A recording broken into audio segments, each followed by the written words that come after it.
Hello, everyone. This is Defense Politics Asia, and I'm Wyatt, and welcome to the open mic. And I'm just checking the stream to make sure that everything is working. Yep, it looks like it's working. So I wave actually for like 3 seconds, but you guys only saw like half a second. So I wave again. Happy New Year, everyone. So we have 18 and 23, 18 people on the defense the main channel, 20, and 14. Where's the 23 gone? Become 14. Okay, never mind. So welcome to the open mic. 2023, this is the first open mic for the new year, and I'm so not prepared for it. So as usual, as not usual actually is I just started last week that the main channel's stream will end around 1 hour plus, and then it will exclusively just carry on the DPA IRL channel. This is actually to encourage people to go over to the DPA IRL channel to subscribe. So I have to manipulate you guys, since you guys like to read fake news, misinformation, from one guy from Singapore, half a world away talking about Ukraine. What does he know? So So anyway, just want to say hi to some people. Let's see who is on. Okay, Adriano Taylor, hi Sleazer, hi Jen, hi Ugly Toad, hi Kulak, hi Ocean Tosca, hi Bluter, hi Replacement, hi Jukavaj, hi Daniel Hutchinson, hi Do, hi Emmanuel, hi Zhangmil, hi Do, hi Marcos Ramos, hi Daniel Petrucci, I actually don't know how to pronounce Petrucci.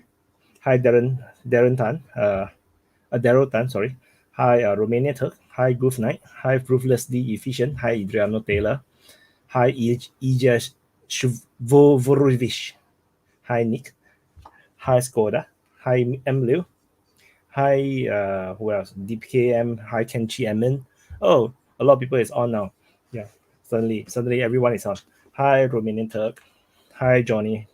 So hi Ziggy, Happy New Year everyone, Happy New Year. So I'm gonna put in the hi Nato. So I'm gonna put in the stream. Let me see where to find the invite. Let me find the invite. Where's the invite? Okay. Gotta put it. The invite link will actually be on the DPA IRL channel. So let me see. Invite link.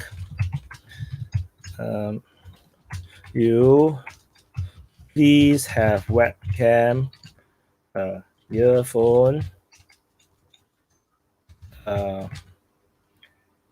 and what else? Show your face.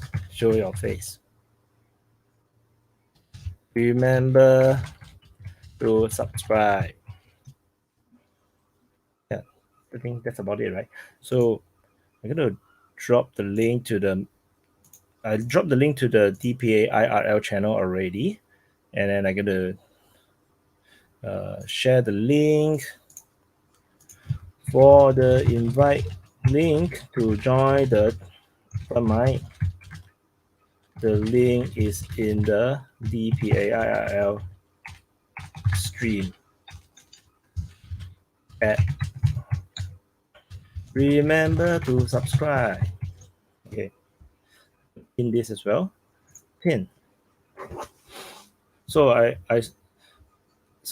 some rumors about opening getting captured. I have no idea. I haven't done the updates since the SIP rep. So as per the SIP rep, the information is the latest. As per the SIP rep, any information that come after, I haven't seen it yet because I haven't have time, because I'm busy with other things like taking a nap and then eating dinner. And then doing the DPA banner. If you have noticed, all the DPA social media as well as the website, the banner has updated to the 2023 version with 15 different heads, the top 15 people that you have nominated. And it's very out of place to see Patrick Lancaster on it, but it is what it is. Yeah, thank you. No, finally, go 11. You're the first person to notice I cut my hair.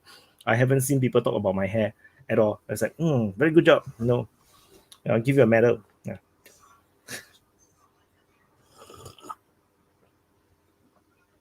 So meanwhile, people are still figuring out how to get to the open mic. So we can talk about some things. Opine is actually just south of Bakhmut. The one just south is basically the southern outskirt or suburbs of Bakhmut city. So I look 10 years younger. Yes, this is the magic of cutting your hair and shaving. Just now I didn't shave. I thought I want to look more rugged, but then I decided I think more tidy. New year, new me kind of nonsense. ISW is showing more advance in Bakhmut than you're showing. ISW, I don't know. I don't look at ISW. Whip Union, yeah. I don't know. I don't watch Whip Union stuff, although I'm in contact with him. So yeah, because I don't discuss progress or the war with very often with other YouTubers or other analysts, because I don't want to get into a bubble, a thought bubble. Like for example, if someone tell me something, then I was like, that's possible. Then I start to think that's what it is. So I don't think that's very healthy. Which is why I try not to discuss too much, and I basically tell the same to my to the fellow YouTubers who are also covering the war, who I'm in contact with. I also told them that no, we shouldn't discuss too much because we should avoid thought bubbles. Why is there two streams on two channels? Which is the main one? DPA Defense Politics Asia, the one with the black logo, that is the main channel. But for open mic's home, the home of the open mic is actually on DPA IRL. Yeah, because the main channel is the main channel. My plan is actually to do a lot of geopolitical stuff there, to report on geopolitics, economics, and so the DPA IRL is meant for opinions, and also for you guys, for you guys' opinion. But we come on open mic, and then you can share your opinion. Because to me, I do not think I'm better than any one of you. No, we are just the same people. I'm just someone that just happened. I'm just like you, just happen to spend stupid amount of time mapping all the information on the map. That's just what I think. And a lot of the people, if you have watched previous open mics, you have realized that a lot of people are just so smart. So, and they're way smarter than me, or they know much more than me. So, which is why I love the open mic. I get to learn things as well. So, anyway, no one want to join. Oh my god. Any problem with joining? Any problem with joining? So we have 109 on the main channel, 39 on the DPA IRL channel currently. I have no idea. I have no idea why nobody is joining it. So if nobody join, it's just gonna be a monologue. I'm gonna be talking to you guys. So, history legend, yeah. David say he loves history legend. History legend is my best friend. He's my buddy. He's my brother from a different mother. So we just we talk quite a bit, and then we just hits off very well. And I only know him after I did this YouTube channel blow up, and then he was using my map. Then we talk on LinkedIn and everything. Then yeah, we just hit off. Very cool stuff. So my new best friend in 2022. So see 2023, I will get new best friends or not. Yeah. So I do say thank you for caring for the opinions of your viewers. I just show yeah, of course because I everyone's view, I think, is very important. It's not just me. Just like when I say go to vote, go and influence your politics in your country. Now, I mean it, because if you don't vote, then your vote is actually very important. And maybe when you engage your politicians, it's very important. It helps to shape, even little very slightly, but it helps. Like for me, with 50,000 subs on the main channel, it seems like a lot, but actually it's also not a lot when you look at the scale of all the YouTube channels that's covering the Ukraine war. My influence is actually very minimal. to be honest. But I just do my best and then do my little bit, and I hope it helps. Oh, what do I think about military summary? I don't know. Actually, I don't watch, so I have no opinions. I thought that he's a very nice guy. So yeah, because we have been on the stream before. What is it called? Mazarin Geopolitics. We have been on together talking about Ukraine war together before. But no, I see him. I used to see him as more like a pro-Russian channel, and I'm the neutral one. But I think he's pretty neutral as well. So he covers the war a bit differently from mine, I think. So for me, I'm just very specific. I'm just talking about the front lines and the fighting, and who is winning and who is losing, kind of thing. No, he covers a bit. I think a bit more about other stuff that is happening around the war, which I will start to cover because now DPA War Channel is now a part. Then the main channel can now do a bit more things. We can report a bit more things that is happening around the war. Hey, no one want to join the open mic. Oh my freaking god! This is the first time I host an open mic. Is there any problem with the open mic? Oh, Ocean Tosca just noticed that I changed my hairstyle. Yeah. Yes, I changed my hairstyle. No. Yeah, the camera. I don't know why on StreamYard the camera is not sharp enough. You is nicer in real life. High central mapping. New Atlas and Teddy mapping. Yeah, I actually really don't know because I really don't watch. I really don't have time to watch. It's very boring when you already spend 5 hours a day mapping the map, and then it's like the last thing you want is just to read more Ukraine war stuff, and everyone is using the same sources. There's only a few sources that is credible and that you can really use, like the two defense ministry, the two Ukraine and Russian defense ministry, and then you have the mainly RIBA, UA, Deep State UA, and maybe War Gonzo.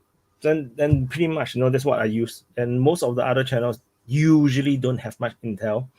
So everyone is using the same sources. So if I watch their stream, I'm just listening to their opinions. It's not really, I'm not really learning much, to be honest. So someone just came into the backstage and then run away. yeah. So anyone want to join the stream? Nobody want to talk. Open mic is not about me talking only. Will China defend Pakistan in the war of India? Of course not. They will just let Pakistan and India fight it out and just let them die, and both get weakened. What the hell China want to get involved in other people's war? Not to mention India and Pakistan is both nuclear powered, nuclear armed. So the India and Pakistan themselves would not even go to war because both are nuclear armed. All the wars that they had is very small. So, hi Jay. Yeah, what's going on, DPA? I forgot about my earpiece. Wait. I forgot. Wait, you go by. Do you prefer Wyatt or you prefer me call you DPA? Wyatt or DPA. For Wyatt. Okay. It's a beautiful Sunday here, the first day of 2023. Happy New Year, by the way. Happy New Year. I'm about to go enjoy me some the greatest sport of the world, football, American football, by the way. You mean rugby? Yo, my girl heard you say that, and she was like, "That sounds pretty cool, actually." She was like, "We should change the name to Armored Rugby." Yeah, actually, would be a cool name. Okay, but it's football though. You use your feet. Since when? Only when you kick the free kick, right? Well, no, free kicks. Well, actually, there are free kicks, huh? Yeah, you have one. Because I can hear the feedback. Is that better? No? Yeah, I think. Yeah, it's better. I cannot hear myself anymore. Cool. I can you hear me? Myself anymore. Yeah, I can hear you. Hold on. I'm going to go out and come back in. Hold on. He's gone. And I'm alone myself. Will Serbia move against Kosovo this year? This year is 2023, right? Then maybe I don't know. Okay, Oh, how about hey, now? hi. Hey. Yes, Now good? good. So I But I couldn't hear cannot you hear before. myself. I don't That's know good. why. All Yeah, right. just now there was a feedback. Okay. How long Anyway. more to your game? Huh? How long more to your game? No, I haven't started yet. It's about they start at 1:00 over here, East Coast time. So what time is it now? Actually, 12:15. Starting 45 minutes. are you playing? No, no. What? These are You highly look like tuned you're athletic playing. machines. I got a jersey on right now. That's why. Because I mean, don't y'all wear? You guys wear your jerseys of the teams that you like? Oh yes, yes, Yeah, we yes. do the same thing. I I'm not. play I football, just not used to the jersey being so armored. It so looks pretty armored. you know what though? Did you know that football actually is popular in the UK and Germany? Like American football actually is popular over there. No. It is. They had they've had games in Wembley Stadium in the UK since 2007. They had their first game in Munich this past year. They've With the had games armor. with with the armor, yes, with the armor. What else? What do you call it then? It's not if it's not armor. What do you call it? It's football. It's I football. It's mean, real I mean the football. the the, the gear. The gear. The What do you call pads. it? They're called pads. Oh, that's so pathetic. That's It's so the weak. The name. You need to change the name. Call it armor. It's like, ar- don your armor, guys. Armored Rugby League. The ARL. I like that actually. Yeah. See why you should be part of the NFL commission. You should. Yeah. What NFL commission? Anyways, to get on topic, or I don't know what the topic is today. I mean, usually kind of the topics are anything. Yeah, it's anything. So the main thing is that I'm suspecting that the winter offensive is already started. That's the main thing that I seem to notice. It seems that there's a different gear to the Russians offensive. Yeah. Well, I thought the winter offensive wasn't going to start until they were finished training up their troops. So anytime I mentioned I mentioned this source last week, and then everyone was like, "Oh my God, they're so anti-West," but I don't care because I follow him and I like his videos. But Alexander Mercurius was saying that they weren't going to start the winter offensive until they finished training up all their troops, reserves included, and that they still had So a few thousand troops that needed to be trained up. The Russia wanted their frontline and reserve troops fully trained up before they started an offensive, and that wasn't going to start until sometime in February. so if that is not offensive, then it's quite scary, right? Because the Russians are already pushing pretty hard now. Right. So if you say that there is going to be like even bigger offensive, that would be like crazy. Hi, Vlad. Well, I mean, didn't you make the point before? Hey, what's going on, bro? I believe Wyatt, you made the point before. This wasn't in one of your lives. It was in one of your standalone videos. That in Belgrade alone, Russia had like over 800 aircraft that they were stationing. Yeah. It So was I'm something starting insane. to doubt, whether it's true or not, because it's like we haven't really seen a lot of the airstrikes like yet, or at least it doesn't seem to be reported. Because they boasted about it, but it might be misinformation. Yeah, but we haven't seen that throughout the entirety of the war, though. We haven't seen major aircraft strikes. We've seen major missile strikes. See, and you know what though, man? And I don't know how much you follow Gonzalo with this Hardly near zero. near zero, but you're aware of him though. Yeah. I mean, because he lives in Kharkiv though, so like, I don't know how much A more. lot of people say he's in Kharkiv, right? He said himself he's in Kharkiv. He's Oh. so he's I guess to show some credibility to it, he's actually like done videos where he's taking walks and he's showing parts of the inner city where there's bakeries, where there's shops. And usually people in the comments are saying that, oh, well, yeah, that looks like a spot in Kharkiv. I can't speak on it for sure if he is. I mean, that'd be a weird thing to lie about, honestly, especially since he admitted he got picked up by the SBU. You heard for about sure. that? Yeah. Yeah. But it was a big hoo-ha, This is the first time that was the first time I heard of his name, because I have no yeah, idea who is he. that was a huge deal because he's actually an American citizen as well, and he got picked up by the SBU. So one of the things he was talking about was that sorry, it was the car I was going by. One of the things he was talking about in Ukraine was that he hadn't seen a lot of Russian planes that were going by, even during the assault on Kharkiv. He mostly saw missile strikes, right? And he compared it to how the United States does war, especially during like Desert Storm and Iraqi Freedom, when they did the shock and awe tactics. They bomb the hell out of countries. They bomb them into submission, and then the troops and the tanks are made mostly just to mop up. You mean to tell me that a country that's supposed to be the second most powerful military in the world after the United States would still have tons of aircraft and would still have tons of Cold War aircraft, even if they're obsolete compared to the times?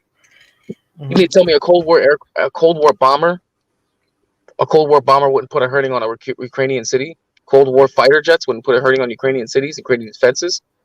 So the idea that Russia right now is getting everything they have, it doesn't make any sense, because we haven't heard about big aircraft offensives or big aircraft strikes. We haven't. Yeah. I mean, the most we heard about was during the siege of Mariupol, right? And we saw that they were bombing Azovstal, right? That's probably the biggest aircraft offensive we saw. Outside of that, we haven't heard really much of it.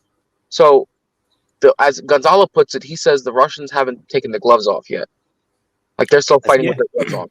I think they're still working on the air defenses. Really, I think they underestimated how good the old, even the old Russian Soviet stuff is, and also all this monitoring from the West is also they see the aircraft, right? So Russian aircraft is not unnoticed in Ukrainian air, so it's very dangerous. There are a lot of videos in the early of the war where a lot of helicopters and Sukhoi 25s got shot down over the front line. So that's really problems to use the aircraft properly. But one thing is, you don't need aircraft that much when you just do ground offensive. I mean, they cover it with artillery all the time. What we see from the Americans, this big bombardments, big fleets of fighter jets going off, you have that somewhat compensated in artillery power, right? And with rockets, I think. It's like somewhere in between. It's like the same bombardment, but not on a huge scale, right? Yeah, but doesn't Russia have the most artillery pieces in the world, even if you didn't include rocket artillery? Or aren't they known for having large amounts of artillery and also advanced amounts of artillery on top of that? I think there is no point of using too much artillery because it's like overrides itself. They need like this precision strikes. You see all these videos with the drone operators and stuff, so it's more or less precision, or I think the Russians prefer precision over like big AoE strikes, right? Because the Ukrainians operate in smaller teams, smaller groups. You don't have like World War II. I think there was a pro-Russian source or Ukrainian source. I can't remember. It should be a pro-Russian source. So they mentioned that the Ukrainian artillery is so much more accurate than the Russian ones, that they are spending like maybe a third or to 1/6 of the artillery shell that the Russians use just to hit the same targets. So that could have some basis though, because now they are almost exclusively using the Western artillery. Like the Soviet artillery is mostly more or less exhausted. So a lot of like M777s, and I think M777 seems to be really accurate. Like even in the Izium offensive, the Russians really commended that the Ukrainian artillery is one hell of accurate and very responsive. Yeah, but don't they have them a lot? But don't they have the advantage of having multiple Western countries give them satellite imagery? Yeah, of course. And satellite intel. Isn't that the advantage? I mean, not to say that the Russians don't. That's another thing too. I don't hear much about. The Russians have satellites up in the sky too. Are they not able to use that same kind of imagery? I've heard a story that the Russians didn't have like actual satellites over Ukraine or something. They launched it very late in the war. Something like this I've heard. So maybe it's now we're seeing a lot of like HIMARS getting destroyed and stuff. It may relate to the satellites that the Russians fired.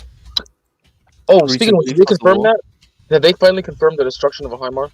I know the Russians said they captured one and destroyed one. But have any other sources confirmed that? I think on Wyatt's latest video, right? There was like in Kramatorsk or something where I came from. Yeah, the world is small, man. From my estimate, from all the HIMARS that I have reported destroyed, I think it's more than 10, like nearing 20 HIMARS or HIMARS type vehicles. They have been taking out all these vehicles at least according to the Russian Defense Ministry. Occasionally they have been taking them out, and it seems like at least 12, 14 of them has already been destroyed at least. But the Ukrainians only got a dozen, didn't they? They got like 20 over. I think more than 20 because they still got the M270. They have the German HIMARS. The German M270. Okay. The I was thinking of American version, HIMARS. That's why. Because they don't not only HIMARS, they got the M270 as well. They got a lot. Okay. From Poland, Mason. I think. Hey, Commander. Hey. How y'all doing? Nice Happy quote. New Year. Hey, Happy New Year. Happy New Year. Mason is like one of the most generous super chatter. I always saw his super chat now and then. Now we see your house, okay? Yep. So we were talking about like M270 and HIMARS. It looks like they're running out of HIMAR ammo. I mean, people have been talking about this for a while, but like you barely hear about someone getting struck by HIMARS anymore. So according to Russian Defense Ministry report, almost daily they still talk about intercepts of HIMARS missiles, like daily, but it's not a lot. It's like 5 here, 4 here, 6 there. Like in one day there's less than 10. The intercepts. I remember then there are reports of hits.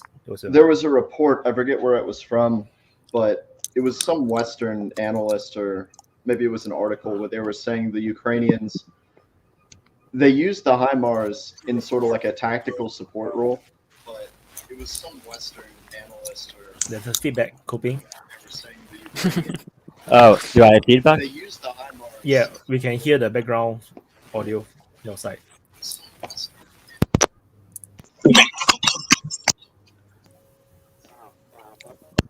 Are you playing the YouTube? Okay, I'm gonna mute him first. Ouch, ouch, ouch. Hello. Oops.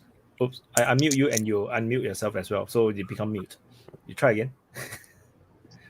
Okay, he's not. Let me try again. Oh, he's gone. Okay, sorry. People start to drop off. What happened? Yeah, he went for his armored rugby. Yeah, Jay wanted. He's waiting for his armored rugby game. I mean, American football. Yeah. Yeah. Yo, Wyatt, some funny things. Yes. Can you comment on the Chinese-Indian border clashes with stocks and? Yeah. Oh my God, it's just lame. I don't know. I mean, it's funny. The video was the one the Indians used the stick and just beat them back the barrier, right? So the Indians seems to detect the Chinese try to infringe into the area where it's supposedly the border, but the Chinese soldiers seems to be unarmed. They just cross over the barrier, and then the Indians just come over with the sticks and just start hitting them. and then they cannot take it, and they all ran back, and then they cheer. Yay! I mean, better we have this kind of wars than Ukraine war, right? My so brain old cannot- people shooting at each other. Yeah. My brain cannot digest like what the hell is happening. It's like, come on, you just take the gun and fire in the air or something. The babushkas on the supermarket in Kiev give a harder fight than the Indians and Chinese. So I mean, is it's a this good better? thing, right? Is this All better? right. Yeah, I think it's better. Yes, let me. Okay, no background noise, no nothing. It's I'm loud and Yeah, clear. no more. Okay, All awesome. right. Yeah, Happy New Year's, finally you everyone. got a good mic. Yeah, I had to because when I look back at the streams, I kind of noticed that I'm very, very annoying to listen to through that mic, Yes. and I'm also not able to kind of listen so well the others. So I kind of imagine pauses where there are none, or I think that people are pausing because So it became a Yes. mess, and I noticed I had to do something because also the audience was making it quite clear that yeah. So which is why in the private chat I do mention that please just don't stop, don't wait, just finish your sentence, because sometimes the pause we hear is actually is wrong because it's delayed. Yeah. Yeah. Okay, Jay mentioned in the private chat that he went for his armored rugby game. I think that's such a much more appropriate way to call it because, like he says, yeah, it's football, but it's what the first kick, no? It's mostly with the hand. Call it rugby, right? You know, it just you don't have to sugarcoat it that Americans have gotten so soft they need armor to protect themselves. The British don't even care come to. on. Well, with the at least you care to keep the game going. The British just like, well, we're not going to be like the Yankees and put armor on, so like the sport dies out. So like kudos still, you're keeping rugby going, armor or not. Or padded armor, padded Oh, rugby. sorry, Because you say sorry. it's not armor, right? It's padded. I did not mean to emotionally damage any Americans. It's a padded armor. Yeah. Severe emotional damage at the moment. Yeah. Well, that I'm was- from Alabama, so down here it's like a religion. Football. So Mm. the issue of football and soccer, like that's like you do not. It's a blasphemy to call it rugby, for example. People just wouldn't know what the hell you're talking about. It's not that they would even be mad. They would just be like, "What do you mean? What's rugby?" Really? So, but Depending on where okay, you well, are. I mean, people down here aren't stupid, but they don't really follow European sports much. Hmm. So, but American football actually comes from rugby, right? Yeah. So I think so. you- I mean, I don't know. it's the exact same rules, if I'm not wrong. It's just that it's armored or padded. It's the same rules, right? I believe.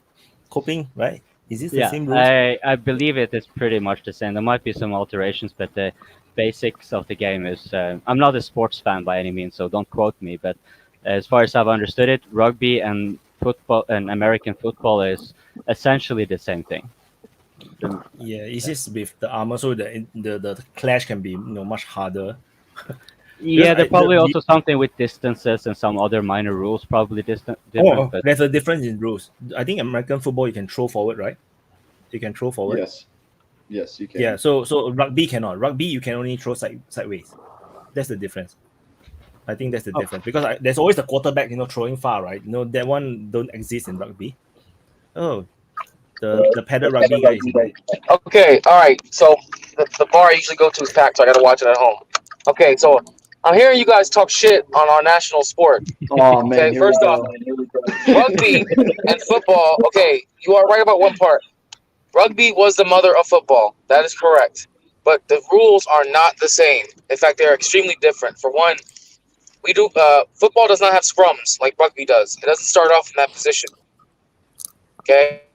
Start off on the line of Yes, you scrimmage, see. Yeah. making contact with each other This is- already. They have to have a football's length of distance between the two. Can you hear me? Yeah. Oh yeah. I forgot about the scrums. Yeah, there's scrums. Now also, okay, the football is held by the quarterback. He's the one who holds the ball just as much as the center does. Okay, in rugby, forward passes are not legal. Every pass made has to be a backwards pass. Forward passes are legal and lateral passes are legal in football. Okay, not only that, but you have 3 different phases of the game, whereas rugby doesn't have 3 different phases because there's offense, defense, and special teams. They're completely different teams that culminate into one team. Rugby doesn't have that. All right. Rugby in rugby they don't switch for offense, defense, and then special teams. Special teams has its own face in the game. You see that on kickoffs, you see that on punts, and you see that during field goal attempts. All right. Not So only did you that, guys swap the entire team out? okay. So there are 11 players for offense, 11 players for defense, 11 players for special teams, and then you'll So have how many people on the pitch at the same time?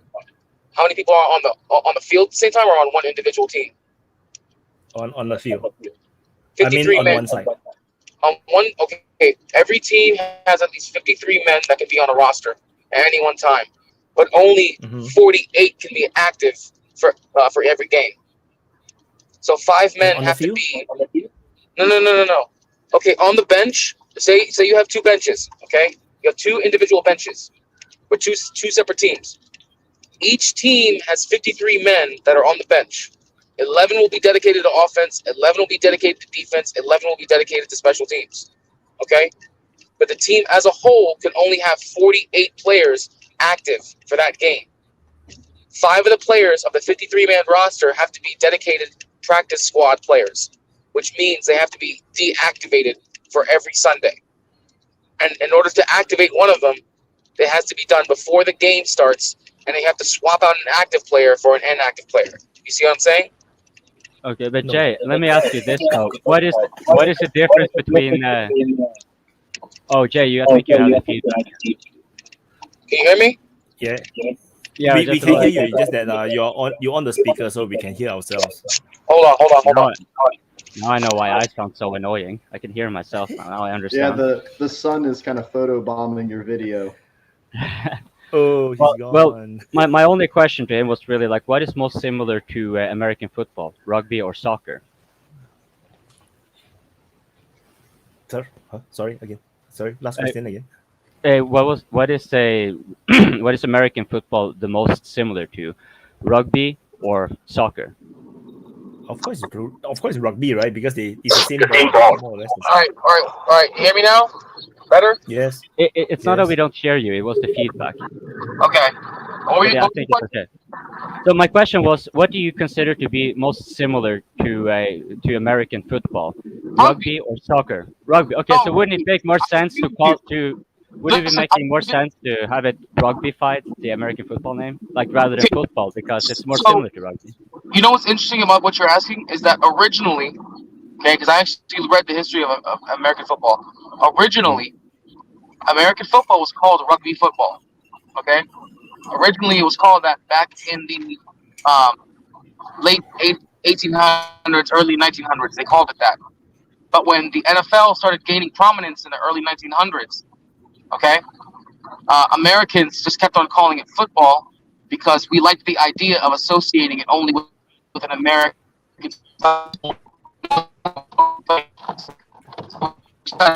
He says some blasphemy. That's why we cannot hear it.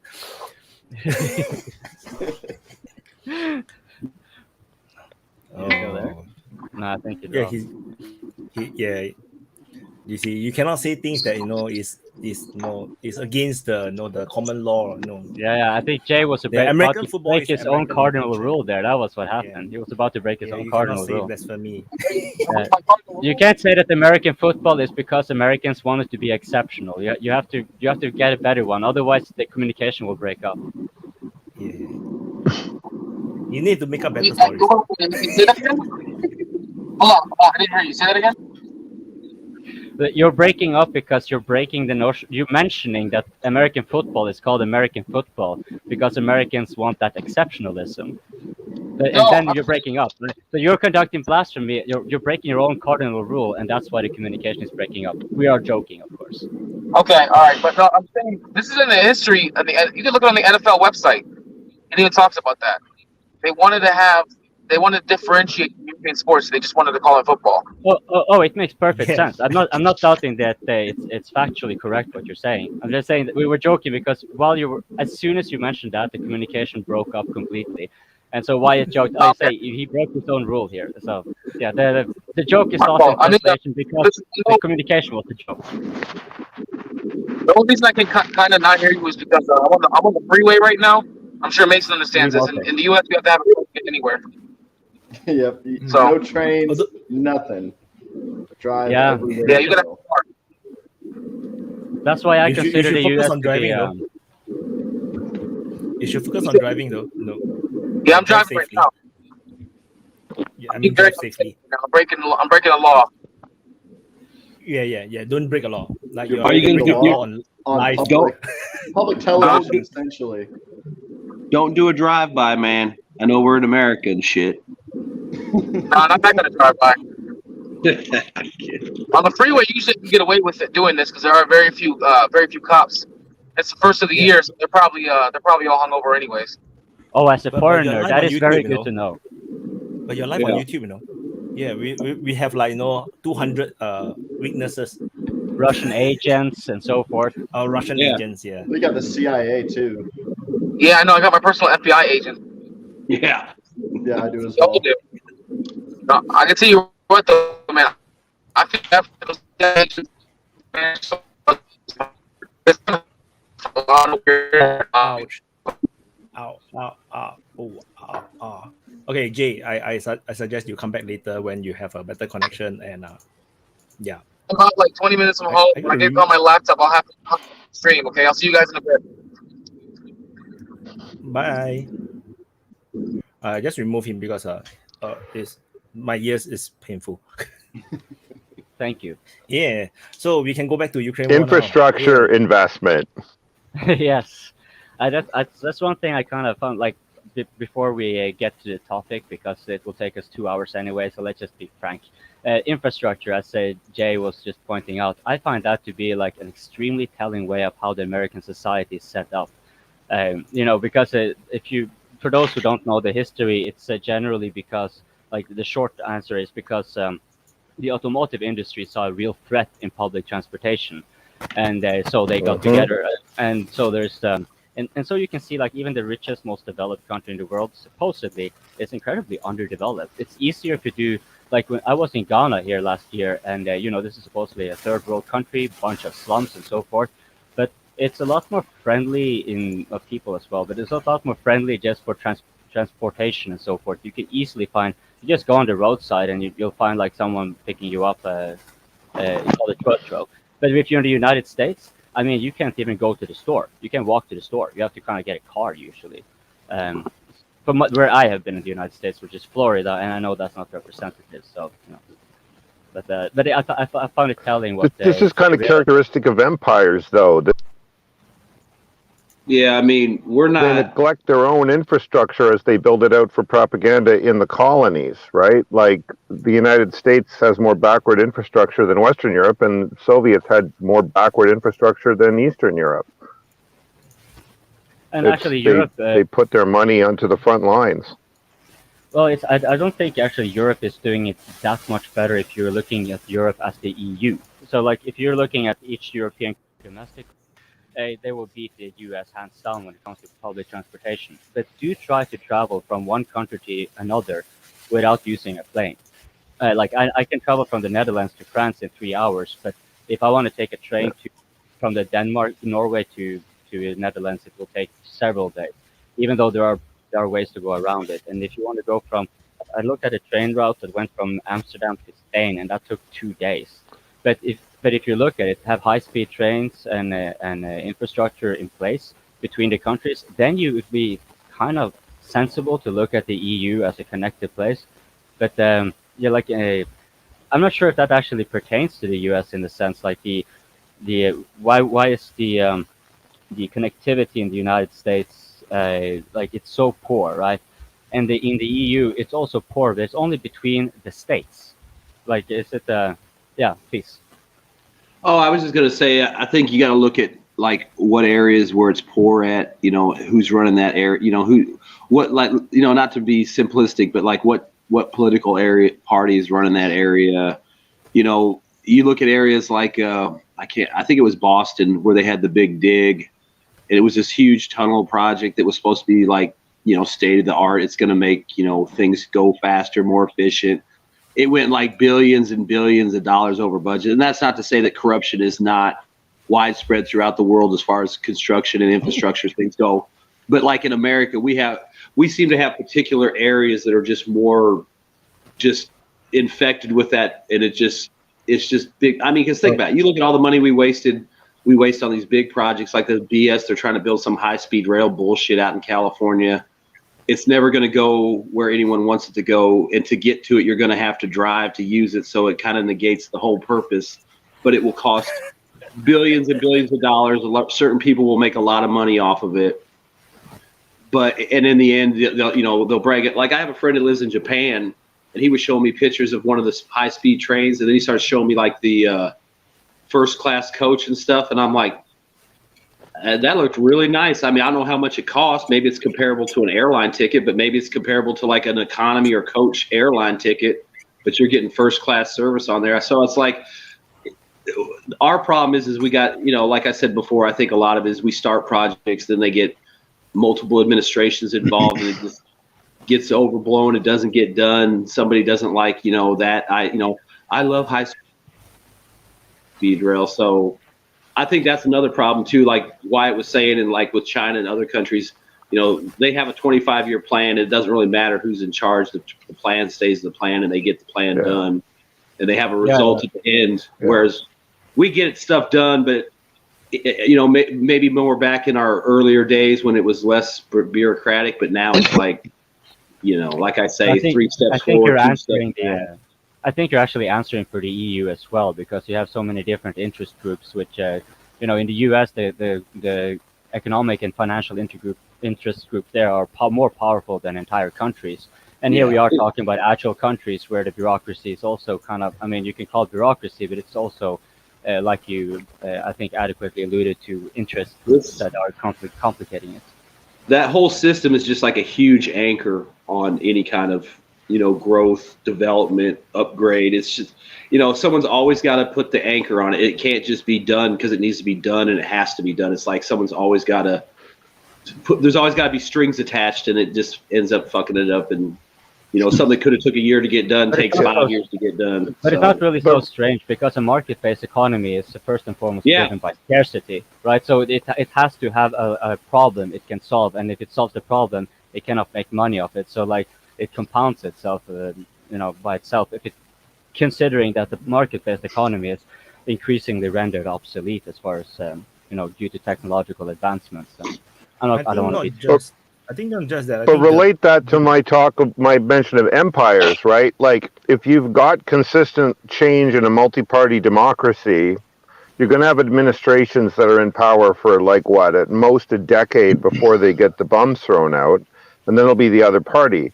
So these 20-year, 40-year projects, like massive upgrades to the infrastructure, rail system, and so on, that takes more than 10 years to do. So you can agree that you're going to support these things in your allies in the front line. Like Japan has to get it because Japan has to stay ahead of, China, and France has to get it because France has to stay ahead of, Poland.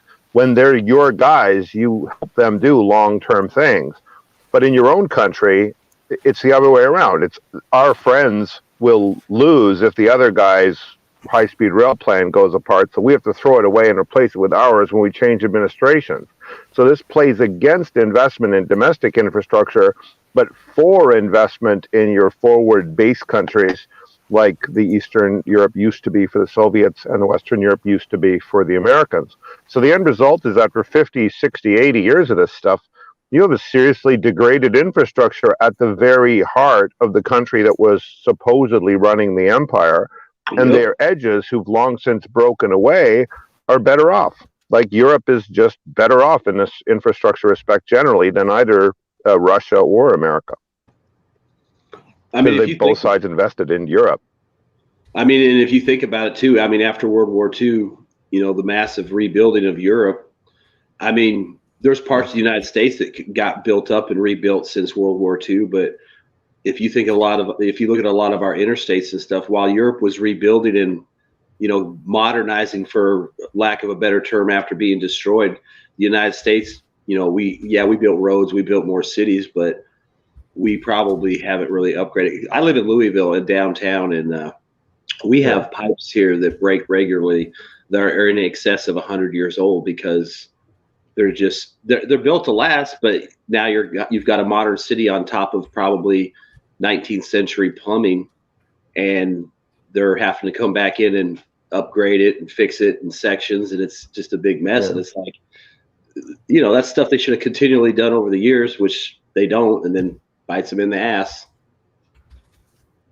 Yeah, you can't neglect systematic infrastructure for that long. In 1932 to 52, the United States, which was very isolationist at the beginning of that, put all this effort into infrastructure. The Hoover Dam system got built at that time, all the work projects, administration stuff.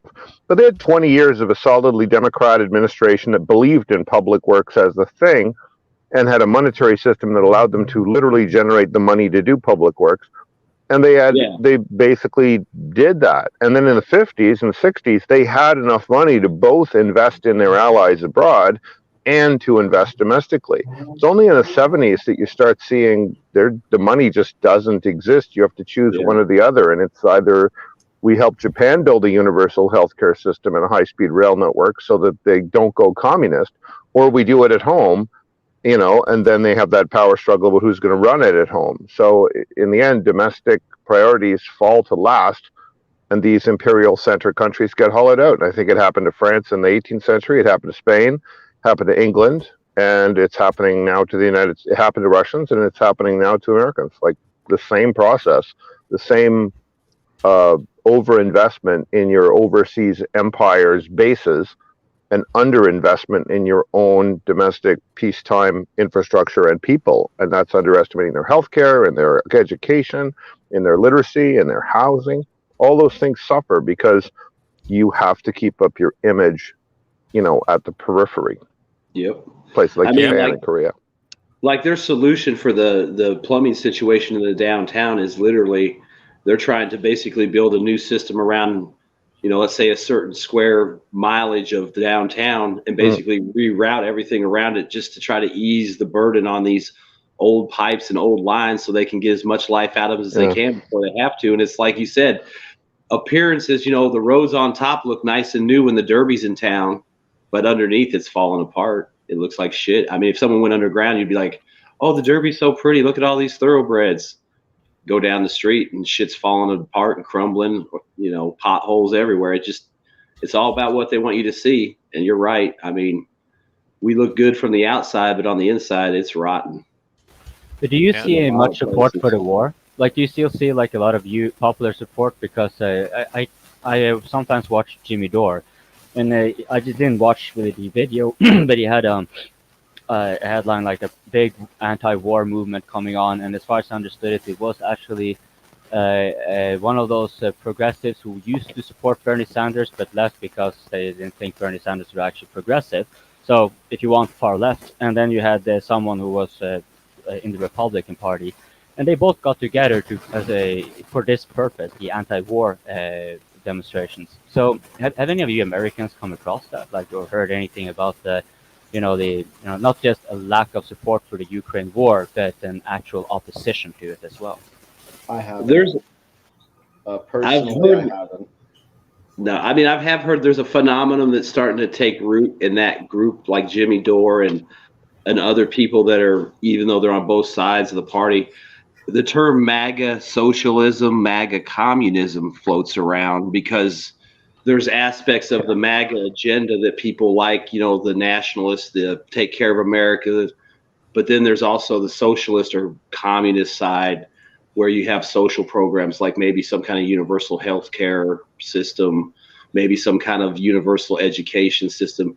So there's a mingling of these ideas, but I think the root of those ideas is, someone like, oh, that's socialism, that's communism. It's like, yeah, but it's for us. It's only for our citizens. It's not for the world. It's not for, handouts to everybody.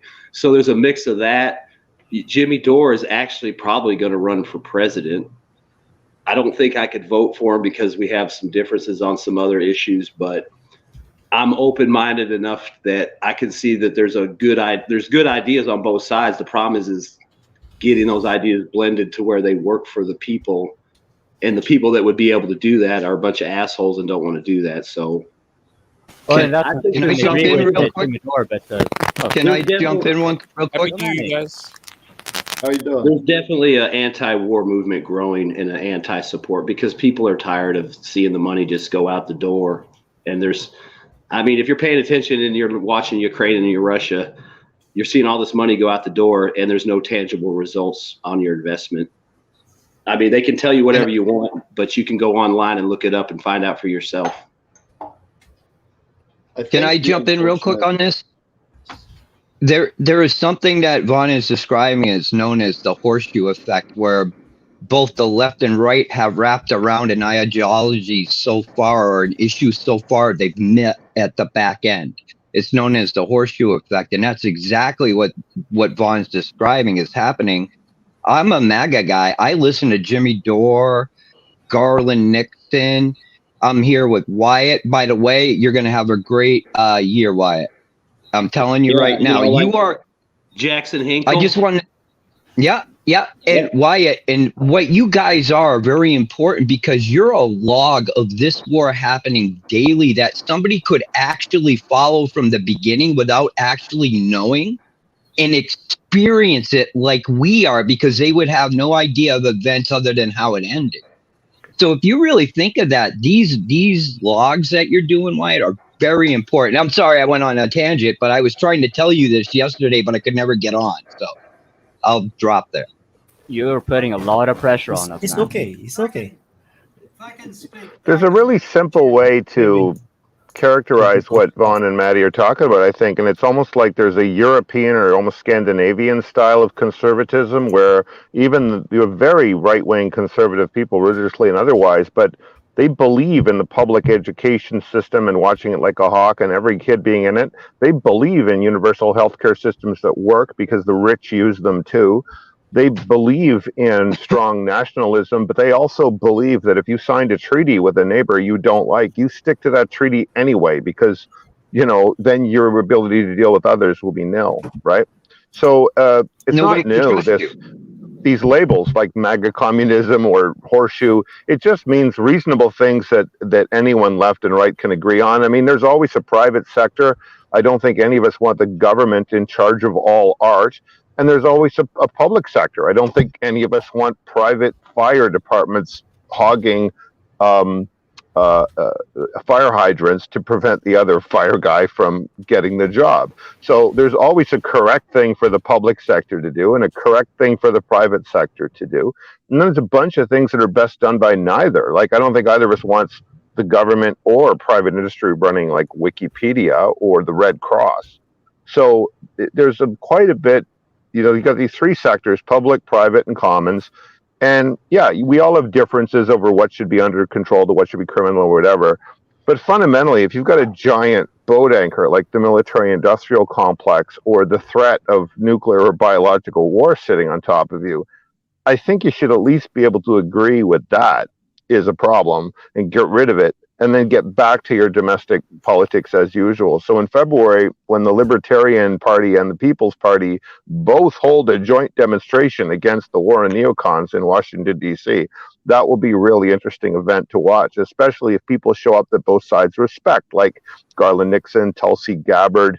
Even Tucker Carlson has gotten some respect lately on the left for speaking out against the war and actually being open to truth tellers from the other side coming onto his show. You know, Glenn Greenwald crosses over. You know, he used to be perceived as a big left guy, and now the shitlibs attack him for being, you know, agreeing with the right on anything at all. And so we get this list of a dozen or so people, Matt Taibbi, you know, who can't really be bought by either establishment, and they're building their credibility the right way by agreeing with things that they would have themselves disagreed with 5 years ago. And I think that's the key. How often do you change your mind when you see evidence? If you can, you're probably a journalist. If you're not, probably a politician.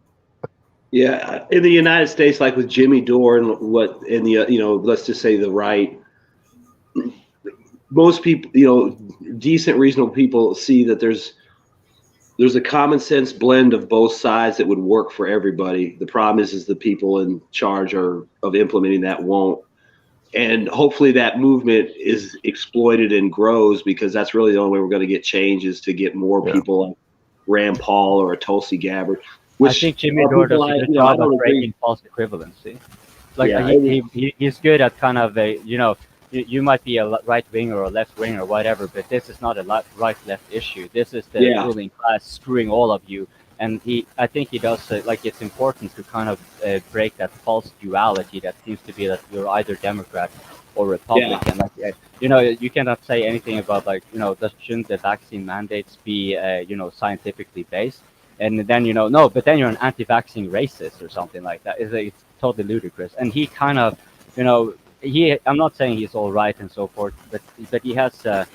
But he does. I think what he does is important to nuance the mindset for the American populace, and for that matter, also the rest of the Western world, which tend to consume quite a lot of American media as if they are Americans.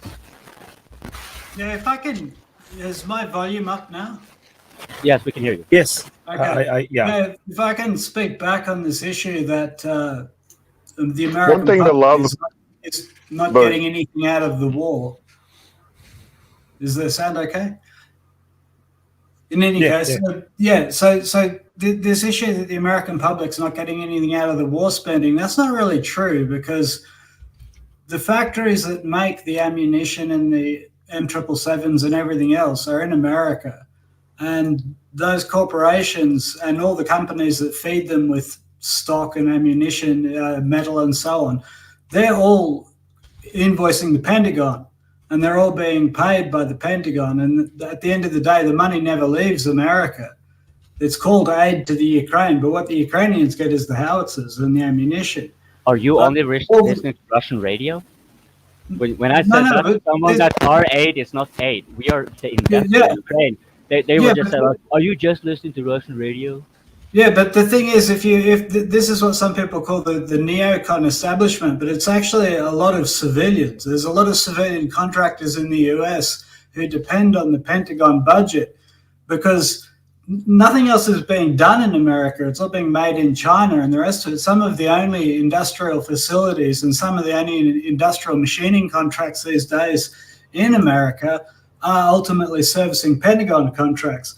And that's not necessarily a bad thing, because, like, you've got to think about what the world would be like if a priesthood came along and said, no more guns for anybody, right? Like a lot of people that want an independent America, they want the right to bear arms, right? They don't want a centralized power telling them whether or not they can have a weapon.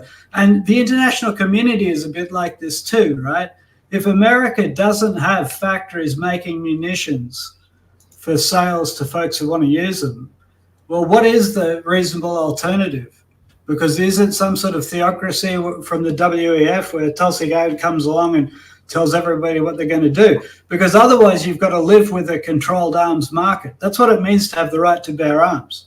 As an individual, that means you've got people out there making weapons that you can bear. And the international community is a bit like that too. If you want to have free countries, you might actually, like, you know, when you reason it towards its conclusion, you might reason that they're going to have to fight for their freedom, and that means that they're going to have the freedom to produce those weapons. And so if someone's going to be the arsenal of freedom in the world, then that's not necessarily an evil thing, is my point. I mean, it might be, but then again, when you reason towards the alternative, it might not be too. It depends where you what is the mechanisms of accountability, though? Like, if you have only one that can have the power and enforce peace. With a weapon, you're going to be a good shot, see? Right. Well, I work as a defense contractor in the U.S. I actually work in a factory that produces goods for the DoD. Obviously, I can't get more specific than that, but it's in Bessemer, Alabama. And I would just say this. Sure, if Ukraine, with its non-existent military budget, wanted to buy HIMARS and M777s and multi-million-dollar systems from the U.S., I have no problem with the U.S. selling it to Ukraine. But that's not what's happening. What's happening is the U.S., with taxpayer money, is spending hundreds of billions of dollars to lend, lease, give this stuff to Ukraine. No, that's not a gift. It's a lend. Now, the question is whether it can ever be paid back. And the answer is only if Poland take over the debt. And why would they do that? Well, because they take over a bunch of territory. So that's how that thing goes. But at the moment, it's not a gift. It's a straight up loan. I would say you're both correct, because we should remember that the Pentagon is the biggest money laundering machine in the world. And this is typically how it's done. Yeah.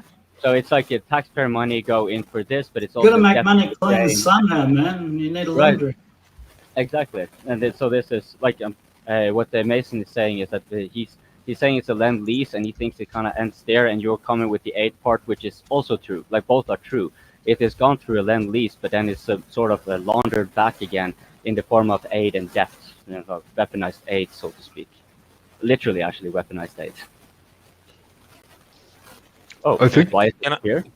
Can I say something to what you may be forgetting, that the budget, especially the American budget, does not go directly to Ukraine. For example, the Czech army just several years back ordered the Venoms and Vipers, but in exchange for the T-72s that went to Ukraine, the American government bought extra for free.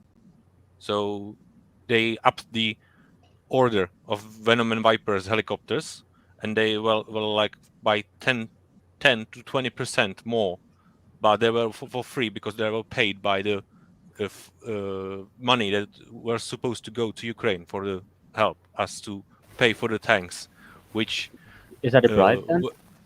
What would you call that a bribe? Because that's what it looks like to me. It looks like a bribe to kind of keep Czech Republic on the U.S. side. No, the Czechs they're firmly in that camp. So they can give something to the Czech else. Republic has to be on someone's side because it's right, small of a country. Unless I misunderstood you, you said that the Czech Republic essentially got more weapons than they were supposed to through Yes. this Ukraine aid thingy, right? And so it would be a way to kind of pay Czech to join in the cause of Ukraine, right? That's how I see it, but maybe I'm misinterpreting. No, because it's better. Because instead of sending HIMARS or Patriots, which are modern technology, which you don't want to give to Russians potentially, because there is a very high chance that someone will sell it under the table because Ukraine. So they actually use the money to buy more helicopters as to compensate for the tanks which went to Ukraine, and of course the Czechoslovak groups that sounds similar to Israel. are the main one, which is servicing and repairing all these T-72s. Along I think with Slovenia, I'm not sure with Poland, but they're actually there was a horrible T-72 modernization made for the Czech army, which was up to NATO standards, but it was extremely expensive and really not rational. But it got somehow pulled out of the closet full of mothballs, and they actually ordered a lot of them, so they can pull the T-72s from other storages, give them to the company, modernize them, which the modernization is ineffective because our army just ordered 30 and said like, no, this is too expensive and it's useless because it's an old tank. So no amount of modernization can work unless you get a lot of U.S. subsidy. Yeah, and that now it is subsidized by the American budget for Ukraine, so they don't have to give the technology. And then the money goes back to the U.S. arms industry, just like because Czech Republic then goes and buys American arms. Yes, that's how it works with all of NATO, including Israel. Like the aid to Israel, for example, is basically the Pentagon money laundering scheme again, where they are giving the monies to the Israelis to buy weapons, which of course the money is taxpayer money going to the corporations. And the same would go for NATO. When Trump came to, you guys are lagging behind on your defense budget. Well, NATO has standardized weapons, and that means that a lot of the weapons that any NATO country were to be enhancing themselves with would necessarily benefit the U.S. arms industry again. And as far as I can tell from what you have told me, it seems to be pretty much that, like a NATO-Israel thing. Like the Israel thing is a special add-on because of the Ukraine war. So more money for the modernization, and the U.S. arms industry doesn't really care because it's just money. Like, and you say it's insanely expensive, but still they would do it because they got American subsidies. Like that's the line of corruption that I see. But yeah, I was going to say, and it might be also that it's a dollar amount. Like 10 T-72s is worth X amount of dollars, so they'll give you X amount of dollars in equipment. Because I just saw a story the other day where they said Iran just took delivery. And I believe it said dozens of Su-35s, but I don't know if the Russians would have that many sitting around just to sell to one. They did. They were for the sale to Egypt. One flight, 12 of them. I think. But I was thinking, it didn't say a price, and I'm like, well, maybe Iran has traded enough geranium drones to Russia that the dollar value equals 12 Su-35s. So instead of getting something else, maybe they said, hey, give us Su-35s. They're like, okay, here's Su-35s. It looks like a bribe, but basically maybe they're just dealing in dollar amounts. Like, hey, you have $100 billion to spend. What do you want? And also one thing to add on it is that Iranian soldiers were actually training to acquire Su-35s from Russia since because they had old aircraft, but they were back from the 1970s, right? Yeah, I think F4 is the F-15. I think so. So, I wanted to kind of connect like this point versus because I kind of jumped into to comment on something that Vaun had mentioned earlier. So as we're describing like whether it's like it'll be portrayed as like a charitable donation to or so aid to Ukraine versus a lend-lease program, and then like these sort of NATO like military packages, it's like as time goes on, it's like our government actions they get more and more abstract and disconnected between how they sell it to the public versus what it actually looks like. It almost looks more like they're doing like a special purpose acquisition company or some sort of weird financial, it's almost like some kind of hedge fund or private equity thing, just creating new constructs and moving things around. And I think that speaks to what Vaun was mentioning earlier when he was, there's a really good, he was talking a little bit about like a kind of a Jimmy Dore, that sort of like a MAGA communist kind of thing. And it's like, there's increasing discussion that I hear from people on the right about like patronage and essentially doing away with the idea that like taking all politics as surface level of a competition of all these different values, and then looking at the actions of the politicians as continual just acts of patronage. So sometimes people, they argue about whether or not Trump waiving those $2,000 stimulus checks in like December of 2020 or something, whether it's a good move because it's going to mess up things in the short term, treasury wise, but actually in the long term treasury wise, or the medium term, but in the short term as a patronage move to kind of gain support, and kind of contrasting like when Biden says he's going to pay off student loans and how that patronage generates energy and like builds momentum for your cause, just regardless of whether he actually has to deliver on it or not. And so I kind of just like, if anyone's interested in that, there's a really good podcast, the Good Old Boys podcast, where they talk. I mean, it's like two dudes who are like Southerners on the right, but they really love like Huey Long, and they always talk about how there's a veneer of what we're seeing in politics in the same way that the financial transactions that we're talking about, like lend-lease and all this sort of stuff, that under it is like at least from the domestic side, you could think of patronage as this sort of like moving force that actually gets things done. Yeah, I totally agree. Germany does this a lot. They promise and they deliver like 2 years. Like, why would you deliver in 2 years? The war will be over. Well, this is what I wanted to bring up is that, a lot of people outside the United States don't know what non-congressional oversight spending is. And these bills are chock full with it. And what happens is this money goes to DARPA. It goes to those projects that Adam were mentioning on the side that they don't necessarily want up in front of everybody's faces, but they know they have to do because of the constraints they are under right now. And, Mason, I was trying to bring something up to you as I worked in the defense industry. Oh, Jesus. I live in New England, so it's all around me up here. A lot of people don't understand, though, to just ramp up and whip up the defense industry in just in munitions alone is a lot harder than people think, because a lot of the products for these parts, for these ammunitions, are subcontracted out all over the place, and you're dependent on all sorts of vendors to be able to deliver to you on time so you can supply the product that goes into assembly that basically builds the missile. And Mason, you know how it can get, and how, where you're building like a small part for, you don't know what you're actually building it for, or at least you're not supposed to know.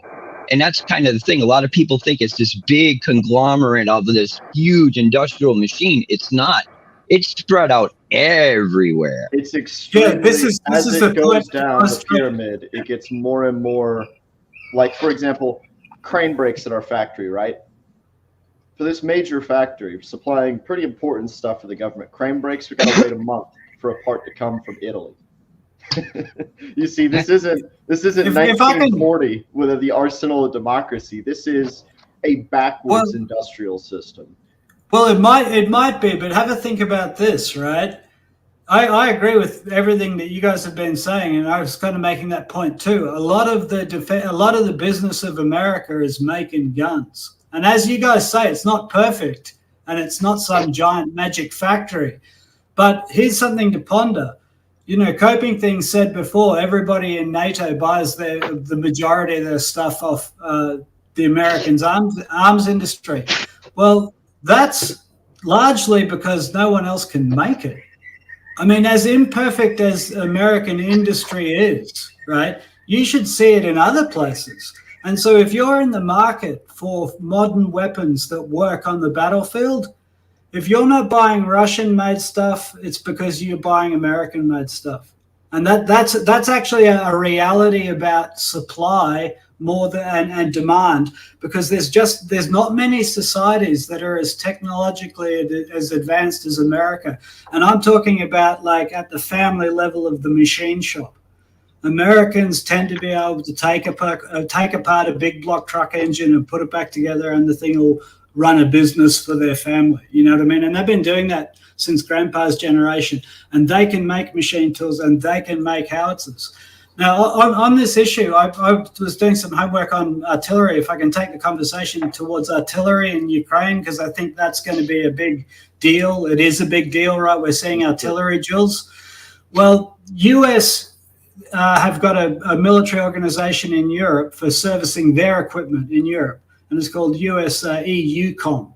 And they have set up a plant in Poland to refurbish artillery barrels. Now, that's really important because there's a total of about 350 artillery pieces, heavy artillery pieces, 155 millimeter, from the West that are in Ukraine. But fully a third of them are out of action at any given time.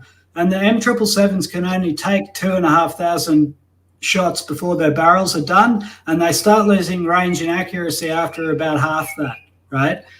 So the US have had to set up a repair facility in Poland because the Ukrainians don't have the machine tools to do 155 millimeter, right? And any machine tools they did have would be hit by a caliber missile.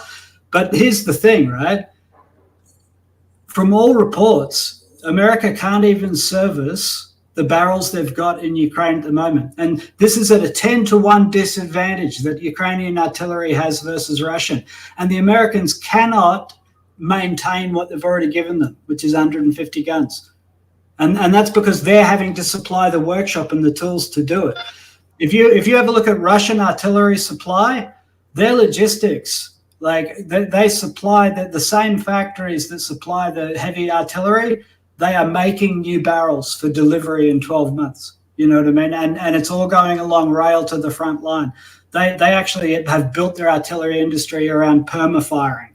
And so this is why when I have a look at what America is having to do to put artillery barrels in the field in Ukraine, it's getting pretty desperate. And that's why they're talking about these new age mortar bombs. I don't know if you guys have seen this, but they're like a rocket assisted mortar, goes 100 kilometers.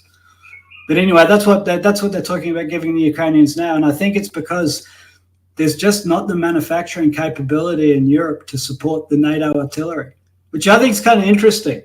America can do it, but unless America starts tooling up to retool artillery in Ukraine, Ukraine's going to get ground into the dirt just on number of shells alone. That's how I read it anyway. And I don't see any artillery barrels in the list of aid from America to Ukraine in the latest lists. There's nothing.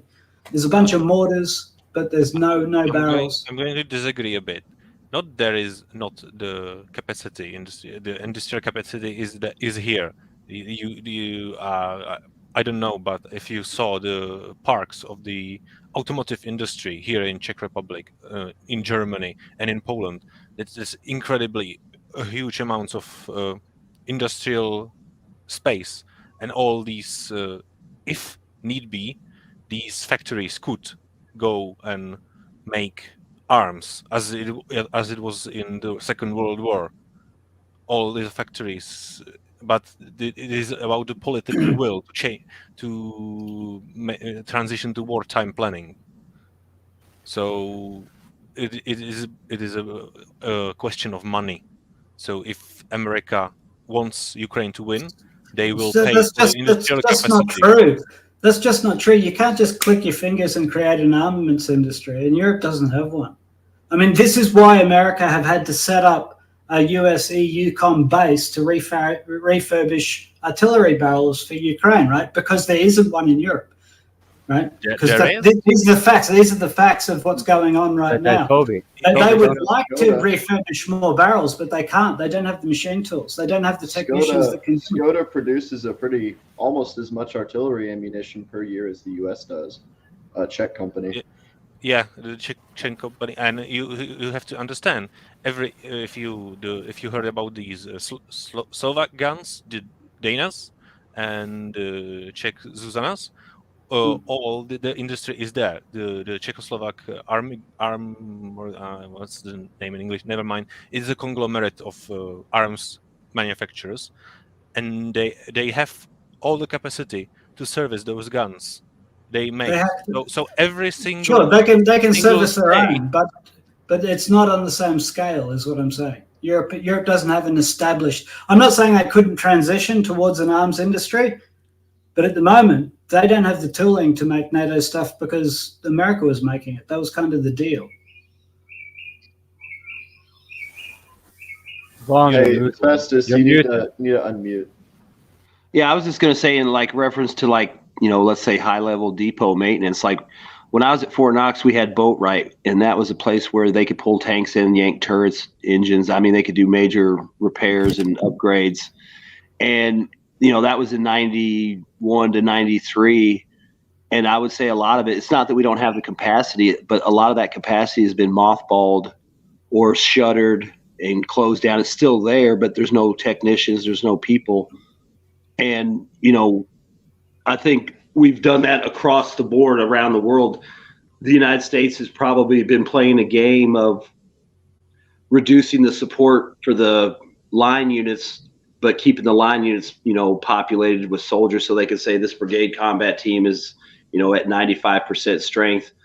But the reality is behind the scenes, maybe the repair and maintenance shops are 60, 70% strength. Maybe they don't have enough guys, they're smaller bays, smaller amounts of equipment around to use because they have less people. And I think that's part of it because, after Desert Storm, we did a major reduction in force and, it wasn't just combat troops, support troops. And then you got to look at, reductions in the defense budget. So they close plants down and shutter them, or they reduce their level of operation. So I think it's there. It's just going to take time to catch it up and populate those sites with people that can do the job. But you got to factor in who's running our government. There's your evil military-industrial complex, Vaun. See, this is the danger of Tulsi Gabbard. Well, there's a very interesting concept in economics, which is specialization. So basically, America does have the capacity, as DPA, he told once before, that how when the COVID came, America was able to mass produce and export even the COVID vaccines. So the capacity is there. It only is a fact of, is America willing, or Europe willing, to put all of those resources, get yourself on wartime economy to take all of those? Because imagine, you need engineers, you need workers. Where are you going to get them from? You're going to have to take them away from other industries. And what's going to happen to other industries? Cars are going to get expensive. You're going to have to bring industries back from other countries. All the parts that get made in China, they're going to have to be replaced with American or European parts. It takes time. And it takes willingness. It's going to take a lot of money. All of that for Ukraine, I don't think any European country or U.S. Citizen can justify all of that money putting towards it. So increasing the aid beyond this point, I do not think that is possible without really hindering the local life or putting your country on wartime economy. One problem with that, Aki, is that the United States economy is a just-in-time type of economy where, we get all the supplies we need to make product just as we need them to save on inventory and paying all that money on inventory.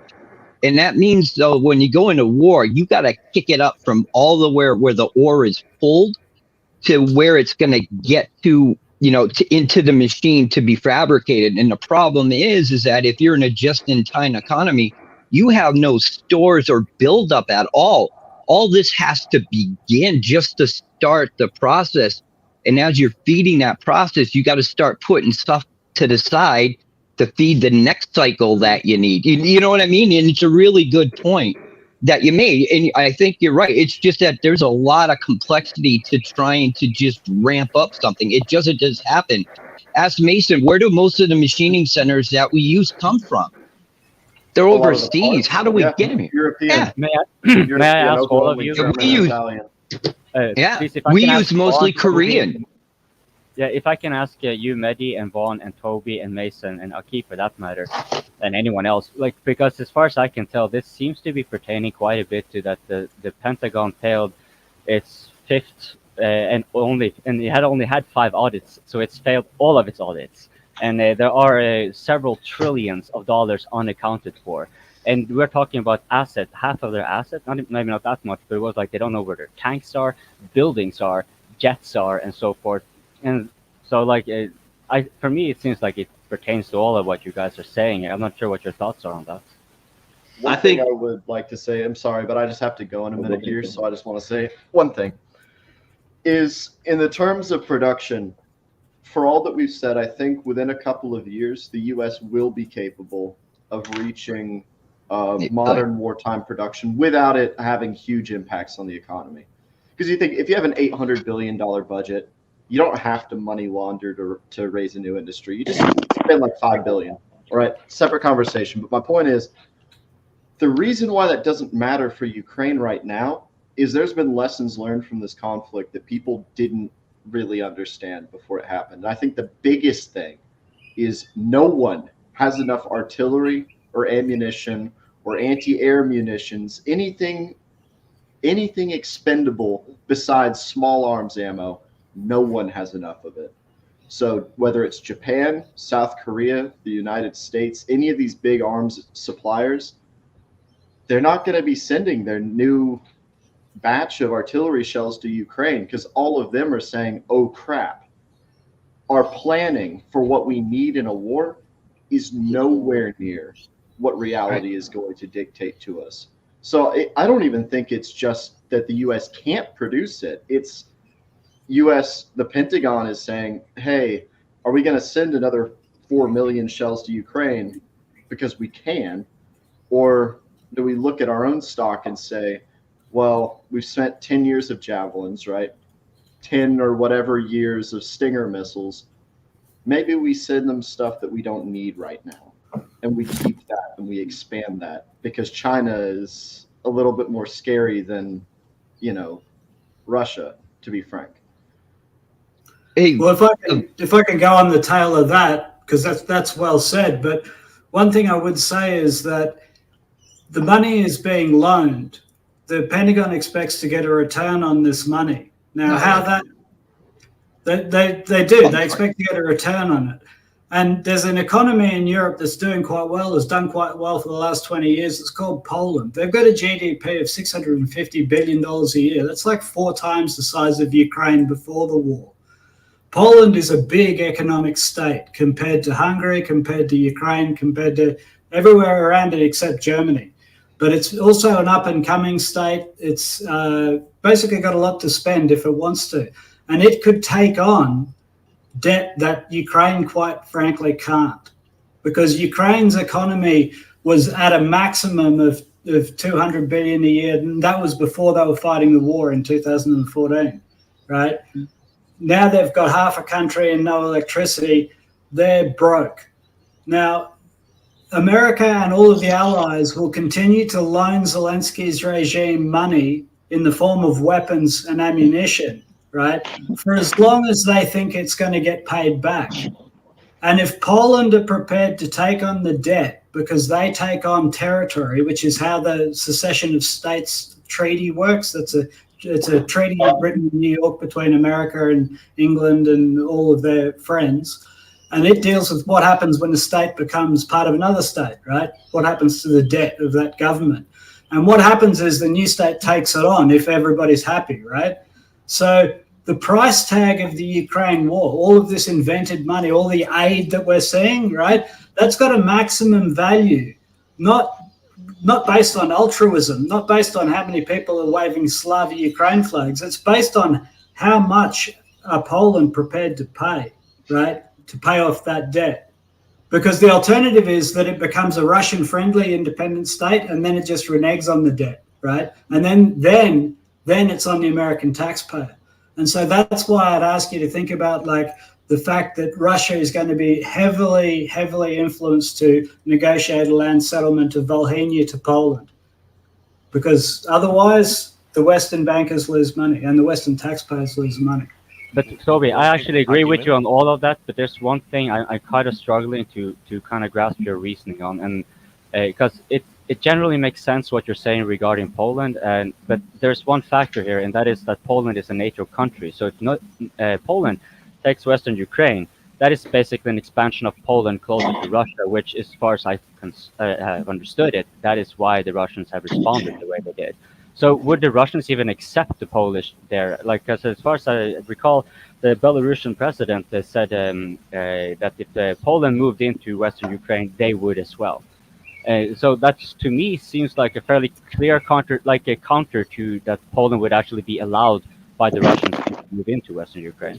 But maybe all Poland has to do is echo the same language and sentiment of the Russian position and say things like, we will demilitarize the situation. You know, we're not after a war with Russia. We're not going to tolerate Nazis. That's very easy for the Polish to do, you know.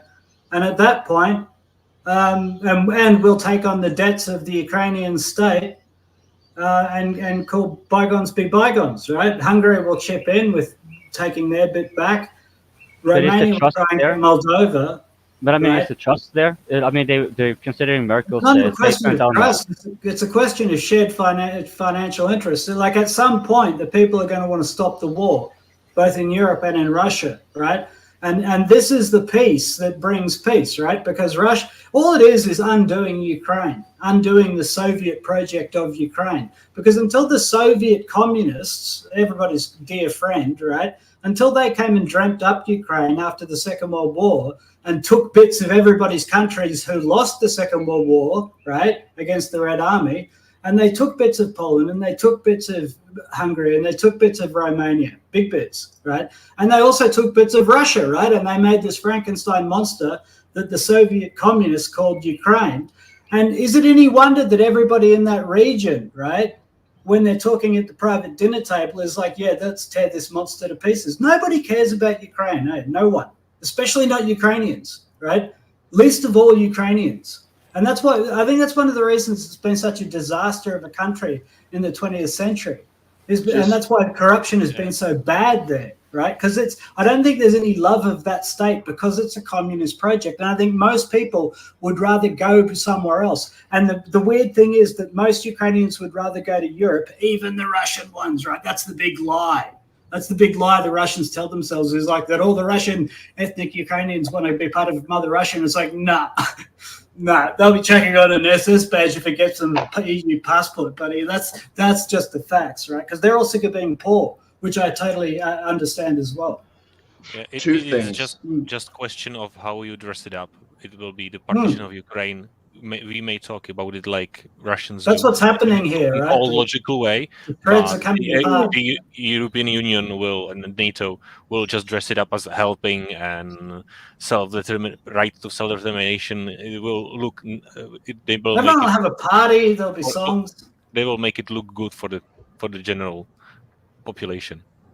It'll be great. There'll be peace. And one more thing to add on that is that I keep on seeing this in the news that like if Putin was gone, the world would be been a better place. I mean, like if they were fantasizing of them killing Putin and thinking that the world would probably be over. But I've been seeing a lot of the politicians in Russia, even if itself, they're like a lot harder than Putin himself, because the other parties are like kind of criticizing Putin for not taking this war seriously and to be a little more harder in Ukraine just to end the conflict as soon as possible. I don't know. That's from two things I'd just like to say is one about Russia having a problem with Poland moving into Western Ukraine, Lvov or Galicia. Honestly, at this point, I don't think Russia will say anything if Poland does it. That's just me. Because if you look at what Putin's been saying, what other people have been saying, I mean, Putin quoted an early 1900s Russian recently with the quote, "If you attach Galicia to Ukraine, you will lose it for Russia." I think it's pretty clear. If Poland takes Galicia, Putin isn't going to care. I think he's going to see that as a godsend, that, hey, they're undermining their own position in the West, right? These people in Western Ukraine definitely do not want to be part of Russia. Literally no one debates that. Everyone recognizes that. West Ukrainians do not want to be part of Russia. There'll be nothing but a security risk. So basically what it would be is just a cap on the end of the Ukraine situation. To me, that's, if I was Putin and I saw Poland moving into Western Ukraine, I'd just be like, all right, we've got them by the, by the whatever. It's over.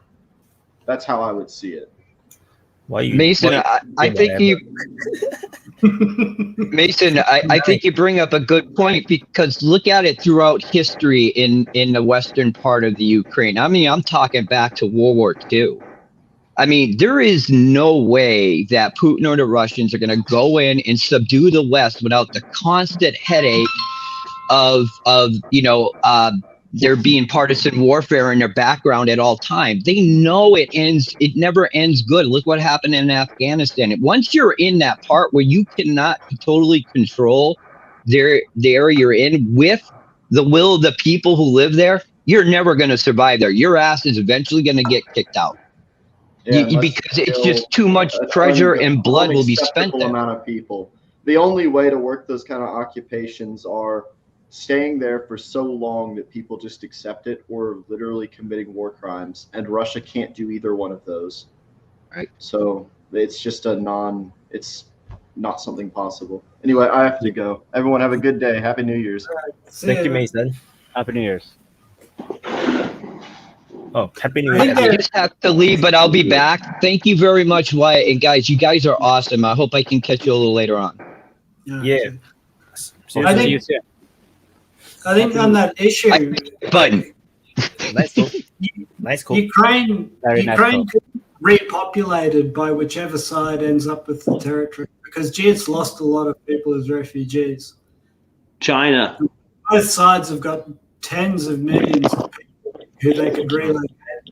The refugees are here. The Czech Republic is the country which took the most refugees, divided by the population. Russia took the most. Yeah, I saw Russia took the most. In Europe, yeah, it was like 4 million Ukrainians. It's kind of interesting that you don't think first of the Russian side of that equation, because since 2014 there have been millions of people made refugees who fled to Russia. And it's kind of interesting the way that is just not registered in the Western press, because that's a source of grievance in Russia.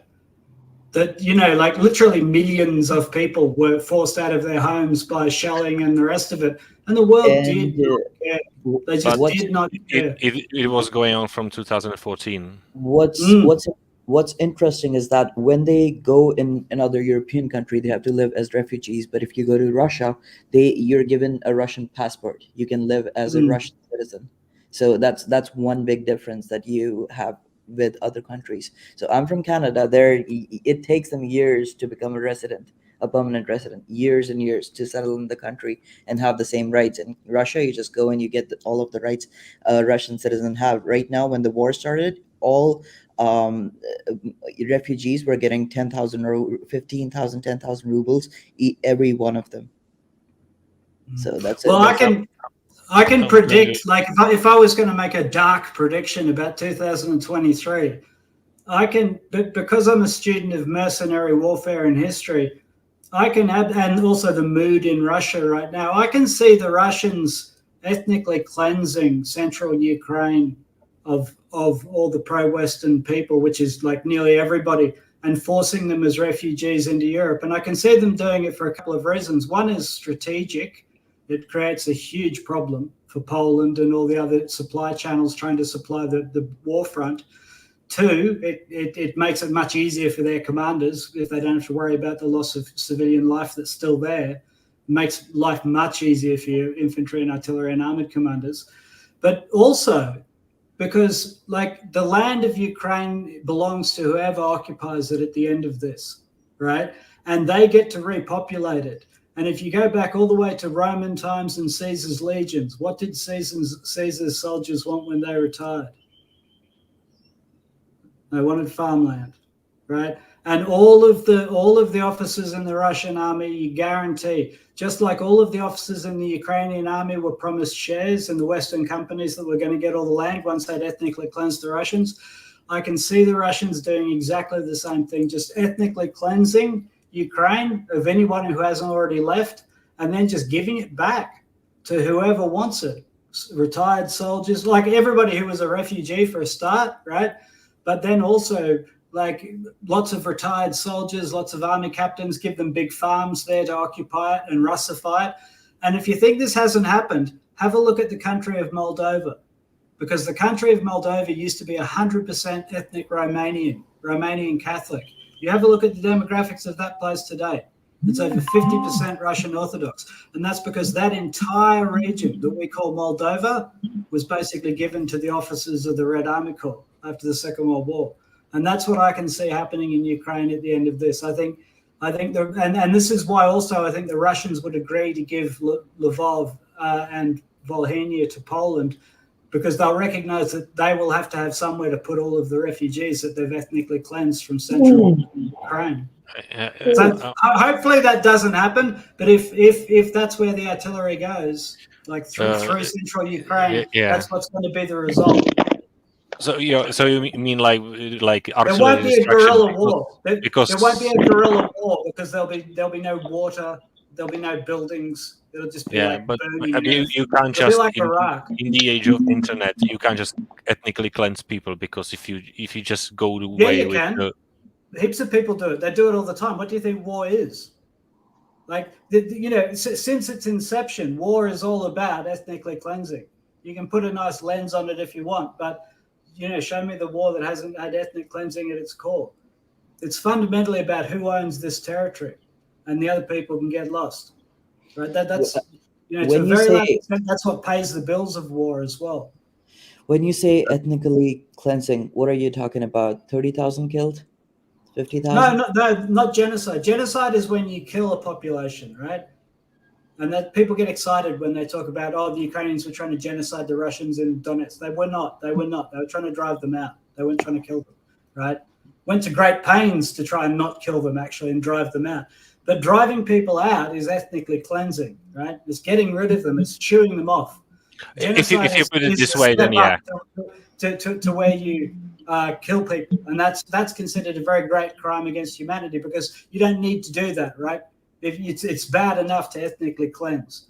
But right? Because you're basically saying to those people, we don't care what happens to you. What most people imagine, you have the Balkans, the ethnically cleansed, so it means that the soldiers will come to a village and they will start just shooting people. So they will go into the house and shoot everyone in it. That's the general definition of ethnically cleanse. It's not like it's like. That's killing everyone is a genocide. What Toby is referring to is more similar to what the Israelis did in Palestine when Israel was created, where they would try to attack a city or a village or whatever from all sides except one, and that was the opening for the Palestinians to flee away. So no matter what fighters would be there, they would still be shelling straight into civilian areas because there were fighters there, so they could legitimize it in that way. But by leaving that opening for the civilians to flee, they essentially booted them out of the villages. And, we know the story now at this point. But that would be ethnically cleansing. The Israelis didn't go in and just massacre all left and right like the Nazis did. They instead used pretty real intimidation that would, any reasonable person would run away. And they did so intentionally in order to kind of get the land available for their population. And, I think I got that right, no? Yeah. I think so. Yeah.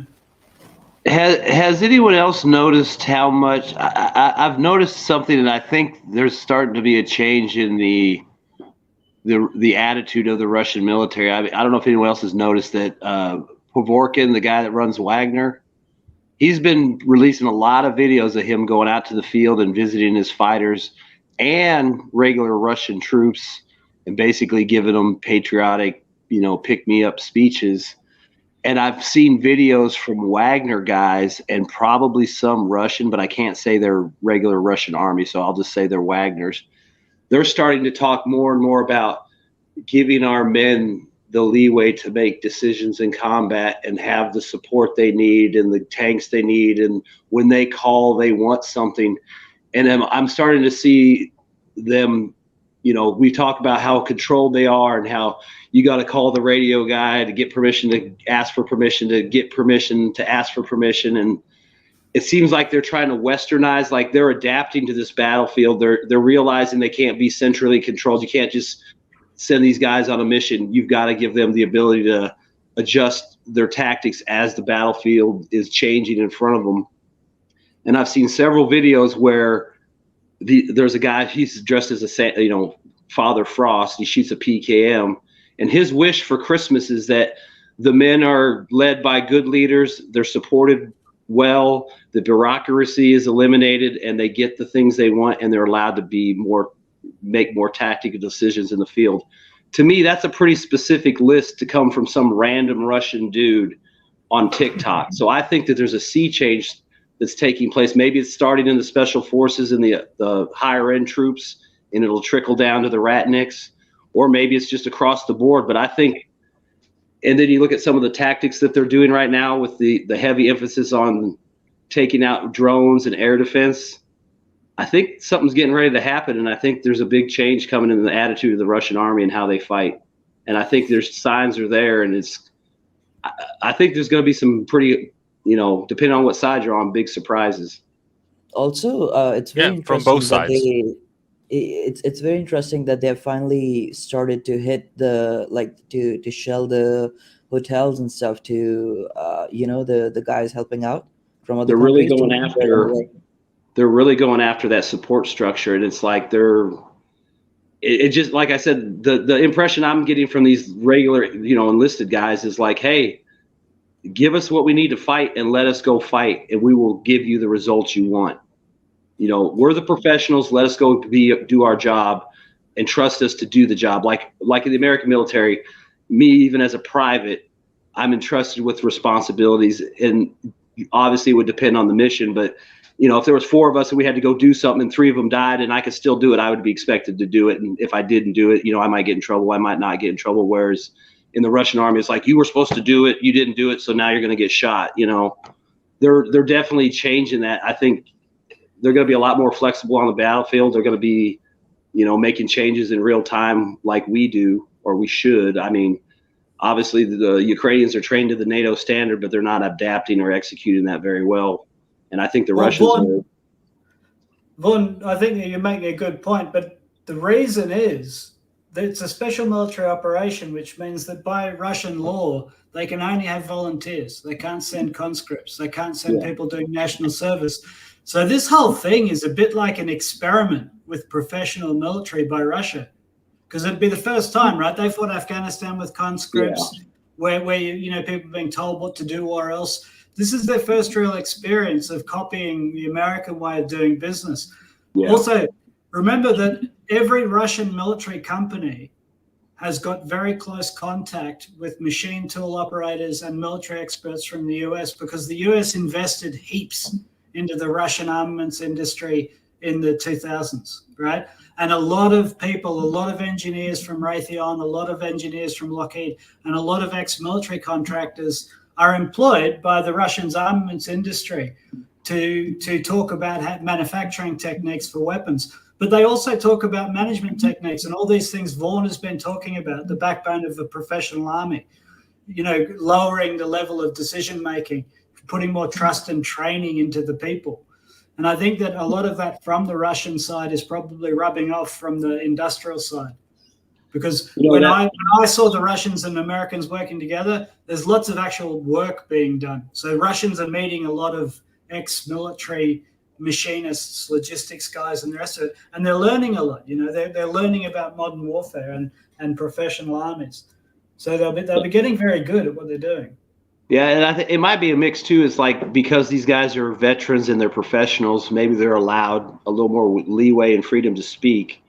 And also, I think it's a good sign that they feel like they can speak out and say, hey, you know, I'll do the job you want me to do, but you need to do this, this, and this for me. And if you can't, then don't expect results that you like if you can't support me the way I need to be supported. The fact that a guy's able to say that to the Russian high command and not get hauled off is, you know, that's, I just wonder if our analysis in the Western intelligence is picking up on this change and the potential that it would have to make the Russians fight even more effectively if they are, you know, decide to just let their professionals do their job and not interfere, like making, you know, every little decision has to be run past somebody instead of just letting, hey, this is here, it needs to be destroyed. Okay, just get it done. I don't care how it gets done, just make sure it's gone by the end of the day. That's kind of how Wagner operates, and it seems like the Russian military is getting a little bit more of a free hand. And it might not be apparent until there's a large offensive or maybe some kind of breakthrough where there's a lot of action. But I just think that's floating out there. I think it seems apparent considering that the Wagner is kind of increasingly being spotted on the media as having a presence in Africa, in particular. Yeah. Like I just recently watched an interview here with I forgot his name, Wyatt. Anyways, he kind of showed like he tried to explain that the thing about Wagner is that there are only a few hundred of them in North Africa, and NATO is making a big deal out of it, as if that is the reason that thousands of French troops were driven out. No, they were accused before Wagner arrived as actually causing the problems they were supposed to solve. And here Wagner comes in a very small, and they get a whole lot of publicity. I mean, a lot of publicity from all sides. And some hail them as, oh, this is a big threat. The Russians are taking over Africa or something. And someone say, like, oh, finally, now Africa has someone who can actually, now they have like a playing hand, not just the West, for example, or just China. They can actually have Russia, which would be a more natural ally for Africa because unlike the US and Europe and China, Russia is already resource sufficient. Like they don't really need to be trying to economically coerce the African states in order to get something. They really like. So I think what you're saying there about Wagner is going to be like a bigger. Like I think it's already on the roll. And what you're saying, what you're stating, where there's more, shall we say, direct demands from the government, is more like the undercurrents now surfacing. Yeah, I mean, I would say that, you know, maybe people are in their high command are seeing what works, and they're going to go ahead and start implementing what works. Because I mean, we can say what we want about Wagner, but from the beginning of the war till now, they're probably the only unit that has consistently either held their ground or advanced. Everyone else has withdrawn or been beaten back, or, you know, yeah, the Russians have had advances, but I mean, Wagner's been like probably the only consistent unit in the Russian, you know, operation as far as what they're. Did you see that film they made? Did you see that film, that promotional film they made? Oh yeah, they're great. I mean, it's so full on. our military should. They all die. Come join us. We all die. You know. But you guys have any speaking of which, I just came to remember the thing about the Wagner recruiting a bunch of prisoners. Like, how is that? Have you guys seen how? Because I haven't really noticed that on sit reps or anywhere else. Like, how are they conducting on the battlefield, or are they even actually like how are they employed? I've seen them use as stormtroopers, and I've seen them. The ones that survive, they get their pardon, they get their medals. Some of them are missing legs and arms, so they paid a heavy price. But I've seen videos of guys talking about what they're doing and how they're proud to do it, and they're happy to do it. You know, whether it's propaganda or not, they definitely stay on message as far as they've bought into defending the motherland, and that they defend the interests of Russia. And they're the line between the degenerate West and the family at home. And they play that shit up hard. They play that shit up hard, and they live it. I mean, they put out the image that they live that life. So would you say that it's likely they would put up that image with using convicts again to retain that image? I mean, think about it. When you see those guys in the videos, they're all decked out in their gear. Their faces are covered. So unless they say they're a prisoner that got hired by Wagner, you wouldn't even know. And some of the guys do say, "Hey, I was a prisoner at labor camp K5, and I'm so glad to be here. The brothers are working hard. We work hard. They give us tasks, we complete them. I just find it amusing I just find it amusing how you're pointing out like the propaganda, which I have kind of noticed. I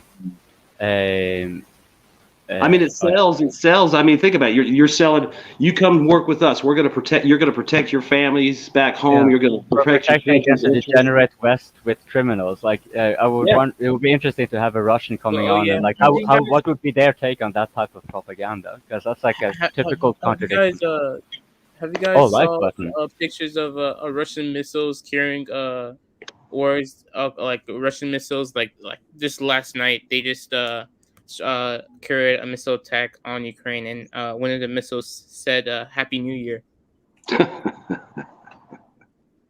I was wondering if they were going to drop those incendiary shells like on Kiev or something just to fuck with them. They were trolling too. The Ukrainians were writing messages on the mortar shells as well. And they were blurring the messages.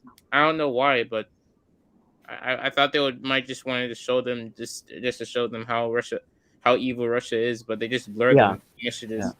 Yeah. I would also expect that, but they didn't. But at the same time, have you noticed like when the Ukraine kind of throws lobs missile over the Russian border, it kind of becomes like, oh, they're so heroic. Manny, are you referring to the Russian AIM-120 NASAM missiles? Oh yeah. Evil Russians, man. Yeah. Those evil Russians using the surface to air missile though. I saw somebody had a picture of I guess it was a piece of the NASM, and it said like it was in English, and it said this side up, and they're like, this is a Russian missile. It was like perfect English. They forgot to blur the word lift, LIFT. They blurred everything else, but they missed out one part. Yeah, why are they blurring everything else? Like I thought just to show how evil Russia is. So and it was very poorly blurred. It was very poorly blurred. Like people can tell that it's being blurred. Like I mean, I don't know any Russian cuss words, so I wouldn't be offended if I can't read it. Hey, have you guys heard of the ground? Have you guys heard of this weapon system? Have you guys heard of a weapon system? It's called the Ground-Launched Small Diameter Bomb, GLSDB. Because this is the new thing this is the game changer, right? This is going to be the new spring of 2023 game changer for Ukraine. So these things are kind of being cobbled together out of parts that America has a lot of, including rocket engines. And it's basically like a big rocket-assisted mortar that will glide for up to 100 kilometers, right? So the big debate is, do we let Ukraine have this because they could then strike targets inside Russia, right? But this is what's being talked about. It's like basically a big ass mortar, right, with a rocket engine that they've stripped off old rockets and put on it. But here's the thing: these things are controlled with their gliding fins with the Link 16 system. So they're GPS controlled. So they're linked right into Langley's weather early warning satellites, so they can see everything, right? So these things are really accurate mortar bombs. They cost about $40,000 a shot, which is actually cheaper than the laser guided M777 long range artillery, right? Which doesn't come near that range. So these ground launched, I'll give you this is the big thing. Ground launched small diameter bombs. This is going to be the new big thing. You trust me on this. Isn't it's there going to be like a game changer? It sounds like an expensive barrel bomb. With sounds like a really good barrel bomb, man. It's GPS guided. Yeah, some little Erwin smurf talked in about it in Langley his video. putting it right on the dude. Yeah. No, I mean, I just don't see how something like that's going to make a big difference. I mean, you'd have to have enough of them just to pound a specific target. Then you'd have to have the assets there to punch through going the other way. I mean, I guess it's a way just to test out new systems and see if they work and what they'll do.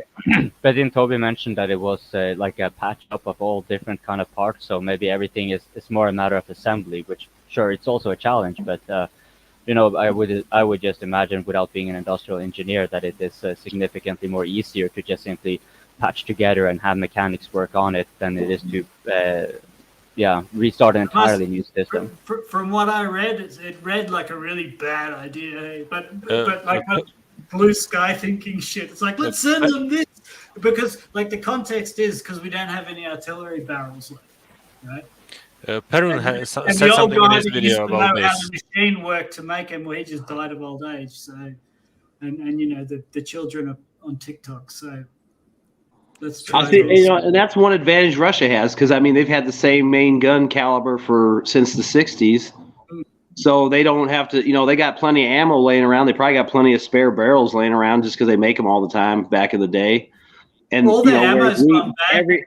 Every time we get a new system, we mothball and deactivate the old system. So it's like, we can't even pull out M60s. We probably can't even use the ammo from them, even though it's a 105 round. I mean, the same guns we used in World War II, we don't. Russia puts them in storage. Yeah, maybe they need a little Cosmoline and some TLC, but they could pull them out and use them.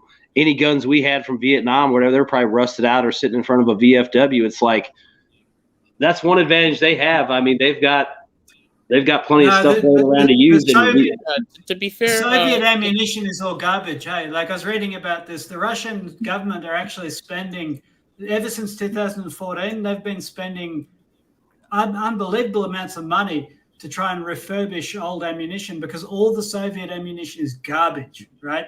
It's like some of it's just really badly made because it was made in the Soviet Union.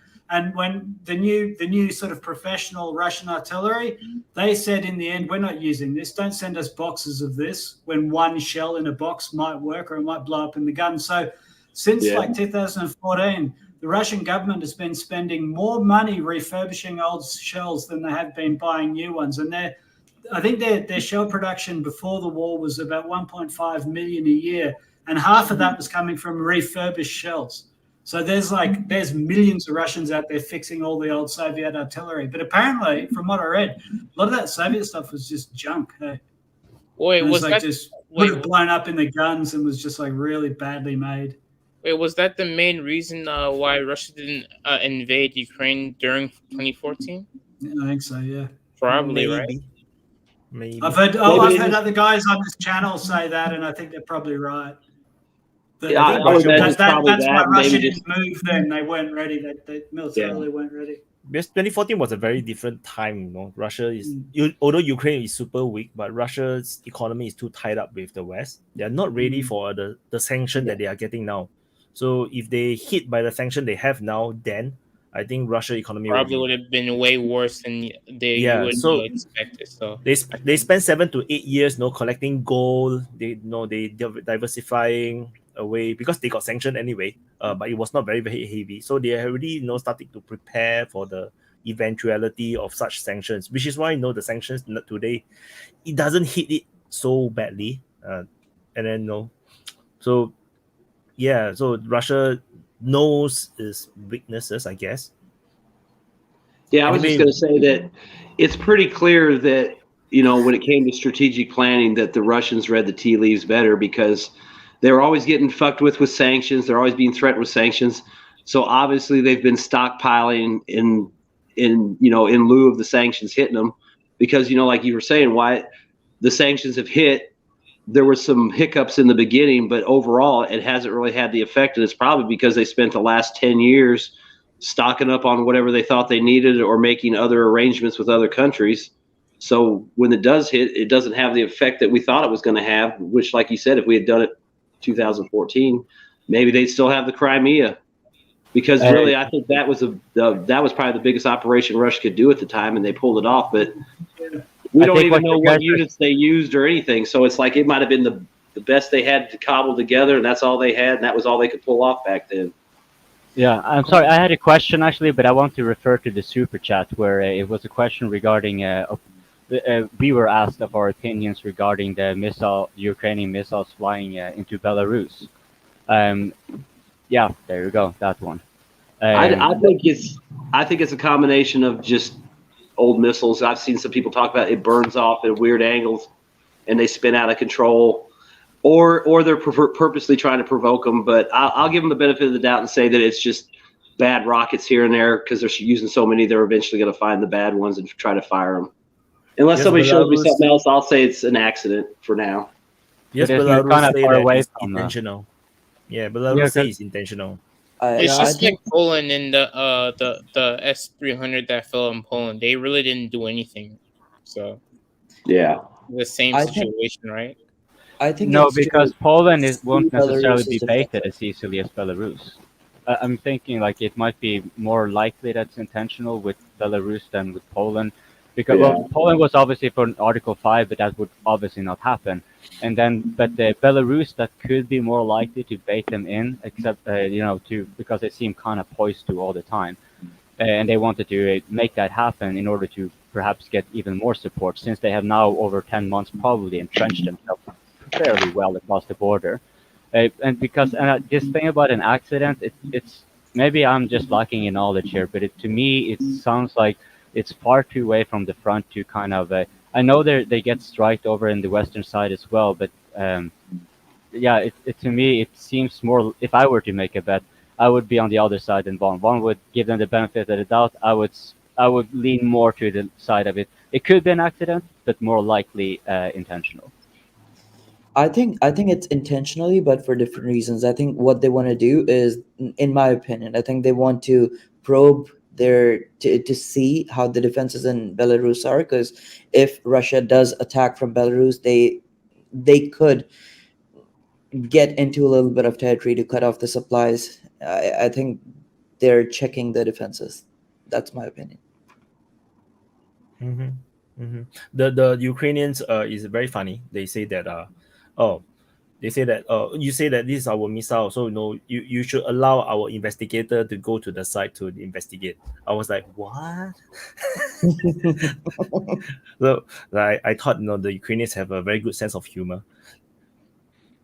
I'm of the opinion that it was probably an accident, but the Belarus will not enter the war. The Belarus is too important for dodging the sanctions for Russia, so they'll keep the Belarus on the semi-neutral side.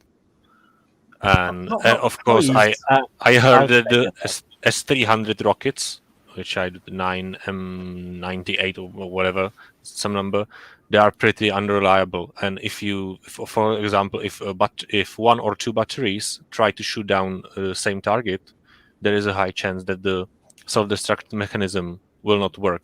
So the rocket will just continue flying in the direction which it went last. So it's pretty easy to have the rocket, the anti-air rocket, to just fly off to a random site, because it was chasing the cruise missile that it tried to shoot down. And of course, if it was a modern Russian cruise missile, those do evasive maneuvers.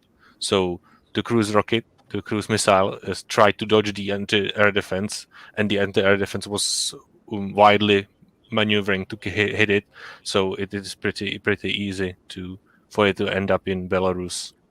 Adam, just now you say that Russia is using Belarus to dodge the sanctions. Can you explain more? How do they use it to dodge? How do they use Belarus to dodge the sanctions? From what I heard, including the business I work in now, the sanctions on Russia are different than the Belarus.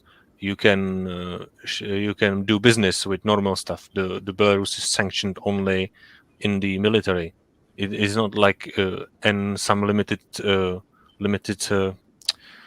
machining tools, as you call it. So it's advanced things, but you can still export and import, for example, wood, so furniture, fertilizer, and all these basic things are not under sanctions from Belarus, because it's too important, especially as you all talked about the fertilizer. So Russia then can ship their fertilizer to Belarus, mix it, so it technically is Belarusian, and they can sell it to Europe. And the same thing with Kazakhstan. There is a lot of partners that just moved from just on technicality, they moved from Russian Federation to Kazakhstan, and now you can do business. So from what I heard, it was a bit dramatized, but Kazakhstan company buys chips for smart fridges or smart dishwashers.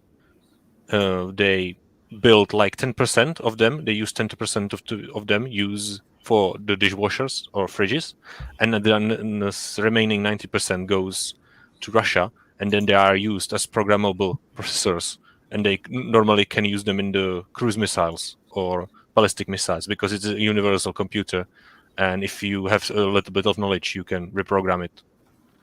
And so all these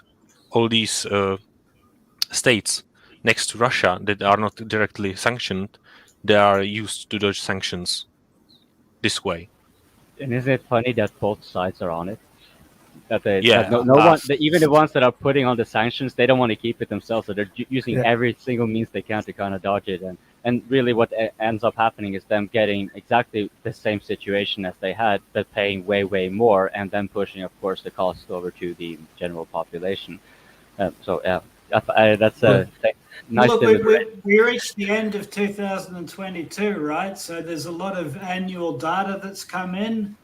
So, for example, Russia sold $180 billion worth of oil in 2022. Just saying, you know, did you say 180 billion?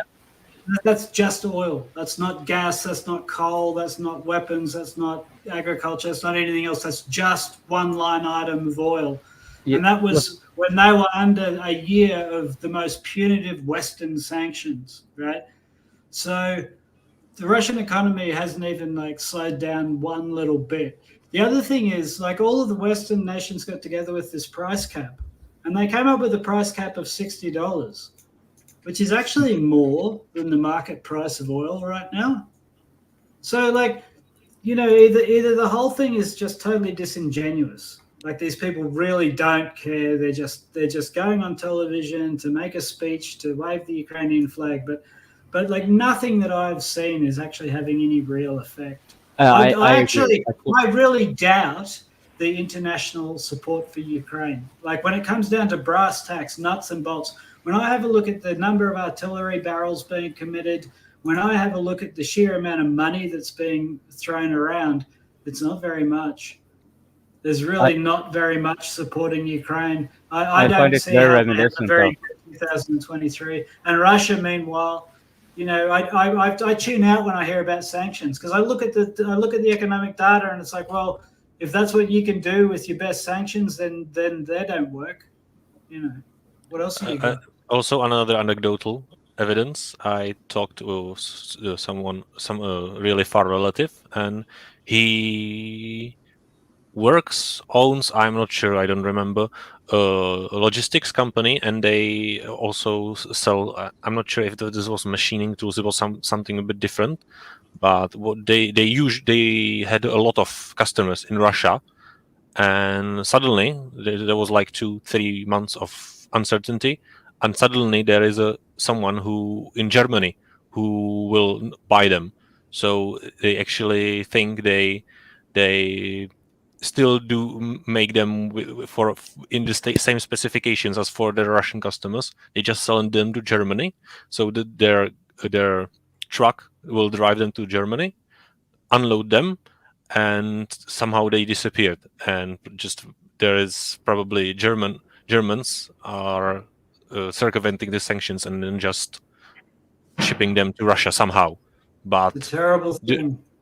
Yeah, but because where there is money, actually, no one cares really. EU officials is watching this stream and then praying, Adam, stop speaking, stop telling everyone our secrets. Oh no, but I'll add to that, because I find this also reminiscent of the COVID. Like, you can take a real crisis and then exploit it like for everything else, and this is pretty much what they did during COVID. The COVID was real; it was lethal to a segment of the population, but they implemented so many ways, like the money printing, for example, right? And then we can go on with that. That's a pretty big tangent, but the whole thing here with the Ukraine war, it seems very much the same. I mean, we had our our own little oligarch here in Norway, he gained 26 billion crowns. That would be like, I don't know, like $2.6 billion extra profit. And that's extra profit. This constituted more or less more than 10% of the national export of the old exports, as far as I could tell, which was about 20-something billion dollars. Or maybe they were referring specifically to the oil industry, in which case that too had a 66% boost, yet the general population would have to deal with price hikes, even though we are fully self-sufficient. We are exporters, after all. So it's like, it's the money grift is like extremely big, and I find it so peculiar how you cannot, like, when these spectacles arises, like the COVID and like this war, you cannot actually point out to the corruption occurring in your own country or the failures of your allies necessarily, without it automatically being put into like, oh, are you supporting the enemy? And then it's like, no, it's like, oh, you're a commie? No, it's like, this is just against corruptionist ideologies, and this is kind of testering into, and it shuts down the conversation completely. And that, I think, is like a streak of genius from the media. Because notice that it's fairly simplistic, superficial, self-contradictory very often. However, it spans all spheres, right? The only counter would be RT maybe, which is banned, right? Like, you see how scared they are of external influences, because they are now like the old style propaganda, where back in the day you would just shut off the radios from other countries, and the propaganda would be like relentless on your own population. Now it's more like you have most of the world's media companies and corporations being so consolidated that you can see, like, this is a meme basically. They're taking one headline that comes from one news source, and then they patch together like 20, 30, 50 different others, and they're all repeating verbatim exactly the same thing. I completely agree. Yeah, I'll add something to it. For example, this is my personal experience, but most people, like 70-80% people here in Czech Republic, are pretty not concerned about the war. It's like, okay, it isn't just another war. It's a war about resources, partially, and about ethnic tensions, like always. You just where you draw the borders. Oh, that was the word I was looking for. Borders. I even talked to some Ukrainians recently, and they agreed this is about borders, because the borders were drawn artificially, and most of Europe, the borders were drawn along the ethnic lines. For example, after Second World War. Yeah, if the borders from Ukraine was drawn like more of an ethnic border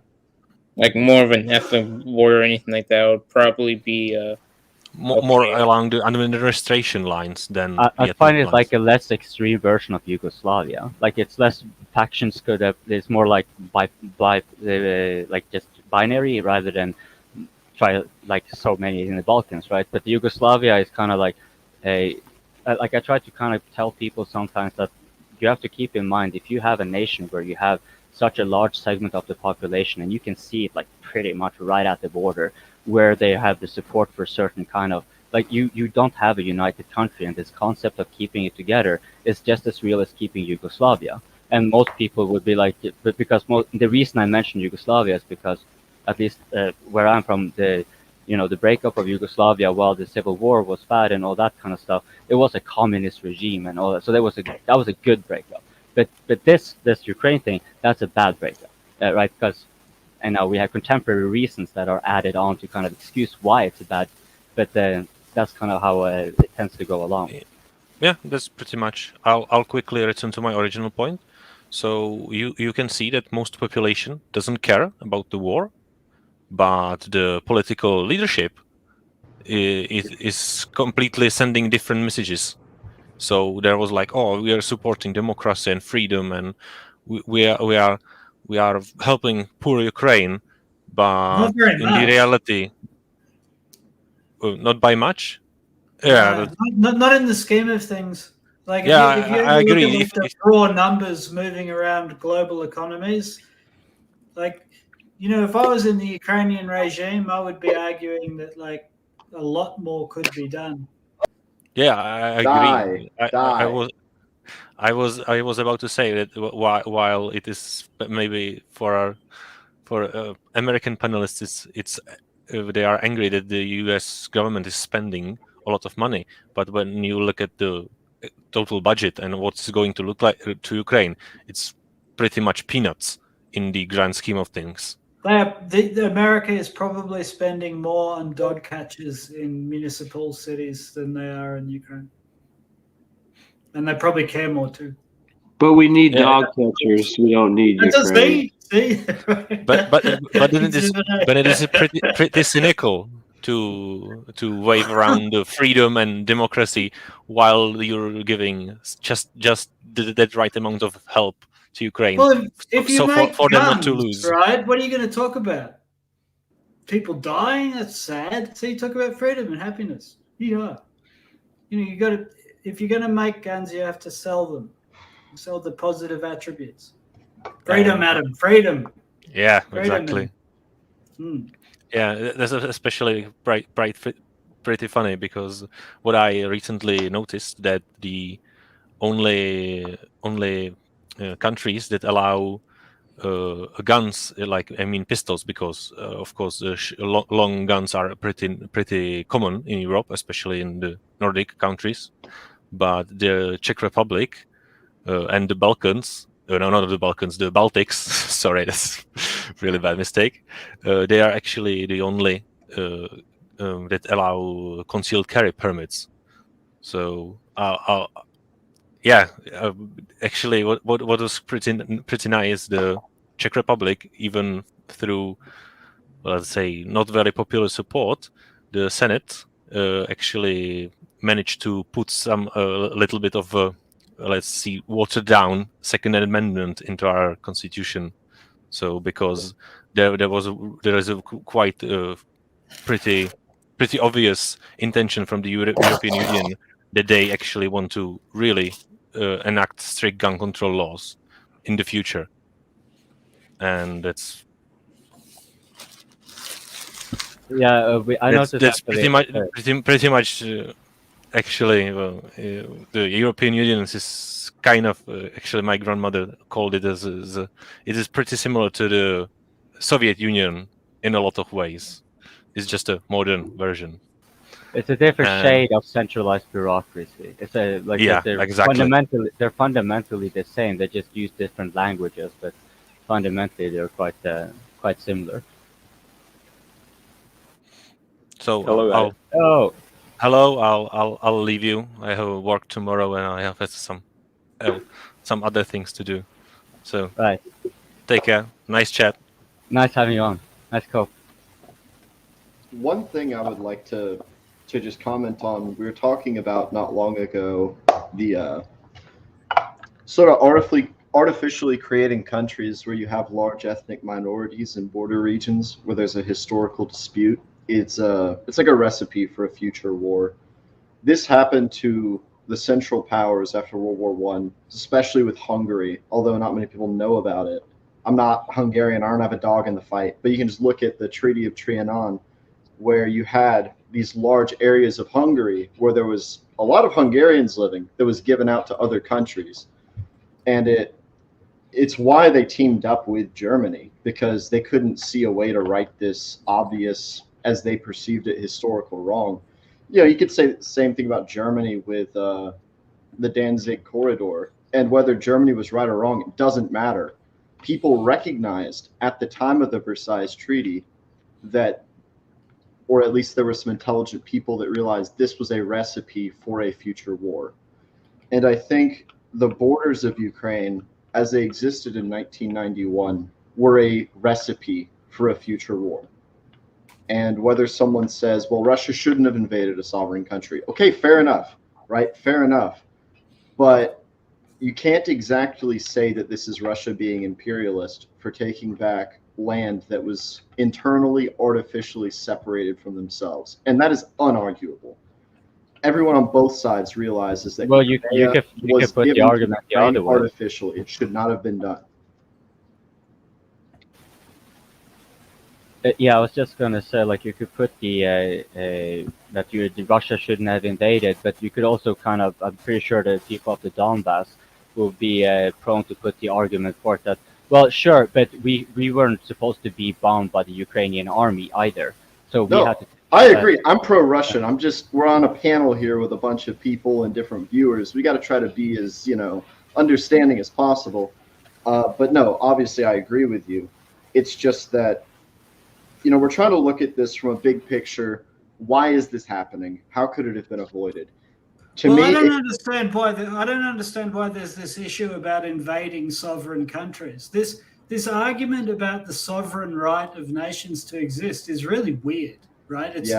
It's weird because it's been invoked by every tyrant and like really despotic regime, right?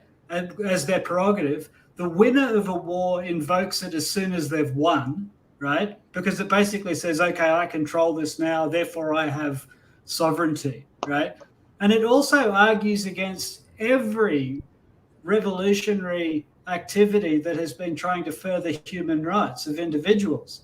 Well, whether or not you agree with them, whether or not they're like, freedom patriots or communists or whatever they are, every movement of self-determination of peoples and emancipation of peoples, whether religious or political, goes against the sovereignty of the state. But right? This is precisely why it isn't weird, because if you think about what happened after World War II. We have invaded so many states, and when I say we, I mean the community of international states. We've invaded so many states without any regard for their borders. Sure, but remember what all the states that were insurrected. Talking about this, the rules-based global order and the rest of it, because you've got to be stupid to even talk that way. What rules were taken over? Rules-based international order basically means we're right, you're wrong, because I live in America. Sure, that's not contemporary. But it's not, Toby, if you think about it, it's not strange that these borders that are so strange and cause this conflict are there, because they came mostly from the colonial times, and they are conveniently inherited by the United States, who dominated the already existing structure that the British had.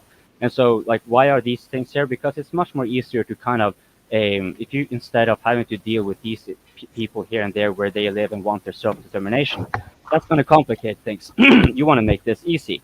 So you have these borders that control many of them, and then you empower them so they can enforce the monopoly of violence, because that you make an inherent right. It is somehow justifiable for the state to conduct violence because, for whatever reason, that's rule-based order. And then on a contemporary level, as Mason alluded to, it's pretty much the right of might. Whatever we says goes. So that's why it's not strange. They want to have these borders here, no matter how many internal conflicts arises, because they use the state apparatus already existing there. They hijack it, they manipulate it, using lawfare, using coups, and so forth. And they can also influence through the media, popular opinion. So it's convenient for them to have these artificial borders because, as I just said, you can control a lot more people that way through centralization. Consider this. Why do many of these poorer countries, the third world countries, have such an immensely wealthy elite at the center? Well, they are also financially tied to the more wealthier nations, like in Europe and in the US. And that is very convenient for the ruling elite, because that means that their social bonds can also be limited, whereas their exertion of control through the pre-existing mechanisms that kind of make this whole nation-state idea even hold. It's self-reinforcing in that matter. So that's why we're seeing dictators can be supported and someone of freedom fighters. This is why we see countries that have political sovereignty are still quite economically coerced and underdeveloped through variety of measures beyond what I just alluded to. But that would be like the IMF and the World Bank. And sorry, I have to stop myself because I'm suspecting I might be rambling. Well, I would like to say, this isn't directly relevant to the Ukraine war, but just as a quick aside, what we have to remember is the borders of every single country in existence today exist solely as a result of internal and external warfare, right? Like, why is India a united country? Why is France a united country? Why is England a united country? Why is Russia a united country? It's because of war, basically. That's how human history has worked with the consolidation of land. Like you look at the borders of, say, Thailand. 1,000 years ago, was it 90% Thai across the entire country? No, of course not. There was probably different people in some of those areas. And I'm not making a bleeding heart, anti-war statement here. I'm just saying that is human nature. That's reality. And that is the history. That also comes back to the arms industry, because like if you don't think there should be an arms industry, then you don't get a say because you got wiped out by the guy that did. No, I think anyone that is reality. An armaments industry as such is over. He's going to be living in someone else's society, right? Yeah, it's over idealistic. It is because of what you were saying. This is how the modern world came to be at the end of a lot of conflicts, starting with bows and arrows and going to muskets and eventually machine guns and tanks. But that's how we got here. It didn't come out of someone's bright idea. And I think it's important to point out that, and I think it's important to also point out, it's not really a moral argument either. Like the societal developments have also their own external factors that push us on. Like for example, the Industrial Revolution is perhaps the most clearest example, where we had to change over. You couldn't have like a bunch of serfs and surplus people, and just you had to restructure your economy fundamentally. You couldn't have solely landowners. Now you have to have capitalists because you need to have a little bit more dynamics going on. And what they did is, of course, try to take over the more important facets of the economy, being the industry. It's a natural development. You would have those who would see the power, they have them, and money is already in place. Money is arbitrary, right? But money is also power, and so we can see a market-based economy, which is exactly what we have had for 10,000 years or so. Leads naturally to monopolization and consolidation of power, not only within a country, but also globally. So, thus, we have what you have kind of adequately pointed out, which is, Mason pointed out that all of history is that we know now, at least for the last 10,000 years or so, is precisely that. It's a warfare, but it's also economic factors that push things into being. It's not just idealism and the craze for power. They may often be that, but if you look here, like now the ideals are perhaps kind of spouted, but we also, that's why what we are noticing all the time here, the actuality is quite different. And they tend to pertain back to what we have been talking to, the economic factor and the incentives to why would they want a war, right? Like when it's actually very costly, it's very wasteful for most of us, that is, but not for those few, right? And consolidation of power also through media and money in media. If you have profit on a war, of course you're going to see more war, and so it goes. So the market-based economy, like we will still be seeing all these things whether one likes it or not, no matter what ideals, because insofar as the market-based, we don't evolve our fundamental societal structuring, and we are going to be seeing these things repeat themselves. It's like pretty much unavoidable. We just see a different shade of it, really. Oh, I didn't know. Super chat.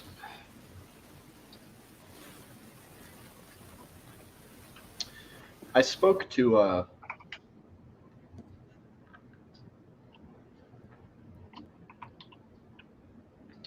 international law. If it works for us, then it's all great and moral. But say you have someone, I don't know, Gaddafi, Saddam Hussein, whatever, someone we don't like, then their country has no borders.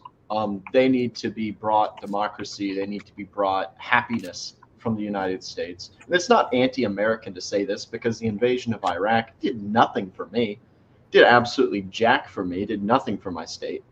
So the reality is these international laws, they do exist, and largely they should be followed. But it's hard for countries outside of the Western sphere that are powerful. Like Russia is not the second most powerful country in the world or something, but it is powerful. It's a regional power broker in Eastern Europe and in Asia. When it can't use any of its influence, even within the international law, without just getting blocked by the United States, and yet they see the United States invading Iraq, invading Libya, doing all this, how can anyone take these laws seriously anymore? And actually, they're not taking them seriously anymore. China, Russia, they just don't. But because that will be my pushback to that. We are seeing that change, and and kind of the underlying dynamic. I'm just going to make it, because I saw that the super chat was paid in crowns, so I'm suspecting this is a fellow Norwegian. Hello. This is also like, because international law, when it is unipolar, Putin actually alluded to this some years back. Yet the unipolar world is, he made a lot of it, but he has actually a fairly good point here. When you see, for example, right at Munich. Thank you. So when you look at, for example, Brexit, the legitimacy of the referendum would have been illegitimate regardless, and there are many reasons for that. But you see the geopolitical effect of the UK going out of the EU means that it no longer has, because in the EU it is among peers. Norway wouldn't be. Norway would be a weaker country. So Norway's role, I've alluded to Norway being a vassal, and I don't mean that in like a denigrating way. It is we are never going to be a regional main player. It's just not going to happen. Norway will cease to exist before that happens. So our natural role in geopolitical terms is to be subordinated or to find peers. And the UK was, like the rest of its peers in Europe, subordinated to the US in many ways. But now it naturally pulls gravitationally towards the US. What is happening then in the rest of Europe? We are seeing that it's kind of splitting. And why is that? Well, I mean, in very simplistic ways, we have Russia rising as a power, and it's gravitating influence in its direction. And so this is happening all over the world. We're seeing the BRICS nations in particular, where more and more nations want to join. And I think this is where we kind of, like Mason is absolutely correct, rules-based order and international law, so far a joke. But this is due to parity now arising, and they're less like, you cannot have this unipolar dominance. So since parity is arising, rules-based order becomes much more likely because it is enforceable. It's like they say, power corrupts, right? Yeah, I was just going to say, I think another big problem with it is that, let's take Ukraine, for example. I think it's fair to say, obviously, there's been war crimes committed by Ukraine, documented. I'm willing to say that there's probably some war crimes committed by Russia, documented. The problem is that Russia can't access The Hague to prosecute legitimate war crimes, but they're happy to let Ukraine access The Hague to prosecute Russians for war crimes. And I think that's the other big problem is all these other countries around the world, there's supposed to be this system that we work under the rules-based order, but you can use it, but you can't. And, it's like you set up the system that people are supposedly going to address their grievances with, but then you just pick and choose who actually gets to address their grievances. So, I think that's one reason why people are just tired of it and looking for other alternatives like BRICS or, closer ties with China or Russia or whatever benefits their country, because they look at the West and it's always talking out of both sides of its mouth. It's not reliable. They're, sending things to other people's countries that they don't want in their country, their culture or whatever. And I think it's a combination of things. People are just getting fed up with the double standard. And as more and more people around the world become aware of it, maybe things will change. But I think that's one of the biggest problems is you see there's a system there that we all have to buy into, but I don't get to use the system, but I still got to buy into it. And I think people are just tired of the bullshit like that. And that's to me, The Hague is a glaring example of that. And I'm sure it's across the board with trade or any other thing too. Any dispute you have with the West or the United States, unless you're a big player, you're not ever going to get any kind of play or any kind of resolution. You're just going to get ignored. Which leads back to what Putin also said. The 21st century will be, I might be misremembering here, but the 21st century would be for the truly sovereign nations. Everyone else would just be pieces. That kind of fits very well. I thought that was pretty much what you said. I thought you nailed it really well, that this is a system we all have to buy into. We all have to buy into it. But we also know it's like, I mean, do we really want two Hagues, or shouldn't the world have one Hague to deal with all the evil people in the world? I mean, do we want the Western Hague and then the Eastern Hague? And you know what I mean? It's just, we got to kidnap different people from different countries to make them stand trial in our Hague? Do you want to play that game with Russia or China where they're kidnapping your nationals because you kidnapped their nationals? I don't think it's so much an issue of having. I mean, it's like they create this stupid problem instead of just, hey, I have a grievance. Okay, let's work it out. I mean, Yeah, granted, it's not always going to I work would out. say the for- two Hague thing that you're pointing out is like that is kind of the problem we are having. We're getting two Hagues, but I would kind of agree with you that we don't really need two Hagues. It's enough with one Hague. What we really need is a consensus on how to go about it. And Yeah. since you have, for example, so many other. Oh, you want to say something, Toby? Oh, I've studied a bit of international law. The thing about the Hague is called by a lot of people, and I think they're right. It's called neo-colonialism, because when you have a look at the people that the Hague has actually prosecuted, all except like one or two from Serbia have been black and from Africa. And so a lot of black Africans will say that the Hague was set up so that Europe could control its African colonies. And it's very hard to argue against that when you have a look at the fact that the Hague can choose which trials it wants to see and which trials it does choose to see. Because Yeah, I mean, to me, it's like if you broke international law, you broke international law, period. End of story. Either you face the consequences. Until the Hague actually starts to apply its principles outside of Africa and outside of Serbia, right? Yeah. Then it's not going to shake this tag of just being this neo-colonial mechanism for punishing bad Africans who go against the wishes of their corporate owners in Europe. Oh, speaking of which, Uganda. That's a very strong argument against the Hague. The thing is, in favor of the Hague, you can make beautiful speeches about international law. There's lots of really nice things that international judges have said about warm puppies and good people and how everyone should be nice to each other. And you can go on like that for days. And so there's a big market for it, right? Like lawyers want to talk like that. They want to talk about nice, fluffy things and a great future and the rule of law and all this. But we're a long way off having any kind of international rules-based order, like a long, long, long way. And I really think the American military have it right. They get criticized, but they don't hand over their people to foreign courts. Because if you want jurisdiction over an American soldier, you have to be an American citizen, and that's just how they do things. And like, I have yet to see the society that is free and rich elsewhere by giving up control of their nationals to foreigners. Nobody who's got the power to stop that allows it. Russia, America, anyone. Yeah, the problem with this is that I don't think there's ever gonna be a fair based trial for any country if there's ever a war, because it's gonna always be biased. That's the aliens would have to do that, and then we'd all have to agree to it. Yeah. The Council of the Greys. Yeah. So Steve Buckley super chatted. He asked whether we have assessment of POW counts exchanges. He cannot find the facts. And there's a lot of money. Did a good one, actually. Thank you so much. That's a lot of money. Great question. Yeah. Anyone have followed all this?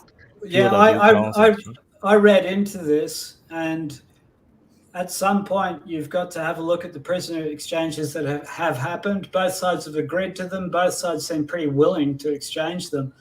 And the other thing is that Russia has been willing to give back more Ukrainians than they get Russians in return. That's not going to happen if there have been more Russians captured than Ukrainians. You know what I mean? That only happens when you're exchanging everything you've got for everything they've got. From what I gather, and I don't, there's no great evidence and I'm not there, and perhaps I'm wrong, but I don't think that the style of warfare lends itself to the capture of prisoners. I think that this is very much an artillery battle, and that you've got recon spotting teams out there on both sides, and they're recon, right? They're not infantry to seize ground. They're there to spot and to find out and to not they'll have a firefight and disengage. They won't try and capture ground. They're there to spot and do recon. And I think with recon forces clashing out in the woods and artillery sitting back, you're not going to have big prisoner capture. And especially when you don't have like big maneuver warfare and cutting off whole cities like Mariupol, which we haven't seen. I don't think there have been many prisoners taken. That's my take. I don't think this style of warfare that we're seeing results in prisoners. I think your take is a good segue to the Typhon. I agree. Because the prisoners of Bakhmut, prisoners in Bakhmut, they're about to be encircled. Like we might see a fairly radical change on that. because I get what or you're the saying. Russians may let them go, like they did in, Because why would previously, right, the Well, prisoner exchange, right, there was an down unbalance, to- and then a lot of people complained. Like the Russians gave more prisoners to the Ukrainians than the Ukrainians gave back to the Russians. Like I think for a few times, and then a lot of the Russian analysts or the OC, or perhaps the citizens or even politicians, perhaps, they complained like, why is this the case where we are only getting X number of prisoners back, and then we are giving way more to them, and especially some of them are the Azov battalion guys. So since then, all the exchanges are now one to one, like 80 prisoners for 80 prisoners, 50 for 50. There's no longer an unbalanced, it's always balanced now. But it wasn't the case earlier. Maybe they agreed on a certain numbers, but when they went to exchange, the Ukrainians gave them lesser. Perhaps that might be the case, I'm not sure. But there was this discrepancy, and then this discrepancy no longer happens now. Yeah, and the exchanges was very few numbers. If you ask me, like if 80, 50 is very few soldiers. Well, one thing I would say, honestly, I based on like what Wyatt's saying with the exchanges that we've actually seen, I can't see more than a few thousand guys have been swapped on either side. Because what's the biggest one was the Azov stuff when they surrendered, and I don't know how many of those guys got flipped back over, but that was probably the largest surrender I saw, of Ukrainians. And all these exchanges are 30, 40, 50, 80 guys. It's like, and you only hear about it maybe once or twice a month. So what are we talking about? Only, all these supposed casualties, and you're looking at a few thousand Russians and maybe a few thousand Ukrainians have been swapped back and forth, and that's it. And it's like, it really makes you wonder what's going on behind the lines, how many people are really missing and how many people are really dead, because one side's supposedly winning, one side's losing. So where the hell's the difference in the prisoners?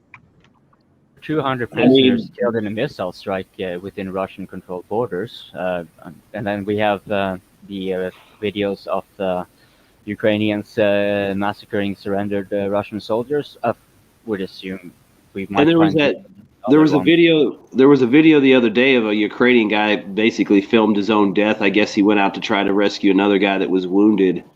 And you could listen I'm just assuming based on the small arms fire, it sounded like they were being overrun, and it sounded like they were getting hit from all sides, and there was a couple guys here and a couple guys there, and then he tried to go out and get the guy who was wounded, and he took a round and he was hit. And like in reference to what you're saying about the lack of casualties, towards the end of the video before it went dark, you could just hear single shots, small bursts, which to me indicated that somebody was moving through the trenches in the positions and clearing them out or finishing off wounded guys. And I don't mean that to be like a war crime. I'm just saying, if you see a guy laying there moving around and he's got a gun next to him, you're not going to ask him to surrender. You're probably shooting first, and if he's still alive after that, maybe you'll give him some medical help. But from the sounds of that particular video, they close on him, and unless you're sticking a flag up with a white flag on it, you're probably going to get shot. Speaking of killing prisoners, there are of course a lot of accusations of the Russians doing it, but I think that is worth taking it up. Like, we know how many of the Ukrainian prisoners of war the Russians have wiped out, because I know the Azov battalion, while they were perhaps one of the meanest, they were also one of the most valuable to take as prisoners, because they, as far as I got it, the Russians wanted to actually try them for war crimes and so forth like that, which is of course a big political win for Russia. But then generally speaking, if you do not have someone that you can criminally prosecute, what would be the incentive for Russia to take prisoners if, for example, they are, whether it's true or not, if they are strongly convinced that the Ukrainians are just massacring their soldiers, and the soldiers refuse to surrender, they don't only refuse to surrender, they might think payback time when they move in. And so, like, do we know, like, yeah, I don't usually watch so many movies as many of you guys here do, so I was kind of hoping you guys have an idea of that.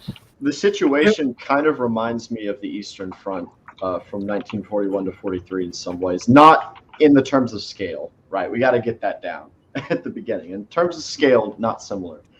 But you look at the prisoner of war exchange, like say in the Battle of Rzhev Salient, right? There's like almost no prisoners taken. because it's two forces in a meeting engagement. No one's getting encircled, no one's getting surrounded.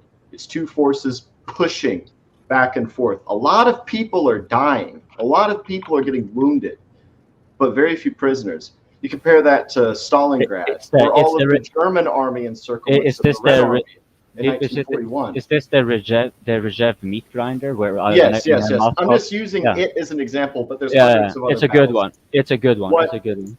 What I'm saying is, in wars like this, where you have so much hatred, more or less, on both sides on the ground, and that's undeniable. There is a lot of complete mistrust. It's not like a brother war, even though in a lot of ways Ukrainians and Russians are brothers. It's brutal.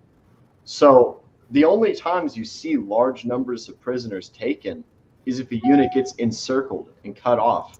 And frankly, that's been very rare in this war. Both sides have been pretty good about getting their guys out of there. Heck, if it's the Ukrainians, it might be like the Cherkasy pocket for the Germans, where they lost all their heavy equipment and they just had to, run out of there on foot with their rifles, right? But I don't think Ukraine's going to lose 30,000 men at Bakhmut surrendered. They're probably going to have lost 30,000 KIA by the end of all the fighting here. But I don't think there's going to be an encirclement, because both sides have been very good about that. The only big instance I can think about in the whole war was Mariupol. There's been a couple where maybe a battalion or a company was cut off, but both sides have been very risk averse to getting encircled. Yeah, I mean, I was just going to say, if you look at all the intelligence platforms that NATO's providing to Ukraine, barring a catastrophic, horrible command decision, there's no excuse for them to be encircled, because they can literally say, hey, look, you got to go now. They're coming from this way or that way, or they're massing forces here. So really, Ukraine has no reason to waste troops if they have a way of getting out, because the United States or NATO can probably find them multiple ways out from the front. As it pertains to Bakhmut, I would assume there's also a lot of fortifications behind Bakhmut, so it would be difficult for the Russians to make a quick maneuver around it as well. Yeah, I mean, they could give them a heads up hours and hours ahead of time and say, look, you better move now. The First Guard Tanks Army's getting ready to roll over your ass. Drop back to the next line. I mean, there really is no excuse for them to get. There's no excuse for them to fuck up and get caught up like that with all the assets they have available to them. But that doesn't mean it won't happen. But Vaun, isn't Bakhmut already surrounded? I mean, the thing is, if Russia decided to bring up the 203 millimeters, the Maltavas and the peons, and they put them within 20 kilometers of Bakhmut, they could level that place. Oh yeah, I mean that's an afternoon. Now the point is that they haven't been bringing up like large regiments of 203s to just waste fortified positions. I'm interested in why, because it might be that they have problems in their logistical supply for that heavy artillery. I was kind of surprised. I saw an article where they supplied a new batch of these 203s. The new ones are called Maltavas. They're updated peons. And there was only 20. And I think this is for at least a quarter of a year. You know what I mean? It's like a quarterly batch. And there were only 20 of these heavy artillery pieces for the 203s. So, I don't know why Russia hasn't moved up its really heavy artillery and just blown Bakhmut into a big smoking hole in the ground. Because in theory they could, but in practice they haven't. So, I wonder about that, because Bakhmut is already surrounded. So it's kind of a bit weird, that it's just sitting there. Yeah, it's starting to get that prisoners, and nor are they blowing it out of the water. It's almost like they're still playing this political game where they still think that there's going to be a counter coup, and that Ukraine is going to say, no, we're Russian friendly now, and we're going to throw out the dudes. But are you talking about fortifications generally, or are you talking about a Bakhmut in center? Because I think there will be averse of leveling down the city just. If go and have a look at what a shell from a 203 millimeter artillery piece does, because once you've seen it, you understand what a battery of them will do. When they start shelling all afternoon, they will turn a city into a smoking hole in the ground. If you've got enough of them, they're really big. Right, would it be in their interest? These are shells that will go 3 meters into the ground what I was and wondering, blow out the foundations of an 8-story building and just drop it. Right, know, but these I are think big wouldn't it be guns, more applicable for the Russians to use it against the escape route, so that they would actually have a bigger chance of encircling Bakhmut rather than trying to level it itself? They're kind of for anti-fortifications. It's been a big mystery as to why Russia hasn't used their anti-fortification artillery in this war. Because they're saving it for NATO just in case it happens. You know, they have to be like at least prepared for. Maybe Only yeah. thing I could think of too. Yeah. So I guess they're like saving their. I wondered maybe it doesn't work. Well, but have you noticed that they do not put in their most advanced gear? They seem to be kind of trying to put it more closely to on par to what the Ukrainians are receiving. So And plus they have a very that big might border explain too, it. so they have to guard their borders too. So you know. And unless they're doing sweeping offensives, you know, they wouldn't necessarily need to break down fortification in a shock and awe manner. But you know, they can actually keep the pressure on the Ukrainians in this. The onus is on the Ukrainians to do offensives after all.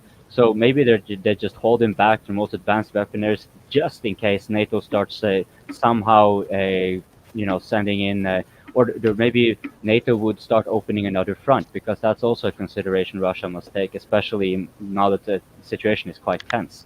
So that's what I would, if I were to be guessing, it would be that's the reason why they're withholding. They're saving it just in case they need it for later. Because as we've already discussed, like making advanced equipment and stuff like that, fine, you can make it and use it.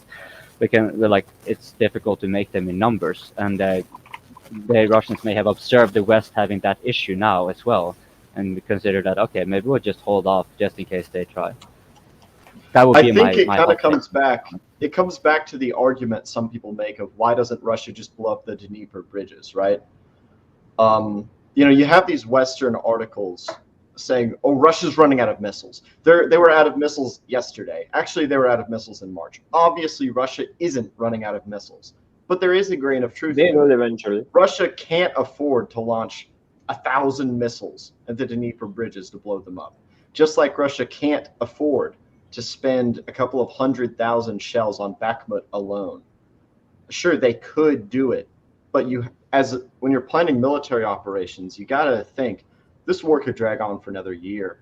Russia's making millions of shells, but their biggest weapon is artillery. They use 4 or 5 times as much as the Ukrainians do, and that reflects in the casualties. That's why Ukraine's lost. It's also reflected in their doctrine, because it's generally like a defensive doctrine, and they seem to be employing asymmetrical warfare. Like, even as why would they do it to such a much weaker country like Ukraine? But it's obvious. It's empowered and bolstered by the other nations, and this is of course the most powerful military alliance. So, yeah. Well, what I'm trying to say is artillery, in some situations, is more useful than others. So sure, Russia could pull up all of its Pion and Malka systems and fire a bunch of shells at Bakhmut. But, I mean, didn't the Allies do that at Monte Cassino in 1944, where they bombed they bombed it to smithereens, right? With B-24s, all types of bombers. They leveled it. And yet the German Fallschirmjägers still held it for a long time. Just leveling a town. They got beat up bad, but my point is, where do you want to use your heavy artillery? Now, in this slow grinding offensive while Russia's still gathering forces? Do you want to expend and burn through a lot of your ammunition, especially your high-yield ammunition, right now on Bakhmut? Or do you want to keep a good reserve for the large offensive that Russia will inevitably launch? Everyone knows Russia's going to launch an across-the-front offensive at some point. But is it worth it for them to expend just a disproportionate amount of ammunition on Bakhmut just to level it and get PR, essentially, for killing a lot of Ukrainian soldiers? Well, the thing is, they're shelling it, but I understand what you're saying, but I'm just saying I don't think it's worth it. I think they might have a shortage of trained crews, because the updated 203, which is called the Moltava, the old one was the Pion. Yeah, the Malka, yeah. Yeah.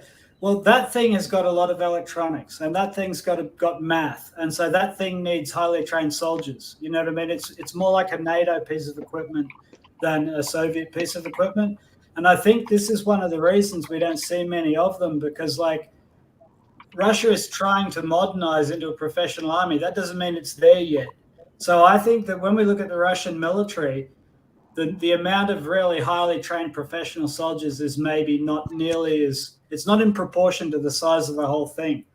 And so I think there might be like weaknesses in certain modern platforms, like the radar guided, heavily integrated, networked heavy artillery. And I think it's a manpower shortage.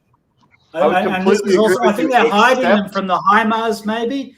And their attitude is, we don't need them. We can do the job with the 150s. So, you know, we will, and we'll keep these back because we don't have enough to waste them, you know, and we don't have enough crews. But I would have thought they'd be cycling their crews through to just train up on the weapon system, you know. I would agree with you generally on the Russian army that they still are not where they want to be, obviously. But in terms of the Malka system, the 2S7, I've seen just hundreds of videos of these being used throughout the war. You know, anyone who's followed this war on the Russian chats where they post all the videos and updates, I've seen hundreds of videos of Malkas and the earlier Pion system being used. But I think if there's any ammo Russia probably doesn't have a lot of, it's 203. Because that's a big boy. It's a big boy, and they really don't have that many. I mean, they have a couple hundred systems. Yeah, that's as much as they have. Yeah. They don't have, it's not like thousands of. Their new system that they're producing, the Koalitia, it's a 152, I believe, same as the Mista SM. So these 203s, they still have them from the Cold War. They're still modernizing them, but it's kind of like the MiG-31, right? It's a legacy system that allows you to do something that your modern systems just can't, right? It fires a big boy, a long range. But if there's any system that Russia is probably trying to be as careful as they can not to just waste ammo on, I'd assume it's the 203 and the larger rocket systems like the Smerch, Uragan, you know, the Hurricane, stuff like that. Russia in Bakhmut, as we've seen, they're using medium caliber 152s and mortars from all the footage that I have seen. I could be wrong, but that's what I've seen. I haven't seen these 203s that you're talking about. I don't watch a lot of it, but I haven't seen any footage of 203s firing. At Bakhmut, I haven't either. I've been looking for it too because they're quite exciting. At Bakhmut, no. It could be a matter of them not wanting to deploy those units forward to where they could be targeted, so they're farther back in Russia until they actually want to use them. It could also because anything that's close enough to hit, the United States will pick up on it for them and then give them the target information. So if they're not using those high-end systems, they're probably keeping them out of HIMARS range and maybe trying to move them around so they can't get hit by Tokchus or whatever. Whatever. I mean, that might be part of it. Because I have seen the same thing, hundreds of trains full of them, but they're obviously not getting put into the field. But maybe they're just trying to keep them back so they don't get hit. Because I would assume if the United States could facilitate attacks on their supply lines inside of Russia, they will do it. I think what it also comes down to is Russia doesn't actually produce the system anymore. They're just modernizing old 2S7 Pions, as I understand it. I think the only it's like with tanks, right? Like they're modernizing them a lot. Yes. It's like with T-72s, right? Russia doesn't make T-72s. They haven't made them since the 80s. But they have thousands of them because they modernize with the B3M, right? They are modernizing old vehicles. It's kind of the same thing with the Pion. And that's not to say it's a bad system. It's not a bad system. But they're probably having a lot more difficulty rebarreling and keeping these systems up to date because they're not in active production lines, unlike the Mista or other systems. That's just that's my assumption. Well, I like to say, you know, about what you were talking about tanks and stuff like that. Like you were talking about T-72. Those hulls are actually used for other platforms, so they recycle the hulls. Like right now, they convert T-72s into Terminators. Yeah, some of them are T-80s are used for the Mista howitzers. Yeah, there's some of the hulls are. Right. Some of the hulls are converted, and some of the T-72s, this is a whole misnomer about tanks that people don't understand. I was a tank commander during the Cold War, way back when and shit like that. It was an M68-3. It wasn't an M1. But, you know, there were a lot of points that I wanted to talk about earlier. But what you were saying is that a tank is only, it can be deadly no matter what version it is. It just depends on what its mission is to do. And that's the big misnomer about that is like people say, oh, they're showing it, they're sending in shit tanks. Well, some of those shit tanks are supposed to go to LPR, DPR forces for home defense. You got to remember, they have a whole rear area that they need to constantly protect behind them. So that's what the T-62s and 4s for, where to furnish the LPR, DPR, their own defensive forces to help keep their rear secure as they, for whatever operations they're going to do, move forward. But, yeah, you know, you're not going to get a whole can of worms on the tank. You're not going to give 40-year-old reservists in the DPR militia T-90s or T-80s. No. Those guys are probably all Soviet era veterans, so they'll have familiarity with those older systems, so that's why they're getting the older systems. They're not going to give some 50-year-old babushka, grandpa, whatever, you know, here, go drive the T-90 because you drove a T-34. It's, you know, they're going to put them on the equipment. Like you said, they have so much old equipment they can pull out and modify or upgrade or put whatever they want on them. I mean, the T-72 hull is also the hull for the Tors 1 flamethrower. So, I mean, it's like, there's a whole nother bag of worms. Yeah, why not use stuff that you know guys are familiar with? You don't have to spend a bunch of time retraining. Yeah, they might have to learn how to put the launcher up and calibrate it and all that, but you don't got to teach a guy on how to drive it or take care of it. Well, you know what was funny was during the conversion to the M1 from the M60A3, a lot of us old dyno tankers, and you'll probably know that, right? We looked at what was going on, and here we are, we're talking about the M1 and cross training, and I'm in the field and I'm talking to him. Say an M1 goes down for engine trouble. If an M63 goes down for engine trouble, matter of fact, I can post a picture of my tank actually having its power pack replaced, the diesel engine. We could do it in an hour and a half in the field, just miles away from the battlefront.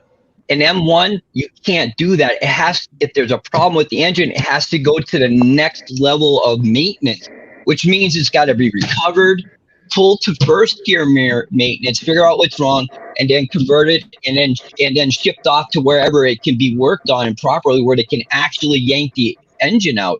That is the big flaw about turbines, is that you can't just replace them in the field. They're too technical for the armor.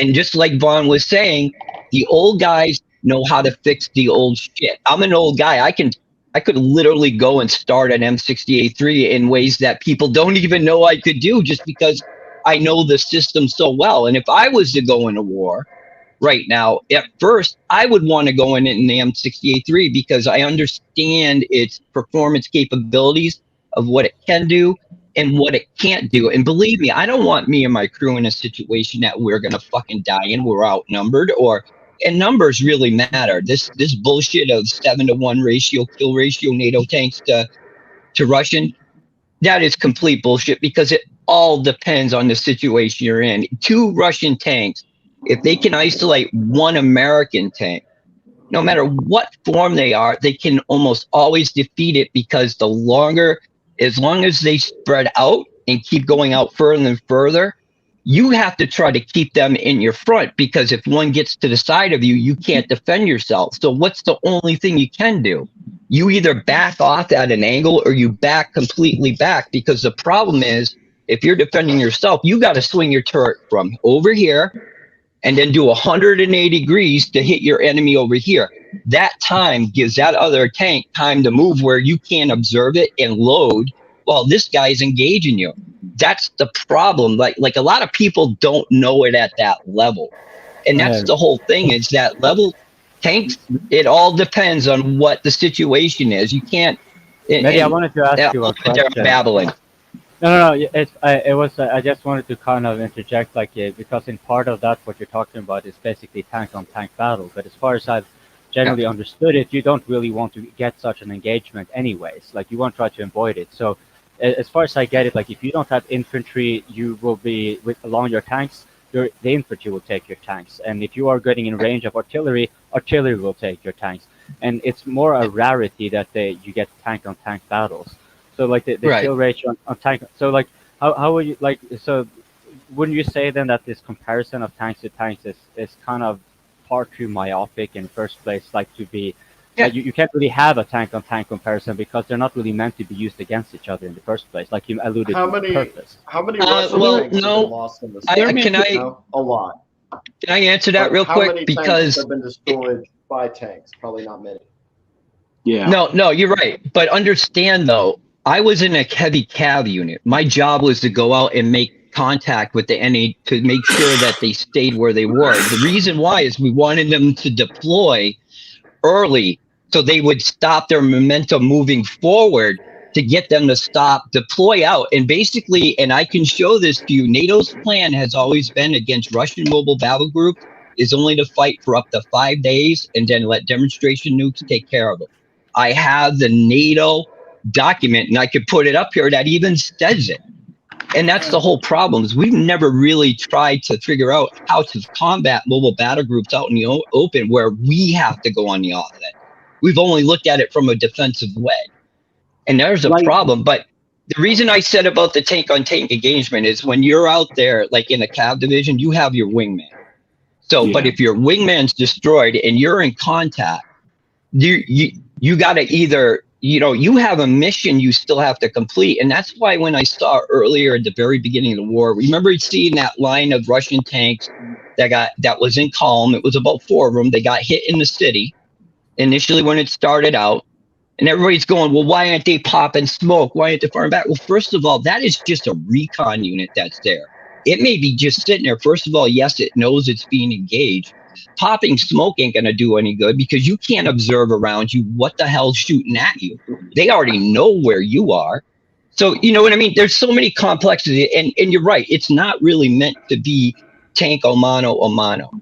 But there are situations where it happens, and it's most likely for NATO tanks that they're going to wind up being outnumbered in ways. And that's why NATO always try to keep all its force together to stop that. Because, if you got a platoon of tanks out here and hit up by a freaking whole brigade of Russian tanks, that platoon is only really one choice to go. Is either back up and get into a defensive area where it can protect itself, or fight it out and complete the mission. What do? You have to make those decisions at that time because you know what I mean? You're totally right. Tanks are not meant to fight mano a mano. They were created originally for that, but no more. But I've understood it correctly because you're referring specifically to the heavy cavalry. So, and your purpose was then to engage the enemy. Basically, it will be like a forward recon, like recon by combat, essentially. And where it's obvious, like more likely that you will perhaps run into other tanks and so forth. But and these tanks, though, wouldn't they more likely be very well supported if they are on the defensive with infantry and hold up positions? Which, I don't imagine. I'm sorry, well, you're breaking up. Like the Cav scouts, like the Cav scouts, they'll go out and deploy in a position like on a what would be like an obvious axis of advance by the Russians. Their job is to spot them when they come, try to get them to start deploying into their columns and stuff. But they're going to hit them, then they're going to retreat. They're not really there to do a stand-up fight, and then they'll drop back, and then if the Russians keep coming, or the Soviets at the time would have kept coming, then they hit them again, and they drop back. It's all about trading space for time because we were always at a numerical disadvantage. Like when I was in the National Guard, in my attack helicopter unit, we had Cobras, and it was post-Cold War, but if it had still been going on, our deployment area was the Fulda Gap. And they told us that at the time, each Cobra would have to destroy 14 tanks or armored vehicles to be considered cost effective. So every Cobra would have had to kill 14 tanks to help even the score and allow NATO to be able to, at some point have a numerical advantage. So that, and that was in the 80s and 90s that we're outnumbered, attack helicopters to, let's say main battle tanks 14-1, whereas we might only be outnumbered on the ground, maybe like 10-1 in tanks. They have all that stuff. All that stuff is left over, and the Russians are just pulling from that again. What you're saying makes me think that nukes did not actually protect. Nukes protected the U.S. more than anyone. Like the USSR, perhaps. Maddie's exactly right. I've got a manual that's it says you can't. It's outdated, but it says not for distribution and all that shit about being destroyed so it doesn't fall into enemy hands. But it specifically discusses the entire use of tactical nuclear weapons in the European continent so that NATO can stop the Soviets and win. could we have fought them to a standstill and maybe won on the ground? Yeah, but I think everybody back then was planning on using nukes at some point because, I mean, think about it. 14-1 attack helicopters. Every Cobra that takes off is not going to get 14 tanks. Some of them are going to get blown up on the ground and never fire a shot. Other ones are going to kill one tank, get blown out of the sky. One guy might be a badass and kill 100 tanks and survive the war. So, and then the same thing with tanks. Maybe the M1 tank has to kill 4 T-80s to even the numbers out. Well, maybe every M1 tank's not going to kill 4 tanks, so every M1 tank's going to be a potential failure as far as a cost-effective weapon. And how would that pan out in a proxy war in current times? If I can point something out here about Russian tanks, right? Please do. Remember we said earlier how the same chassis is used on many different platforms. Well, there's one main factory in Russia. It's the biggest tank factory in Russia. It's not the only one, but it's the biggest one, and they do the most modern chassis and guns. They set a record in 2008 or 2012. They produced 190 tanks, but in all different types. So there were some very modern T90s. There were some 203s. There were all these different types of tanks, and they all got sent out to the different regiments, right? So Russia has got very mechanized units. They're battle tactical groups, and they'll have a few of every different type of tank with mortars and hunting tanks and defensive guns and so on, right? And they'll all use a lot of diesel. Yeah. But here's the big thing.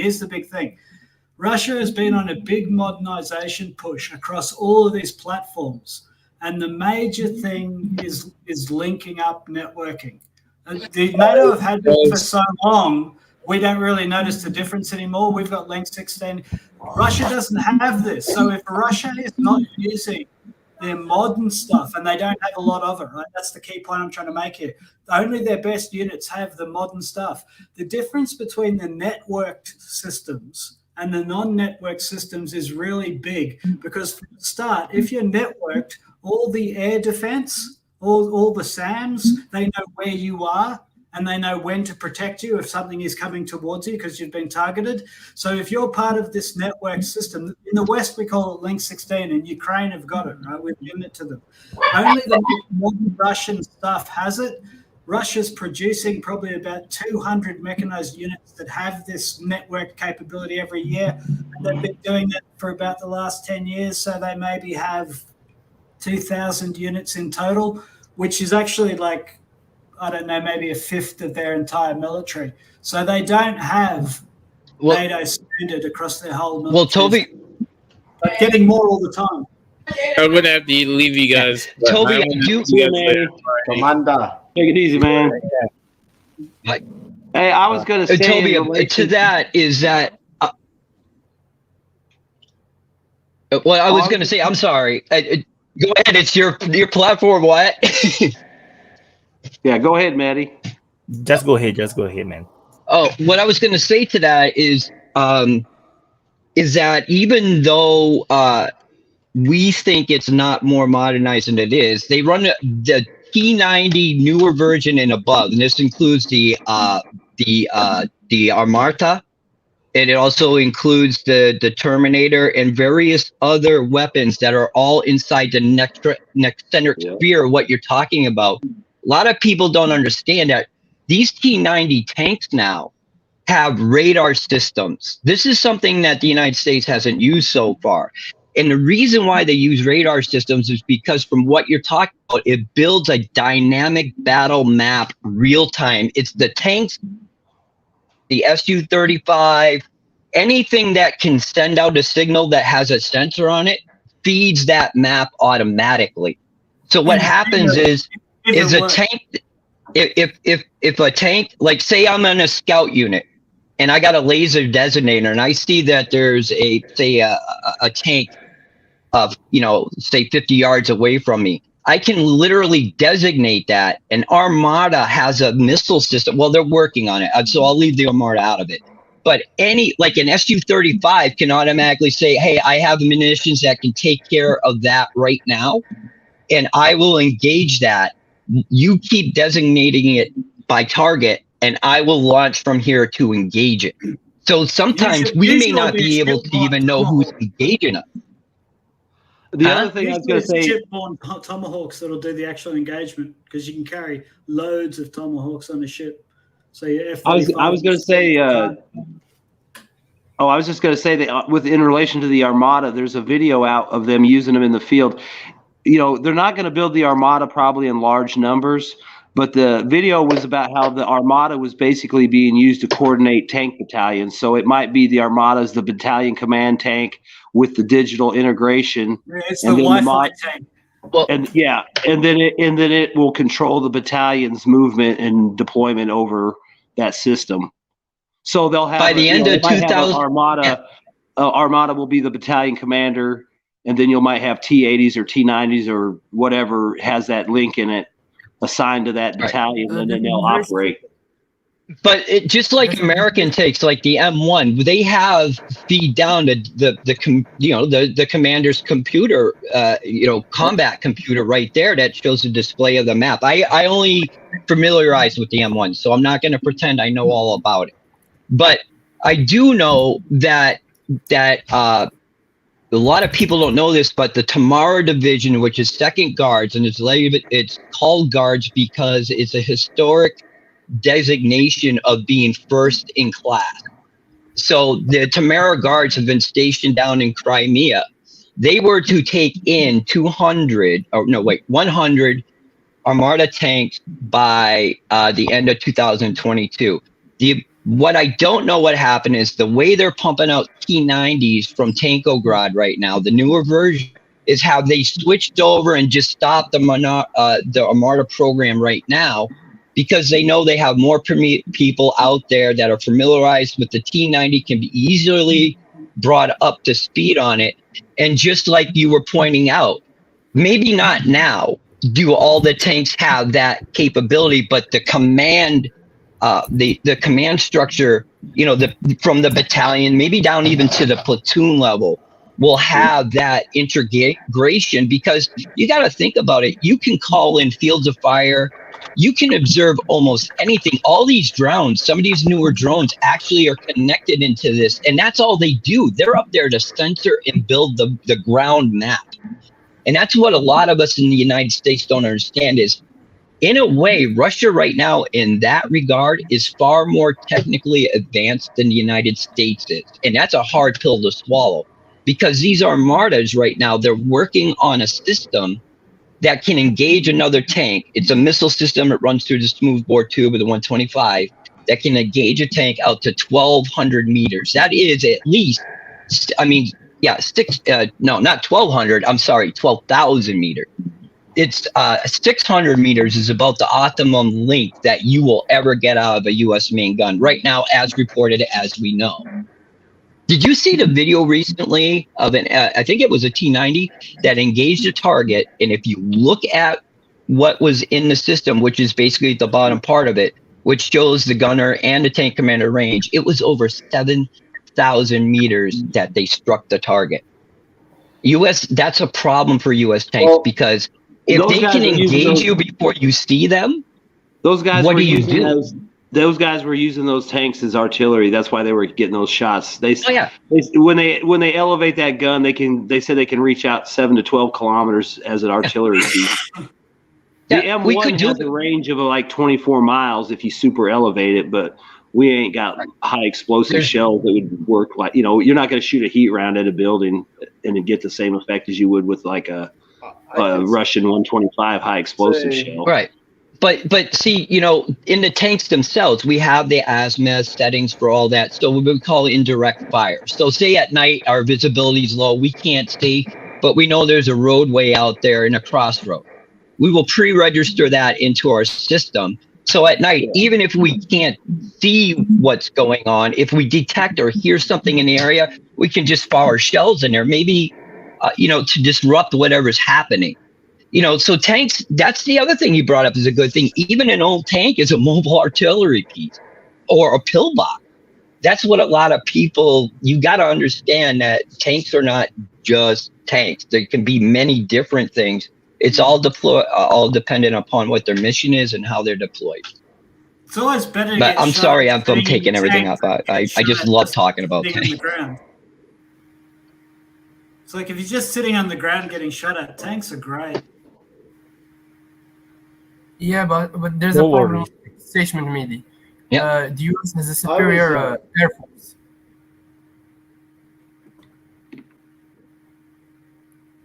Vaun, you're muted. Dang, my internet's. Oh, I just said it broke up. I didn't hear what he said. Yeah, Erwin, I Rommel, said- if you could please repeat that. Okay. Can you hear me correctly now?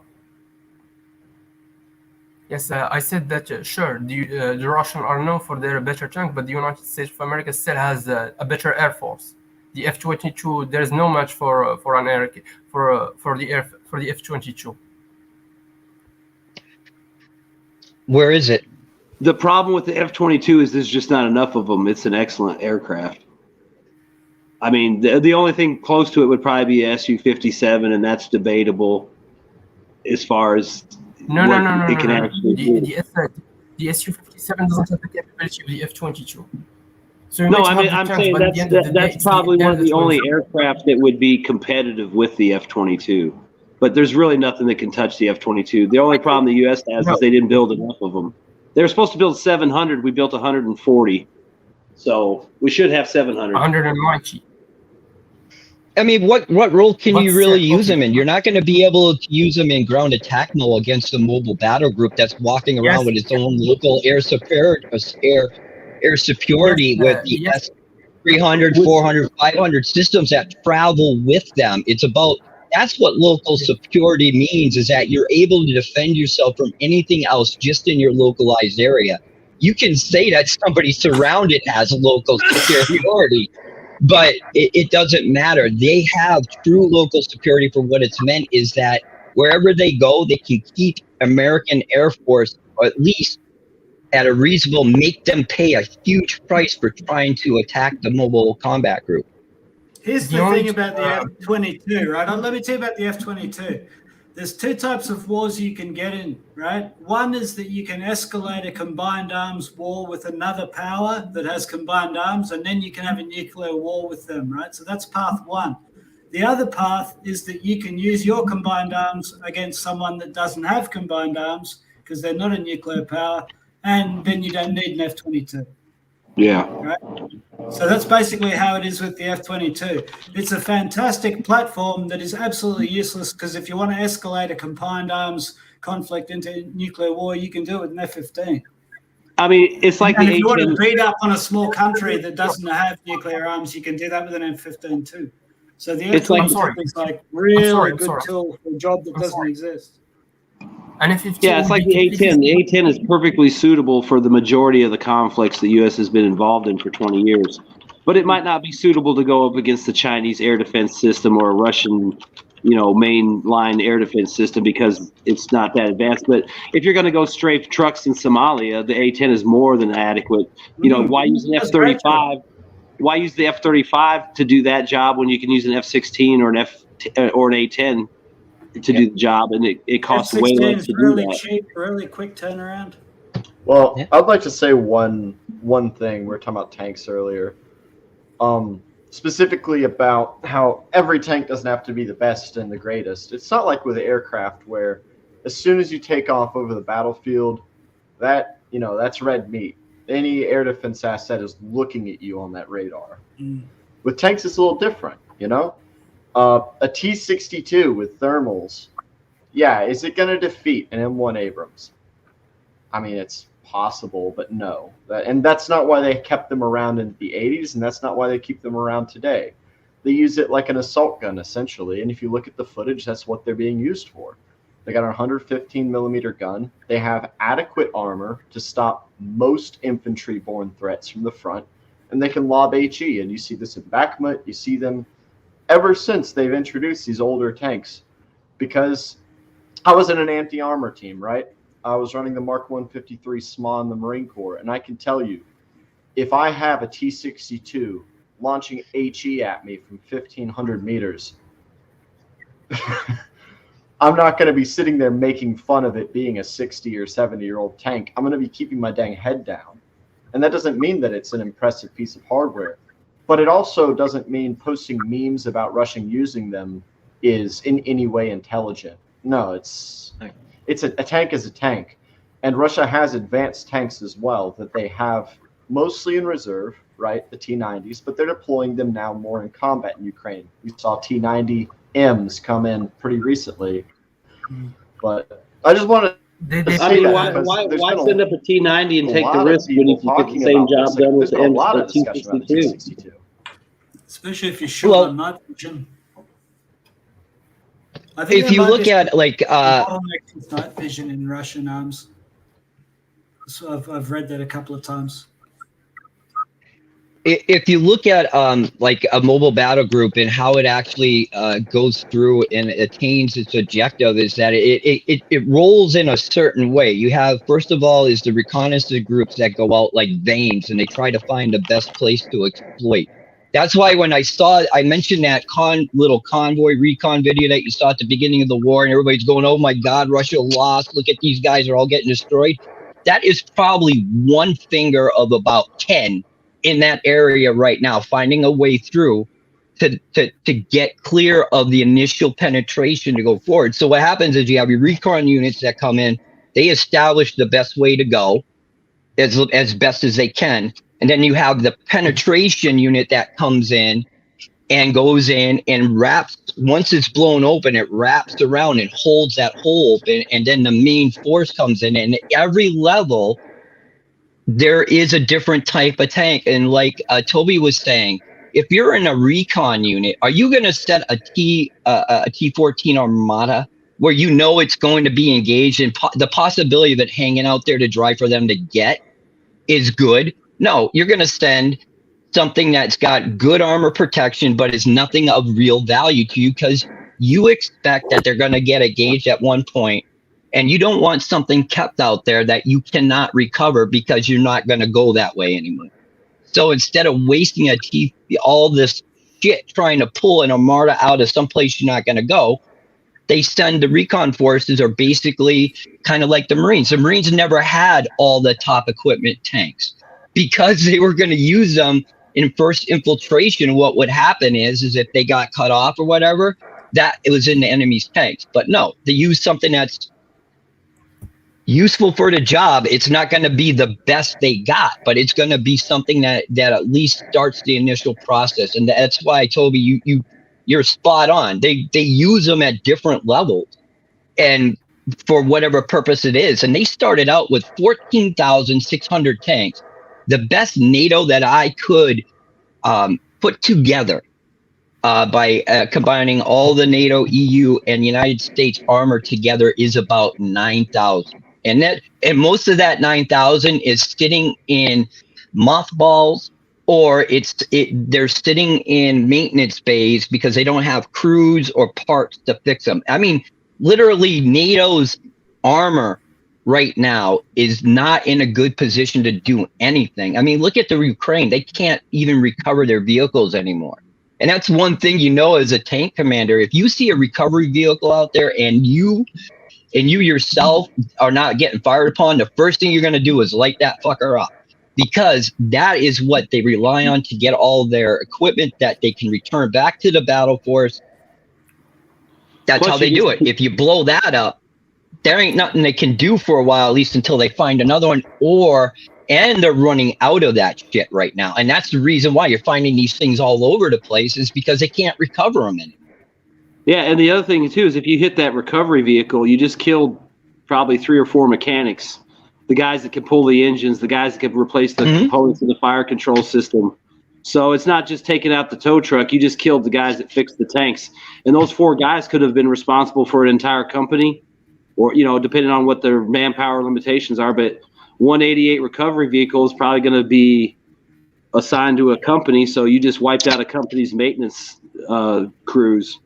I mean, there's other guys around, I'm just saying, but, the 88 is going to have your top tier mechanics on it. So if you kill the 88, you probably killed an E7 NCO. You probably, the head mechanic of the company. You probably killed the second best mechanic in the company because he's riding with the boss. And then you probably picked his 2 favorite boys that are good mechanics because he wants the good guys on his crew. So, I mean, that's another thing right there. You kill a recovery vehicle, you just killed mechanics. So you've created another problem for them. It's not just recovering the tank and maybe having a wounded crew. Now you've got 4 guys gone and all the tools and equipment they needed to repair the other tanks. And if I'm not mistaken, you require some fairly highly educated people to be operating much of the machinery, especially if you're mechanics and these things. I've got a good buddy. I've got a good buddy who's an American Army officer, and that was his job in Iraq, was picking up dead tanks. He had a suck of a war. But yeah, so no, I know lots of dead tank stories, but yeah, very dangerous for all the reasons given above. Apparently the folks used to, like, as soon as Abrams went down, like, all of the kids would come out and steal all the rounds because they were really good for turning into IEDs. And so basically it was kids coming in, so you couldn't just like shoot the kids that were looting the tanks, but it was a real problem because in 10 minutes they would just strip a dead Abrams of all its ammunition. And so that was a real issue, like what to do with them. Yeah, they would loot Bradleys and stuff for the 30 caliber round or 30 millimeter rounds and stuff like that. And, like you said, they use kids because, if an Apache or something was sitting there, they might fire a Hellfire and destroy the vehicle so it can't be looted. But, when you get a bunch of kids, usually you're not going to shoot. Yeah, I mean, Vaun, like you were saying, though, shoot at the kids, but Assange's releases prove that that's not always the case.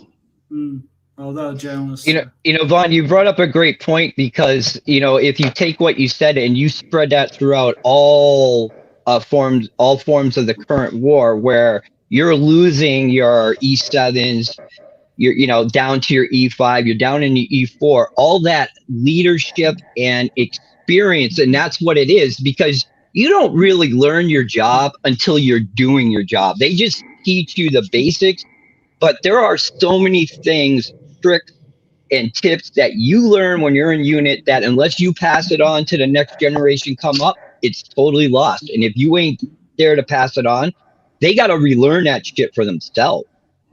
That's the whole thing, is it's a replenishment rate matters in war. It's not just materials, it's men, technology, information, training, it's experience, it's all of that together. And this is why I've been I feel that NATO was never going to accomplish its mission, because there is no true replenishment rate stockpile that we could really continue this war on and on and on like people expect. Russia doesn't want that. So, and everybody was confused, because if you knew the Russian military, you're like, fucking, they could just blow right through here. All they have to do is find one line to punch through, go through it, and they're in the Ukrainian rear doing whatever they want. But that wasn't their job. They want to kill and demilitarize and denazify the Ukraine, because they don't want to be back in there battling again. So, like Bakhmut, why would you stop what you're doing in Bakhmut when the enemy is just feeding its reserves and just reinforcing failure in that area, and it's driving all these other units that you had in reserve?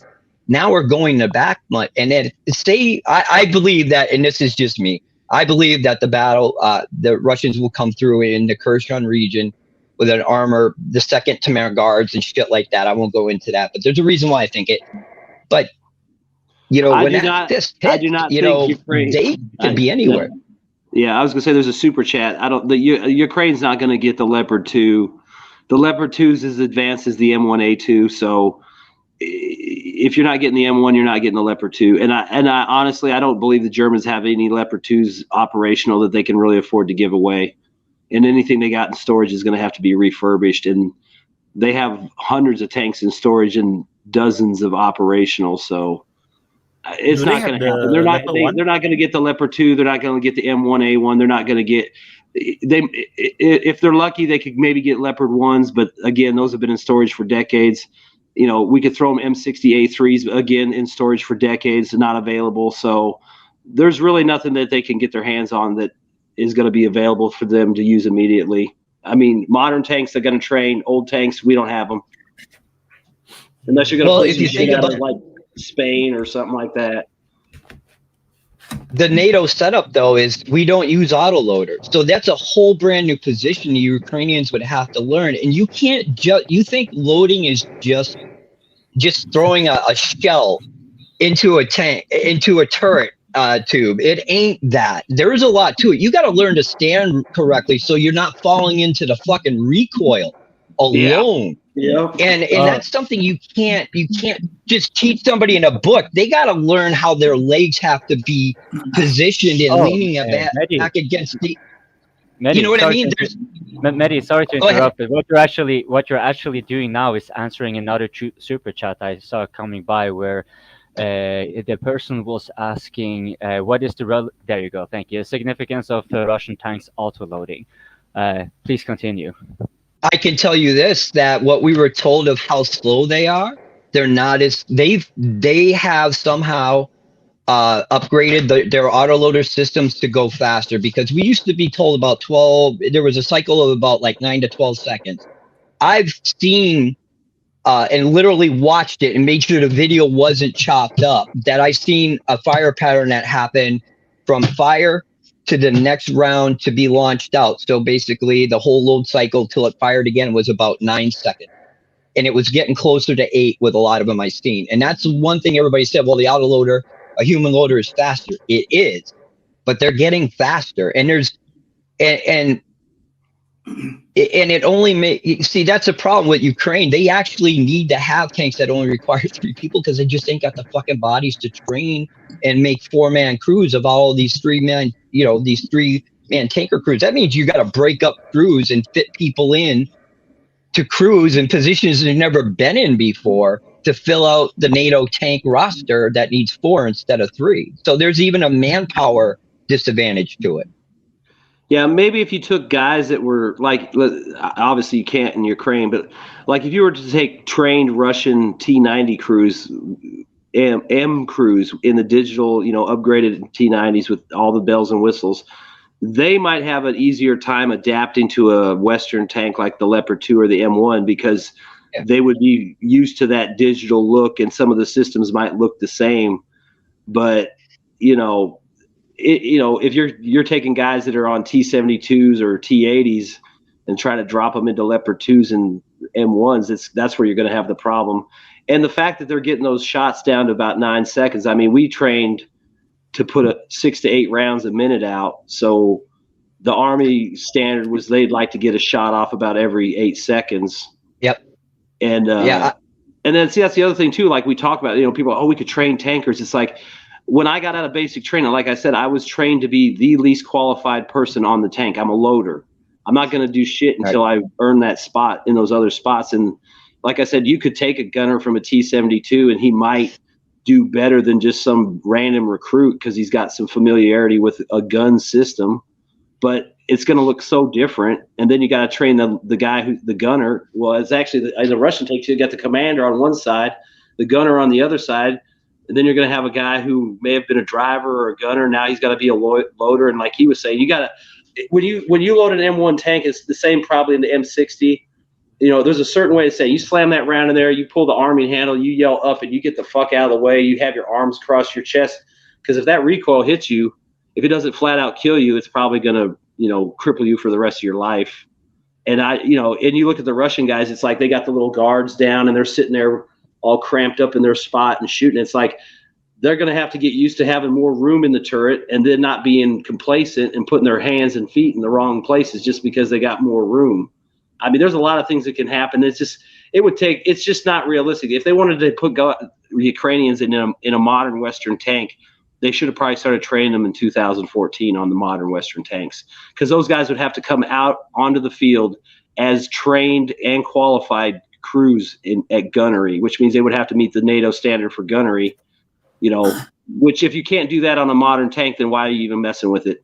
I mean, if you can't take an M1 or a Leopard 2 out and perform, then there's no reason for you to have that stuff. Plus, who's going to do this training, right? Because there's heaps of places you can go to learn special ops, jungle warfare, or paratrooper training, right? Yeah. Because there's loads of people who do that. But if you're going to learn the M1 tank, you have to go to Fort Benning. Exactly. The only people who train with main battle tanks are the armored corps of serious militaries, and they're busy. They're training their own guys. So this idea that Ukraine could have been training like legions of tank qualified tank corps guys. It's not serious. It's like Even the only if you people tried who are in the business of training tank warfare are doing it for their army. You know what I mean? There is no private sector of tank warfare. If I may ask a question still related to the auto-loading tanks, and it alludes a little bit to the discussion we had earlier about tanks being used as artillery, and that makes me reminiscent of the so-called rolling barrage that the British utilized. I think they were the ones who invented it during World War I. Basically, if your artillery is precise enough, you can blast close ahead of your infantry, so they would have less resistance when they move on. And this turned out to be a very big problem for the Germans. One of the things that broke them in addition to tanks. Now, then put this into the modern context. When you have auto-loading tanks with a range of, like fucking ridiculous range, right? And then you add it on with the artillery that has even more ridiculous range and a heavier payload. Doesn't the auto-loading function of the tank make it easier for the Russians to, if they wanted to, implement a rolling barrage when they wanted to actually, move forward instead of grind down? It might work in the sense that you wouldn't have a guy bouncing around trying to open the loading bay, grab a round while you're, because the tank is stabilized, but you're still going to bounce around with the terrain. So if you're standing there with your two legs, because what you got to do is you got to hit the switch with your knee. It slides the door open. Then you turn it and you grab the round. So as you pull it out and turn, you're facing the breech, and then you shove it in, lean back, and get out of the way. I mean, sitting flat on the ground, stopped in a gunnery range is one thing, but when you're driving across terrain doing that, they might have an advantage in the sense that they might be able to get consistently quicker shots off maneuvering across bad terrain, whereas the human loader might have to deal with trying to balance himself a little bit more, so you might get a slowdown in the loading. But they would both train to do the American crew would train to load on the move too. It would just, I would assume it would be slower just because you're going to have to deal with trying to balance that and load the round, whereas the Russian tank doesn't have to worry about it at all. What's the advantage of doing manual? Yeah, loading? and that's a good point. Huh? What's the I'm sorry, Wyatt. What's the advantage of doing manual loading versus like auto loading? Like why would it's quicker? M1 is designed? It's quicker. Manual is quicker. Yeah. Yeah, right now it is. Who knows what the autoloaded system will be in the future? Because you got to remember, a U.S. tank, its shell is one complete thing. It contains the projectile and the charge in one shell. Russian tanks, you have the projectile that is stored separate than the powder charge, and that's the reason why with the T-72s, everybody laughs like, oh, they're shit tanks. The turrets pop off. Well, I'll tell you something.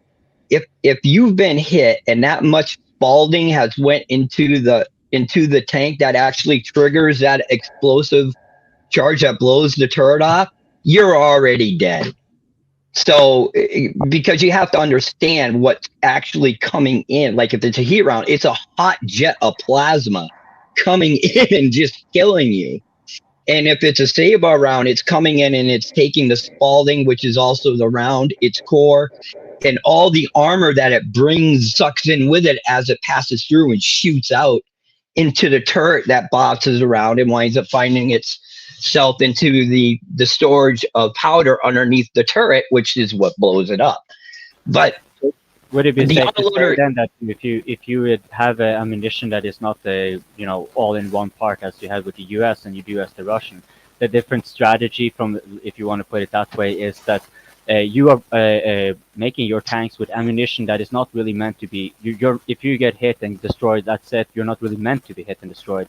Whereas the Russian approach, if I understood this correctly, would be more that there's a pretty good chance we're going to get hit. We want to have the least amount of damage occurring. Would that be like it's a more saving, a more conservative mentality over their equipment in a sense? I think Western tanks have always been billed as survivability. Because our ammo compartment is separate, so by design, I could take a round in the back of the ammo rack. All that ammo could cook off, but those two doors that I have to open to get the ammo out were supposedly designed to take that blast, and then you got the blow-off panels on top, so it vents that explosive force up. By design, I could sit in the turret while that ammo cooks off, the halon kicks on, pop the turret hatch, and then we all hop out and run away. Maybe the tank cooks off, maybe it gets put out, but that's the whole point. The biggest selling point for Western tanks is probably since Vietnam has been survivability. Even before then, Vaun, in World War II, the British lost more men killed in 30 minutes. When a cruiser went down with all hands, they lost like 5,000 men in 30 minutes. Jeez. All of the Sherman crews in the whole of World War II for the entire US Army lost fewer men than that.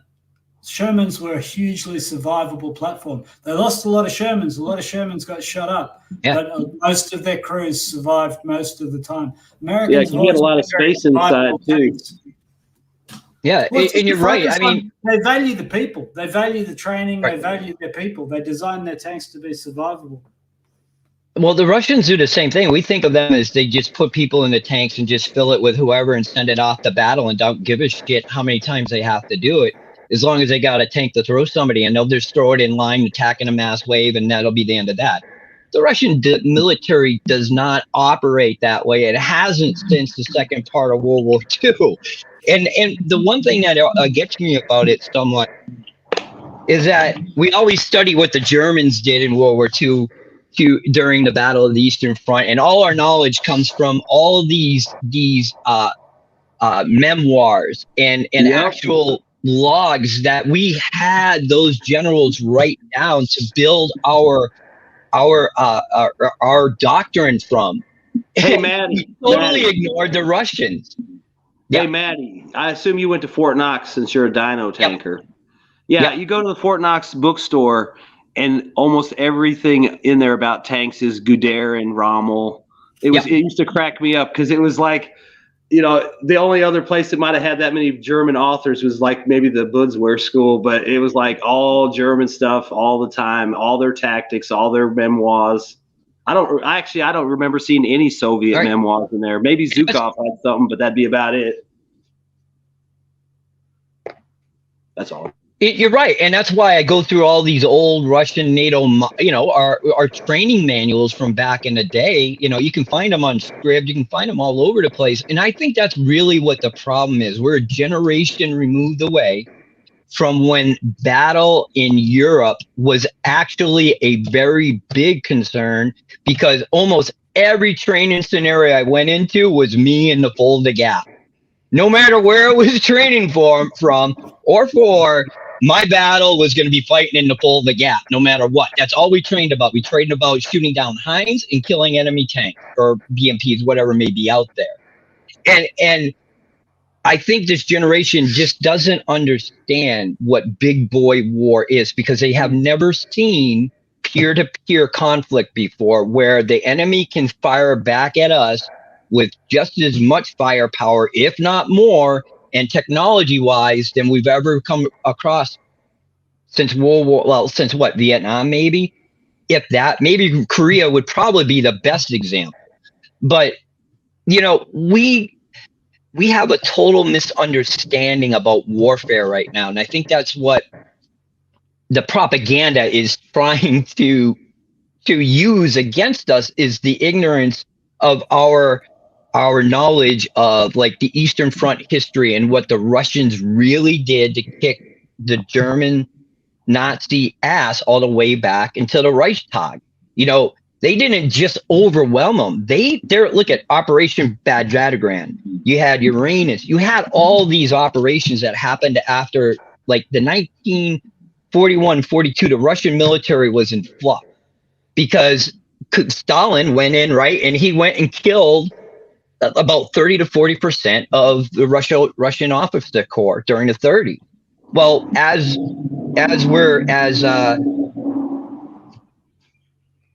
Barbarossa is going on, these people that are in the front lines, these generals and these officers, they don't know what to do, so they're just making it up, and maybe all they have were a bunch of bodies to throw at the time. But Stalin, when they got pushed all the way back to the Volga, Russian military operations changed to deep battle operations, which they started to perfect it from there. They started to implement it. You have Operation I can't say the word Federation, that happen, and then that kicks off going all the way back to the Reichstag. There are so many different levels of knowledge that happen. Like Vaun knows it. He's exactly right. Everything was German. How did they win? Their vaunted enterprise, their Wehrmacht, their Nazi SS tank divisions, the Panzers, the Tigers, that. Well, guess what? Give me 10 T-34s in the Russian army of that time, and I'll take on any 2 Panzers or Panthers or Tigers that you want, because that's how the Russians designed the way they were going to attack them. If you can't fire and beat them straight on, you kill them from the sides. That just requires more tanks. That's it. It's that simple. It's and they renamed Blitzkrieg for the U.S. military. We called it Airland 2000, but it's basically Blitzkrieg. You're using all your military assets to attack an opponent. But you can't say Blitzkrieg. We can't say Blitzkrieg, but we can have Hans Guderian's memoirs teach us. Yeah. But we can't use the proper term. We got to make oh no, that's not Blitzkrieg. That's Airland 2000. Oh, okay. You know what's funny, Vaun? That Blitzkrieg wasn't even a German definition for what they did. That is a construct made up by the historians. They never called it Blitzkrieg. It was, it exists. We know what it is because of what happened in Barbarossa. But Blitzkrieg just generally did not exist. I'm sorry, Toby. I had to laugh. Did he fall? No. Oh, I thought he fell over.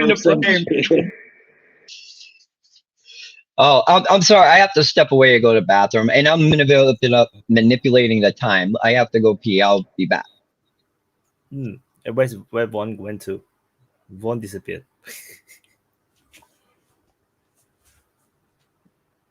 You're muted, Toby. I was saying it's 5 to 8 here in the morning. Where are you? Oh, yeah, you're Australia, right? Yeah, it's 5 a.m. for me in Singapore. So, I was actually thinking about whether if you want to stop so that we can end at 4 hours plus before we go into 5 hours. I was like, my head is also cooking, so I think it will be a nice timing to round off. And it seems like people are falling off anyways. Who can blame them? It's pretty heavy topics we're going into, and not much, By the way, Toby, I was looking away because I was having a bathroom break as well and making a coffee and so forth. And so I wondered, what was the thing that happened that people laughed? Oh, I think Toby fell over or something. I don't know. No, my wife wandered into frame. Oh, okay. Not knowing what was going down. So anyway, have you guys seen? I'm going to close up here and say goodbye. I might not be on next week because we're moving, but after that I will be. But have you guys seen this game Foxhole? I was just checking it out. Yeah, that could be good for a DPA regiment. Because we could actually have a regiment and do operations with that. But I'll look at it. It's a very time-consuming game, It's like you have to take hours. You have to build. You have to send supplies, do logistics, before you can kill someone. That's like that game Harpoon 2 I used to play. It was like a naval simulation, and it was in real. I always had to speed it up because it's like it's going to take 12 hours for those F-18s to fly there. I'm like, well, I ain't sitting here for 12 hours waiting for that shit. The thing is, though, it's like EVE Online insofar as like the community, the DPA community, you don't have to take part in events. You can be building stuff so it's just like a Discord channel. It's like an online place to hang out. But you could also do special ops, or we could build an artillery unit that went in. So you can create a regiment. So those that want to join, please join the Discord channel first, because we need to build up enough people before we will actually even go and play Foxhole. Yeah. Yes, because I watch a lot of Foxhole on YouTube. So I've just started. I'm very fascinated. Oh. All right. Well, happy New Year, guys. Good to see you again. Yeah. And we'll see you next time. Oh, bye, Toby. Bye-bye. So I was just going to say Happy New Year to everybody. And I think something's afoot in Russia or in Ukraine. And I think over the next week or two, maybe we'll see something happen. I mean, it could be longer, but I think there's definitely something afoot and something is about to happen because. Why do you think my name is Coping Things? Yeah. Yeah, because it's actually in response to Alan because he made this like in this 10th or the 24th. Oh yeah. Right? The So prediction on the 24th. Right, and then nothing happened at Christmas, but you see, I made the fatal mistake. So I'm not emotionally damaged things, but I am coping things because I was hoping. That was my mistake. I was hoping something similar to World War I would happen, where maybe not enough to stop the war, but definitely put it out. And what I'm referring to is the World War I was supposed to. World War I was supposed to be done by Christmas, and here they are entrenched as ever, and they, the guys that are conscripted largely or whatever the promises they were given. They say, oh, it's Christmas, fuck it, I don't want to fight. Hey, German, I got some wine. Oh, hey, Frenchman, I have some beer or whatever. And they started getting together. And when soldiers start seeing each other as men, they'll be less inclined to kill each other. And the high command on both sides panicked. The Germans, they were sent to the East Front, and the whatever allies that were otherwise in the Western Front, they were broken up. And, they had a much closer look on the whatever letter and communication they were having. And so I knew this was unrealistic in this current war, but I was still hoping. Maybe they would be like, I got better vodka than you. Oh yeah, let's come over and prove it. And then they would just be drinking together, have Christmas, and then the day after the commanders would have a fucking big problem on their hands. So it'd be nice. Yeah, it would be nice. But don't hope too much because it's only so I'm smoking a lot of copium during these streams for a reason. So anyway, it's 4 hours. So all right, y'all have a good one. Happy New Year. So we want to do closing. Vaun, do you have Meddy, any last words? Oh, he's gone. Okay. Koping, do you have any last words to? No, I'm here. I'm just waiting for Meddy to make his closing before I leave. Yeah, Meddy, do you have any last? I want to thank you guys for letting me ramble about tanks. It's something I love. I've loved military history since I was a little boy, and I've studied it since. And I get excited because I have a little bit different view of what's happening just from, I was just a reserve tank commander, but if you put the knowledge into time to study what's going on, and I was learning about my enemy when I was studying Russian history, I wound up falling in love with it. And then understanding what we've been told was completely different. I'm a rah-rah USA all the way type of guy, but I live in a realistic universe where we are not as developed military-wise as we think we are, nor are we as big or as bad as we've led ourselves to believe. And this is kind of shaking it out. So I'm hoping our country learns something from it. And maybe we can pull shit back from all over the globe that we don't need there and focus on our own protection. Because there's a reason why Russia doesn't really put its money in its navy other than its subs, is because they don't plan on going anywhere to invade anybody. Yet, what did the United States do? We shaped our doctrine to become light and deployable. Why? So we could go to other countries. Well, why aren't we big and heavy so if somebody invaded our shores, they can't hurt our equipment, but we don't do that. And that's a big problem, I feel.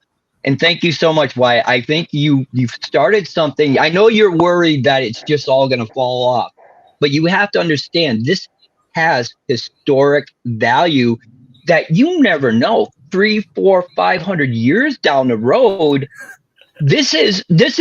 but think about it though. Imagine what a historian would have given of World War II to be able to sit back and watch events unfold as they released out into the public in the real time they develop, instead of these little short snatches of things that happen in this consecutive line like we learn in history books. It's not like that. It's a big ball that is constantly moving. And Wyatt, and I'm not just saying this to fluff you up, there's others that do this as well, and you guys are probably going to be in the vanguard of how history is recorded and looked at going down years from now. So thank you so much, Wyatt. Thank you so much for the kind words. I would say that people would reference RIBA more. Like RIBA would have a very complete catalog and archive of everything that had happened. Mine is actually sometimes is wrong, sometimes can be wrong. Whereas RIBA, they have a big team. They actually put things together. So yeah, but I appreciate all these things. The channel will definitely fall off a bit, if the Ukraine war suddenly ends. That's for sure. I mean, I'm losing subscribers from the main channel, which is like, wow. Like I already know that would happen. But I did see that your DPA War channel did increase quite a bit when you made this Yeah. turnaround. That was because I want to push them all the way to the war channel, so that the main channel can focus on geopolitics and all the news that's around the war. So that it's a bit more specific. So people who are just interested in the war can go to the war channel. Yeah, so that's the plan. But people unsubscribing is always, oh my god, I was going like I got to get 51,000, and then after they start to drop off.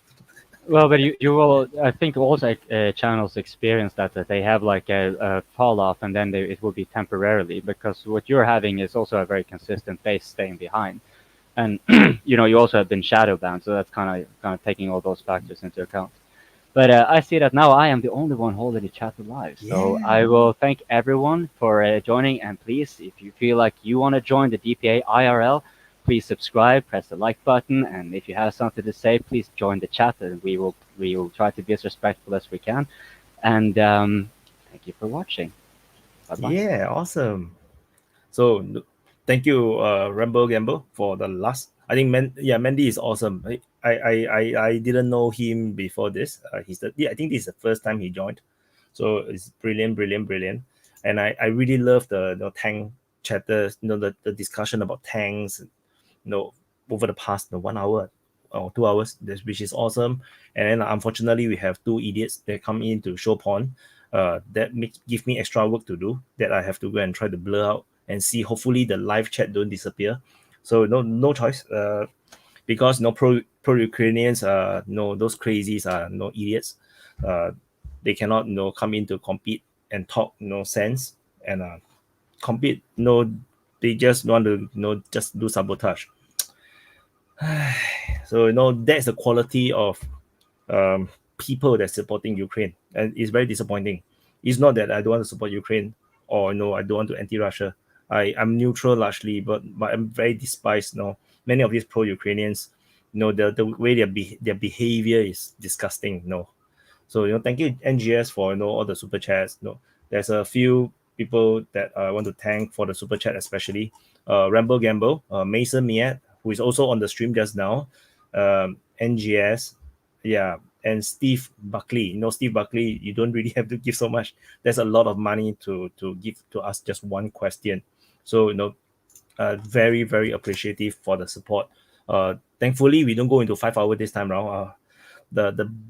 It's a lot of work to let the brain digest. Every time, if you realize, right, after every open mic there is 5 hours, the next day there is no Ukraine war update because my brain, I'm just cooked. My brain is I just totally burn out. So yeah, so I try not to go to 5 hours, because after this I still need to wait for the video to process.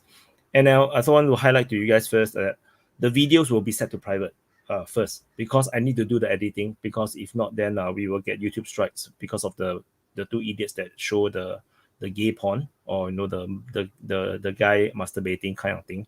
So even though it's a split second, but I still need to do a blur out, and I have no idea if I do the blur out, the live chat replay will still work or not. So if it doesn't work, I will just have to apologize, and then another reason for you to hate Ukraine, I guess. I don't know. I just felt that I am idiots, man. So anyway, it's just extra work for me, so I will just make do of it, no choice. And I will be downloading the editing. I will break this into many small clips. If you have noticed, if you are subscribed to DPA IRL channel, you'll notice that every day there's clips of the previous open mics, the discussions being uploaded. So do subscribe. You can actually catch some of these clips, the topics that you might be interested in.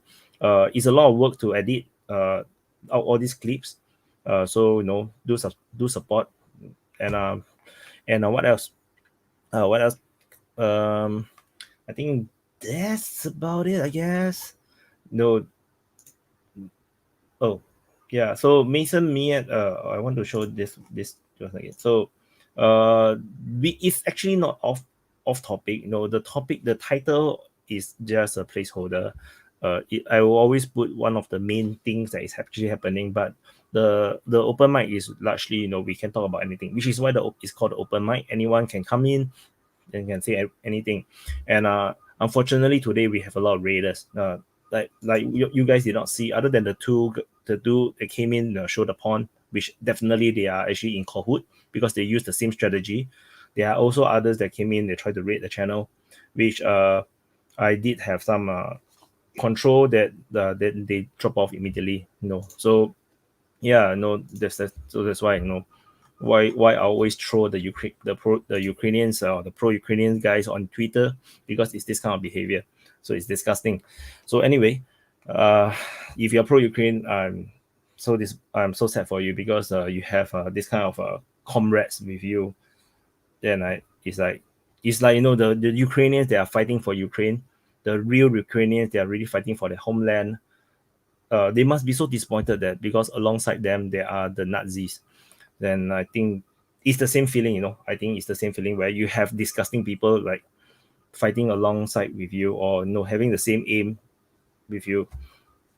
I think that's so disappointing and so sad. Yeah. So anyway, thank you for watching. Just a bit of ranting because you give me extra work to do. I'm so disappointed. So anyway, thank you for watching. Thank you for all the super chats. As usual, I'll try to do this every week, this open mic every week, because I think the people that participated and the people who like to watch this really enjoyed it, and that's why I want to try to keep it going as much as I can every week. I try to keep it along on the same day, if possible. Timing sometimes is very hard because it really depends on my schedule and whether I have the energy to host it. So yeah, I try my best. And so for those that don't really understand what I was doing, was that actually I was managing the entire open mic. So I was managing the people coming in and out, looking at the chat, sometimes doing the sharing, sometimes checking things here and there. And just now I spent like a long time, like half an hour to 1 hour, just to double check if I do the editing of the video on YouTube, within YouTube Studio, to do the editing, the blurring out, will it affect the chat replay? I was researching that. So that was what was happening. So which is why open mic, it's not about me. It's about to let people. I was just managing and moderating to make sure that people can engage and talk. Yeah. So that's that. Hope you guys enjoy it. Do share. First do and subscribe first. Then share some of those clips that you like. That will help, and press the like button as usual. And please do not deliberately click any advertisement unless you're really interested in the advertisement. Yeah, because sometimes YouTube will use that as an excuse for illegal or invalid traffic. So yeah, so that's all. Thank you guys for watching, and I think I should stop ranting. I should stop talking, and I'll see you in the next update. Bye bye, and Happy New Year.